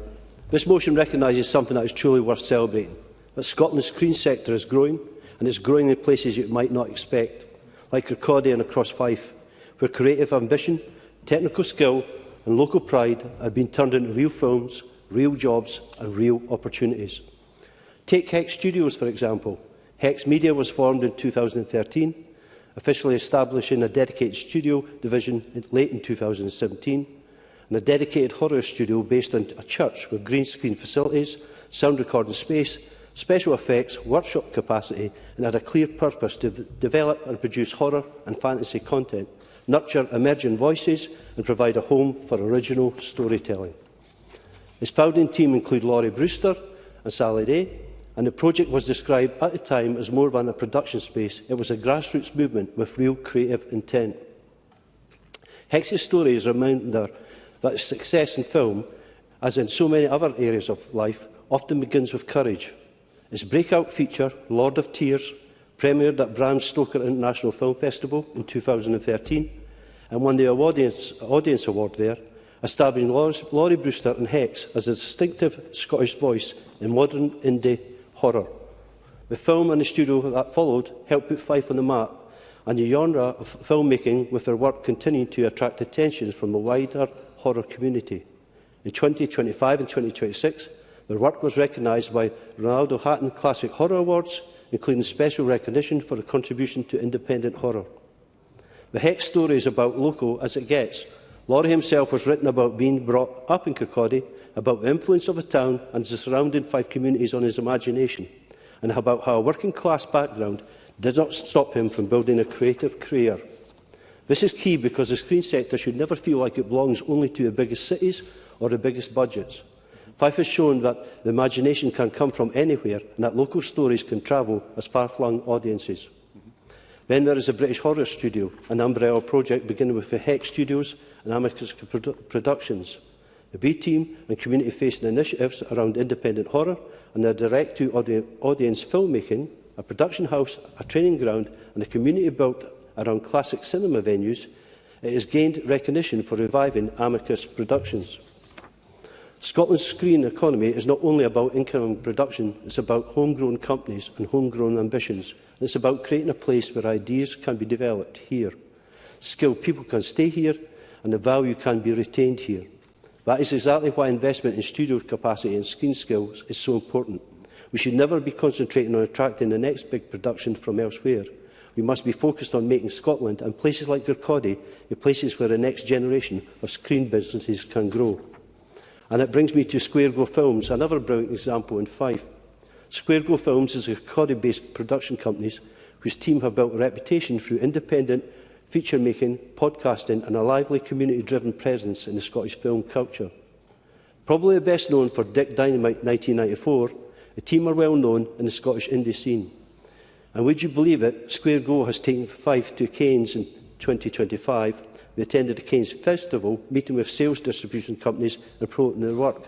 Last month, the team were back again, wearing kilts and turning heads on the red carpet, meeting distributors and holding talks with US-based Epic Pictures about the next instalment of our Dick Dynamite film series. I'm sure that great things lie ahead for them. This motion recognises that Scotland's screen sector is a living network of people and places, from national institutions like Creative Scotland and Screen Scotland, to local offices, to studios in Fife, and to the individual makers with a vision and a determination to pursue it. In conclusion, Presiding Officer, let us recognise and celebrate the filmmakers and all those working behind the scenes who are helping to put Scotland firmly on the map. From the writers and the directors to crews, technicians, designers and countless others who work often goes unseen, it's their talent and determination that brings us stories of life and to help showcase Scotland to the world.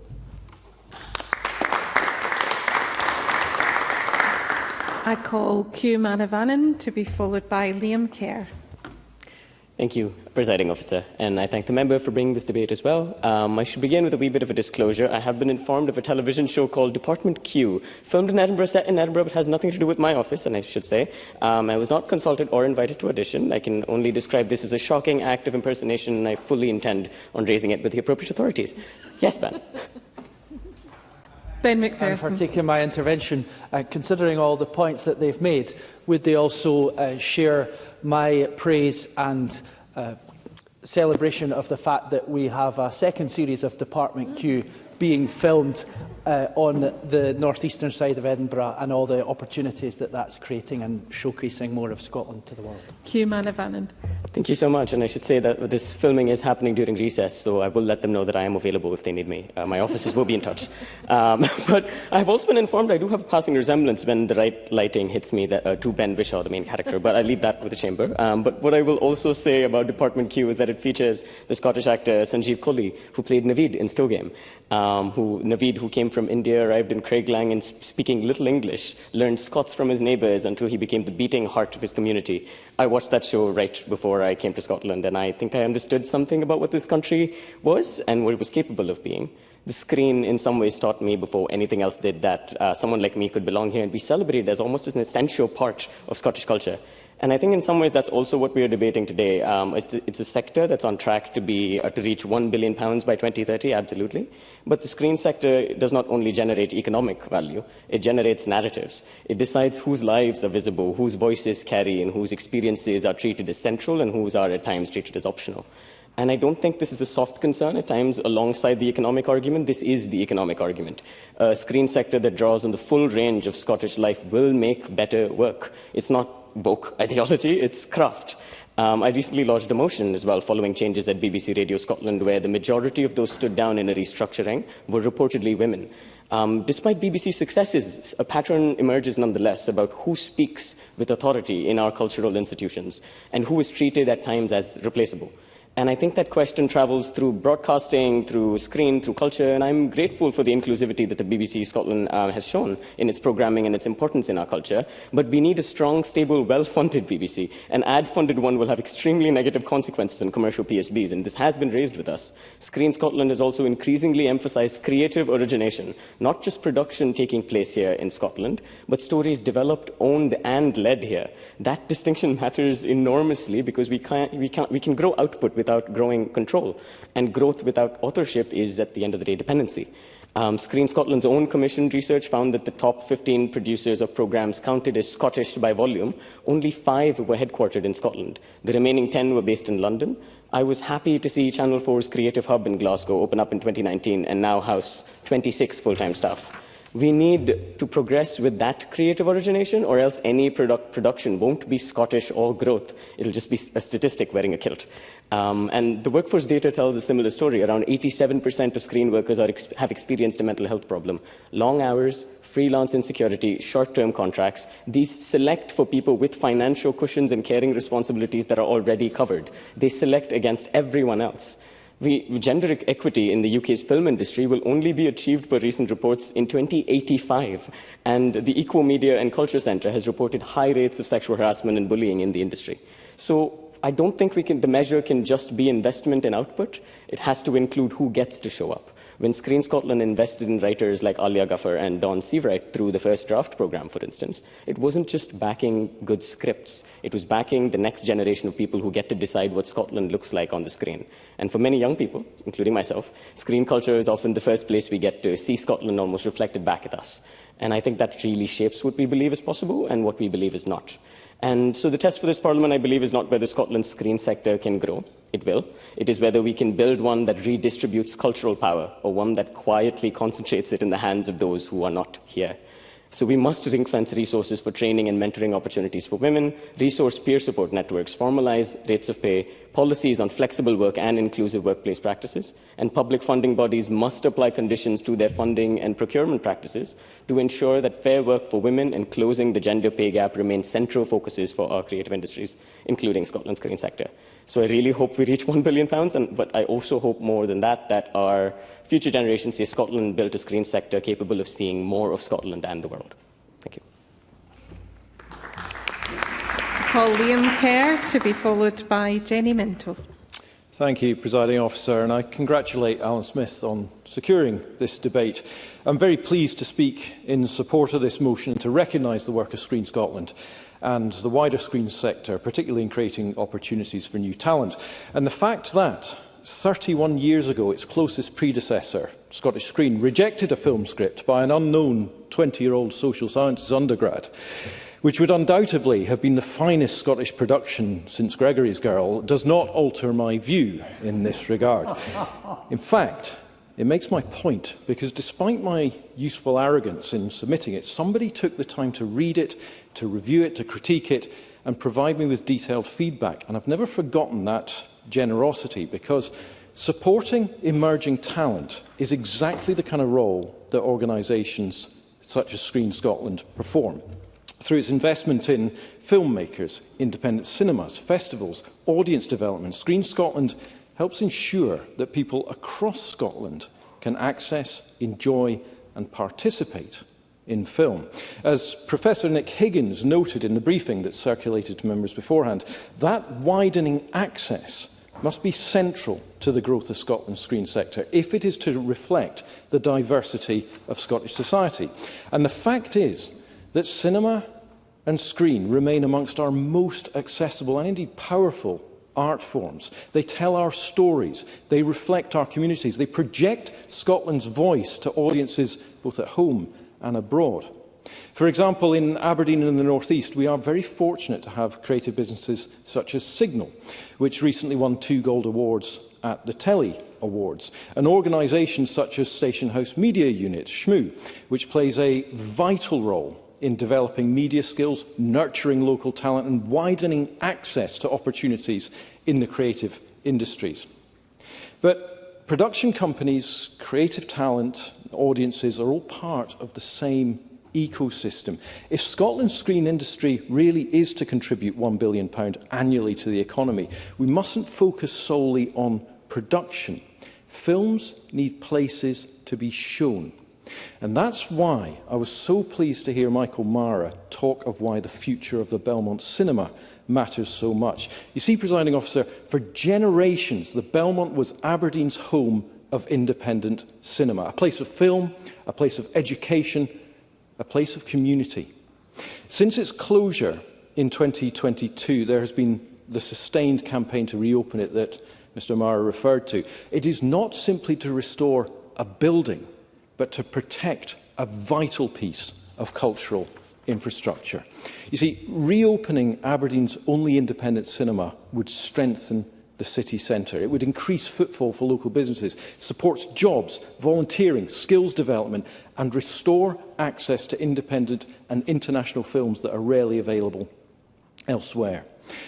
You see, at a time when we speak about regeneration, rightly speak about regeneration and creating vibrant city centres, cultural institutions such as the Belmont must be recognised as part of the solution. The Belmont, and indeed those mentioned by Lloyd Melville in his intervention and Michael Mara in his response. So I ask the Minister in responding to say, how will the Scottish Government work with local partners to help secure the remaining funding needed to reopen the cinema, to continue to invest in cultural infrastructure and ensure that funding programmes better align with local regeneration priorities?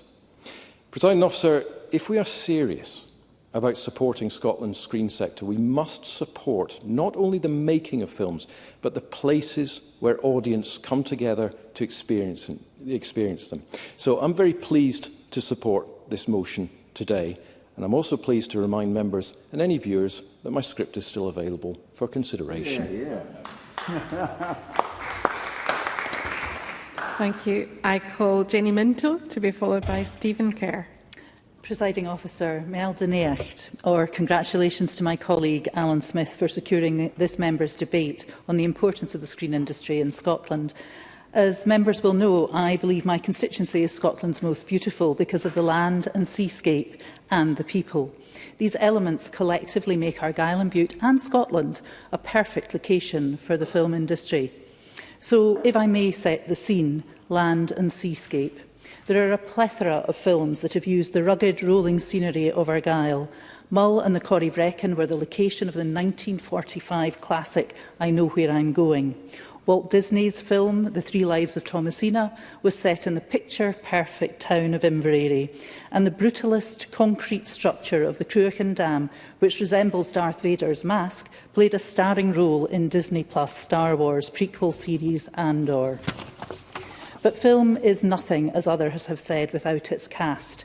Whether it's those in front of the camera, man of the small and silver screen Sylvester McCoy, born in Dunoon, or Ashley Ann Lilly of Rothsay, who made her film debut in Mamma Mia, or the crew, production team and writers. Screen Argyll on Tyree provides opportunities for communities to connect through film. The Sea Change Film Festival is Scotland's only annual film festival dedicated to empowering women in film, celebrating women behind the camera with funding from Screen Alba or Screen Scotland. Screen Alba also had a vision to embed film and screen education and qualifications in Scotland's schools. I had a fabulous visit to Rothsay Joint Campus with yourself, Presiding Officer, in the last session of Parliament. Personally, as somebody who worked at BBC Scotland very much behind the camera and has a husband who works in the industry, I'm excited that this education is now at the heart of Scotland's education curriculum.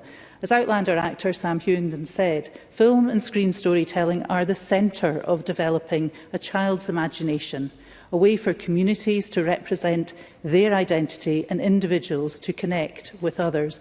Certainly what Hugh Manavanan was contributing in their contribution. Sam is not from Argyll and Bute, but Grace Wallace is. This is what she told me about her learning experience at Rothsay Academy. The film and screen course made me certain of my future. It gave me the opportunity to learn and experiment in all areas of film industry, from pre to post-production, both in front of and behind the camera, and working with people already in the sector. I've been given the skill set and confidence to seek further opportunities in this area, which as a young woman from a small island originally seemed impossible. Definitely a 5-star review. But we also need places to watch films, as Liam Kerr, Michael Mara and Lloyd Melville have all debated. So here's my contribution to this. The Screen Machine. Last summer, Screen Machine 3 will return, later this summer, Screen Machine 3 will return to its West Coast venues. £1.49 million raised, £500,000 from the Scottish Government.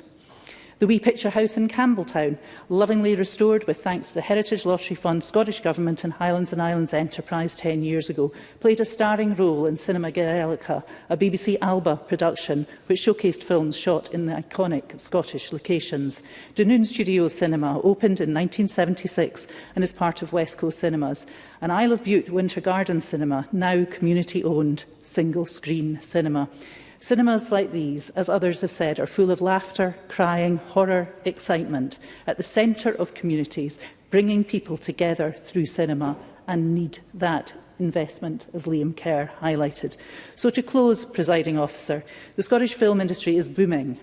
We should build on the success and be even more ambitious for this sector. We have a skilled and talented people who are building the foundations of an independent Scotland's film industry. And I will finish with more of Grace Wallace's words. I believe that this sector needs to grow and thrive, to allow young people like myself to pursue their dreams, no matter where they come from, and open doors for demonstrating their talents and expressing their creativity. Final speech in the open debate, call Stephen Kerr. Well, I really enjoyed this debate and all of the speeches. What a contrast from the previous couple of hours. And congratulate Alan Smith on his first members' business debate. And I hope this doesn't destroy his credibility with his colleagues, but I thought he gave a very good speech. Such as it is, he says. But he gave a very good speech, and I think he and I are pretty aligned on this idea about brass nameplates. I think what's important is that we attract the investment to Scotland, and we both live in a place that is benefiting from that inward investment and the exciting future that Stirling has in this whole sector is quite mind-blowing, actually. I just would like to comment about Liam Kerr. The longer I've known Liam Kerr, the more I'm astonished at the depths and directions of this fellow's talents. I mean, I'm not entirely surprised he wrote a screenplay at 20 and sent it to wherever he said he sent it to, because nothing really would surprise me about Liam at all. But I thought some of the speeches that have been made, especially we mentioned Michael Mara and Q Manavanan's speeches, highlight some of the issues. And indeed, the Deputy Presiding Officer, under your convenership, we conducted an inquiry in the Culture Committee at the end of Session 6, which I would recommend the report of that to members, because while there are many bright spots, there are also areas where I think warrant the attention of parliamentarians, particularly in relation to the direction of public funding. And I want to mention some other aspects of that report in my brief remarks tonight. But there's no question about it. Scotland's screen sector is absolutely one of our most exciting economic opportunities. And I know we don't measure everything in economics, but it does support thousands of jobs. It generates significant economic activity. And it showcases Scottish talent and creativity to audiences around the world, because, as Alan Smith said, this is a global sector, content hungry, I think Michael Mara said, sector globally. Now, Stirling obviously will be mentioned by Alan Smith, and I respect the fact he's the member for Stirling, but I have a great love for Stirling too, and Stirling has a proud screen heritage. The historic landscapes of Stirlingshire and its locations have featured in productions such as Outlander, which is already mentioned, Game of Thrones, and dare I also mention Braveheart. And local businesses, such as Combat International in the Falkirk area, have played their part too, providing specialist expertise that those productions require. And building on that success, as is alluded to in the motion, is the development of Stirling Studios. 200,000 square feet of studio space, the prospect of thousands of jobs that could be transformational, not just for Stirling, but for Scotland. That would make Stirling genuinely the Holyrood of the British Isles. That's what we want. But what makes this particularly significant is how it all comes about, because there's a role here for government to play. The studios will be built on the site of the former Minister of Defence barracks.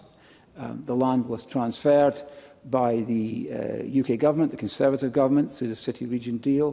There was another £19 million of levelling up funds that followed that, again granted by the Conservative government, which have helped prepare the site for development. And these decisions help unlock the major economic opportunity for Stirling and for Scotland, but they also demonstrate something that I know I've gone on about before in speeches I've made to this Parliament, that when our governments work together, when they focus on delivery and growth and investment, great things can begin.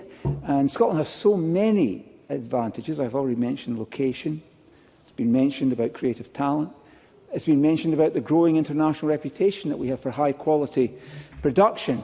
But if we're serious about becoming a leading destination for film and television production, our next challenge is clear, and that's skills, which was highlighted in the report that we authored. Because throughout my business career, I've learned that investment follows talent. Studio space matters, infrastructure matters, but businesses invest where they can recruit skilled people, and that means strengthening links between industry and education. And I think we can do better in that area, because this is an industry that's about far more than actors and directors. It's about electricians and engineers and technicians and designers and builders, transport providers, caterers, countless small businesses. And that's where the wider economic impact can be felt, and that's why this sector matters. So I welcome support for the sector. I understand I'm past time now, so let me just say that if we get this right, which we have to, the rewards will extend far beyond studio gates in terms of creating jobs, supporting businesses and driving economic growth in communities across Scotland. And if there's one thing I know that we can agree on, it's nice to have a debate where there's a degree of consensus like this, but there's also increased consensus in this Parliament in Session 7 that we need economic growth in Scotland, and this is a powerful sector to deliver that economic growth. Thank you. I now invite Cabinet Secretary Mary McAllen to respond to the debate. Thank you, Presiding Officer, and thank you to Alan Smith, and congratulations to him for having his members' debate secured. I also want to thank members for their contributions. This debate, as Stephen Kerr was just reflecting, has been a positive one, and it's given all members an opportunity, and me an opportunity, as the new Culture Secretary, to celebrate the enormous success that is Scotland's screen sector. We have long been a great cinematic nation, from Sean Connery's James Bond to Gregory's Girl, which has been mentioned, and modern classics like Trainspotting and so many more. We have played a defining role in the global story of film and television. But this debate isn't just about celebrating that legacy. It has to be about, firstly, acknowledging what we're achieving today, and secondly, looking to how we build on that in the future. And today, Presiding Officer, Scotland's screen sector is not only culturally authentic and significant, but it is also, as has been reflected, an economic powerhouse and a global creative force. Now, Alan Smith spoke of the value of the sector, but let me just put a bit of that growth in context. So in 2019, just a year after the creation of Screen Scotland, film and television contributed about £567 million in gross value added to the Scottish economy.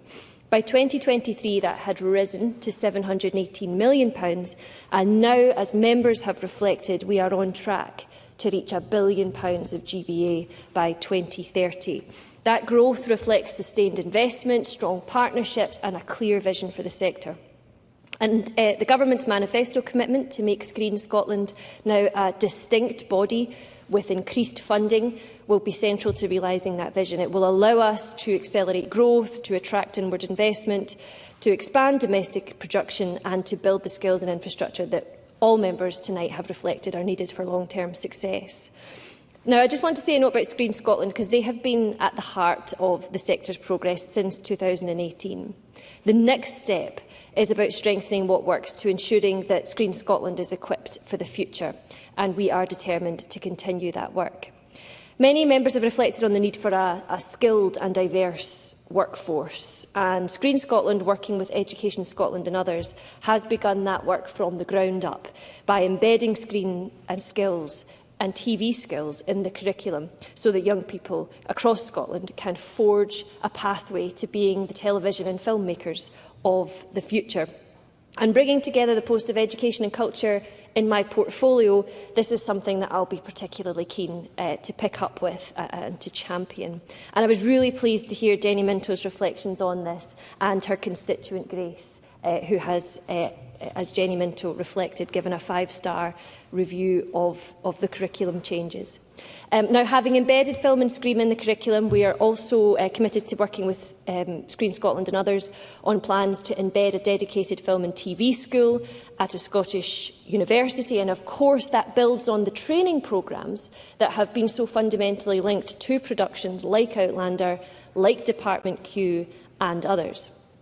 We're also continuing to support the growth of world-class studios and of infrastructure so that productions of all sizes can choose to base themselves in Scotland. Members are correct to reflect on the fact that attracting production is key. And inward investment and international productions are a huge part of that, ensuring that Scotland is attractive, globally competitive and is able to continue attracting productions like the Oscar-winning Frankenstein, like Department Q, like Marvel's Avengers, and I was very pleased to hear my colleague Ben McPherson and Q Manavanan recognise the good news of a second season of Department Q, and I'll take Paul Sweeney's intervention. The Cabinet Secretary, and I very much share her sentiments and the sentiments of all speakers tonight. If I may simply give a note of caution, though, the frequent closures of streets in Glasgow. We know that Glasgow is a very Atlantic-oriented city. It often doubles up for American cities due to its grid system. But we have seen issues with local businesses being closed arbitrarily for long periods without adequate compensation. Perhaps something to consider is a more robust system of protocols for compensation and advance notice. We see big production houses coming into Glasgow, closing streets down and creating blockades for weeks on end. It does create a significant impact on local businesses. Cabinet Secretary. It's of course right to say that any kind of disruption, even when it is showcasing Glasgow's streets as an international film and TV, we have to be considerate of businesses, and I'm always interested in the ways we can do that better. But there's another angle here to reflect on, and that is that domestic production is just as important, if not more important, than our ability to attract international pictures, and David Torrance was absolutely right to remind us of that. Alan Smith was correct to mention the supply chain and all the behind-the-scenes jobs, because when content is developed and owned in Scotland, the benefits go further, they last longer. And in supporting sustainable jobs, we can strengthen independent production companies, ensure that values remains here in Scotland, and allow us, Presiding Officer, to tell our own stories, something that has felt so elusive in Scotland for too long. And we've already seen what we can achieve with productions like Summer Water, with Anchelan, Gaelic, drama, absolutely gripping. Both of these were supported by Screen Scotland's Broadcast Content Fund. Independent Scottish production companies continue to produce work that is reaching global audiences and reflects our distinctive voice, a voice, Presiding Officer, that I'm so glad is being heard in English, Gaelic and Scots. So to build on that, there's so much more we need to do in intellectual property development, backing Scottish writers, producers and creators to originate their ideas here, to retain their rights here and to scale those ideas for international markets, and emulating a young Liam Kerr in that regard. But that strong pipeline from development through to distribution is essential if Scottish-owned content is to play a larger role in the growth of the sector. And just a word on cinema. Michael Mara, Liam Kerr, Lord Melville, Jenny Minto, absolutely right to mention the importance of independent cinema, as well as strongly encouraging folks to enjoy their local cinemas. I want to acknowledge today the work of campaigners who are working to save their independent cinemas, and I also must mention the success of the campaigners for Screen Machine, and I'm really pleased that the Scottish Government was able to support that. Presiding Officer, time's against me. I will wind up now. I just want to say a word that public service broadcasting is absolutely central, and Scotland's voice being heard in that is critical. As Culture Secretary, I'll be championing that. But our ambitions are absolutely clear. We have a sector which, as members have reflected, has gone from strength to strength, is a real growth area for our economy, but it has intrinsic value in itself of allowing jobs and growth in Scotland's communities and allowing us to tell the stories of Scotland and put them on a global stage. I'm so proud of the success to date, and I look forward to leading that further. Thank you. Thank you, Cabinet Secretary. That concludes the debate, and for the first time, I close this meeting.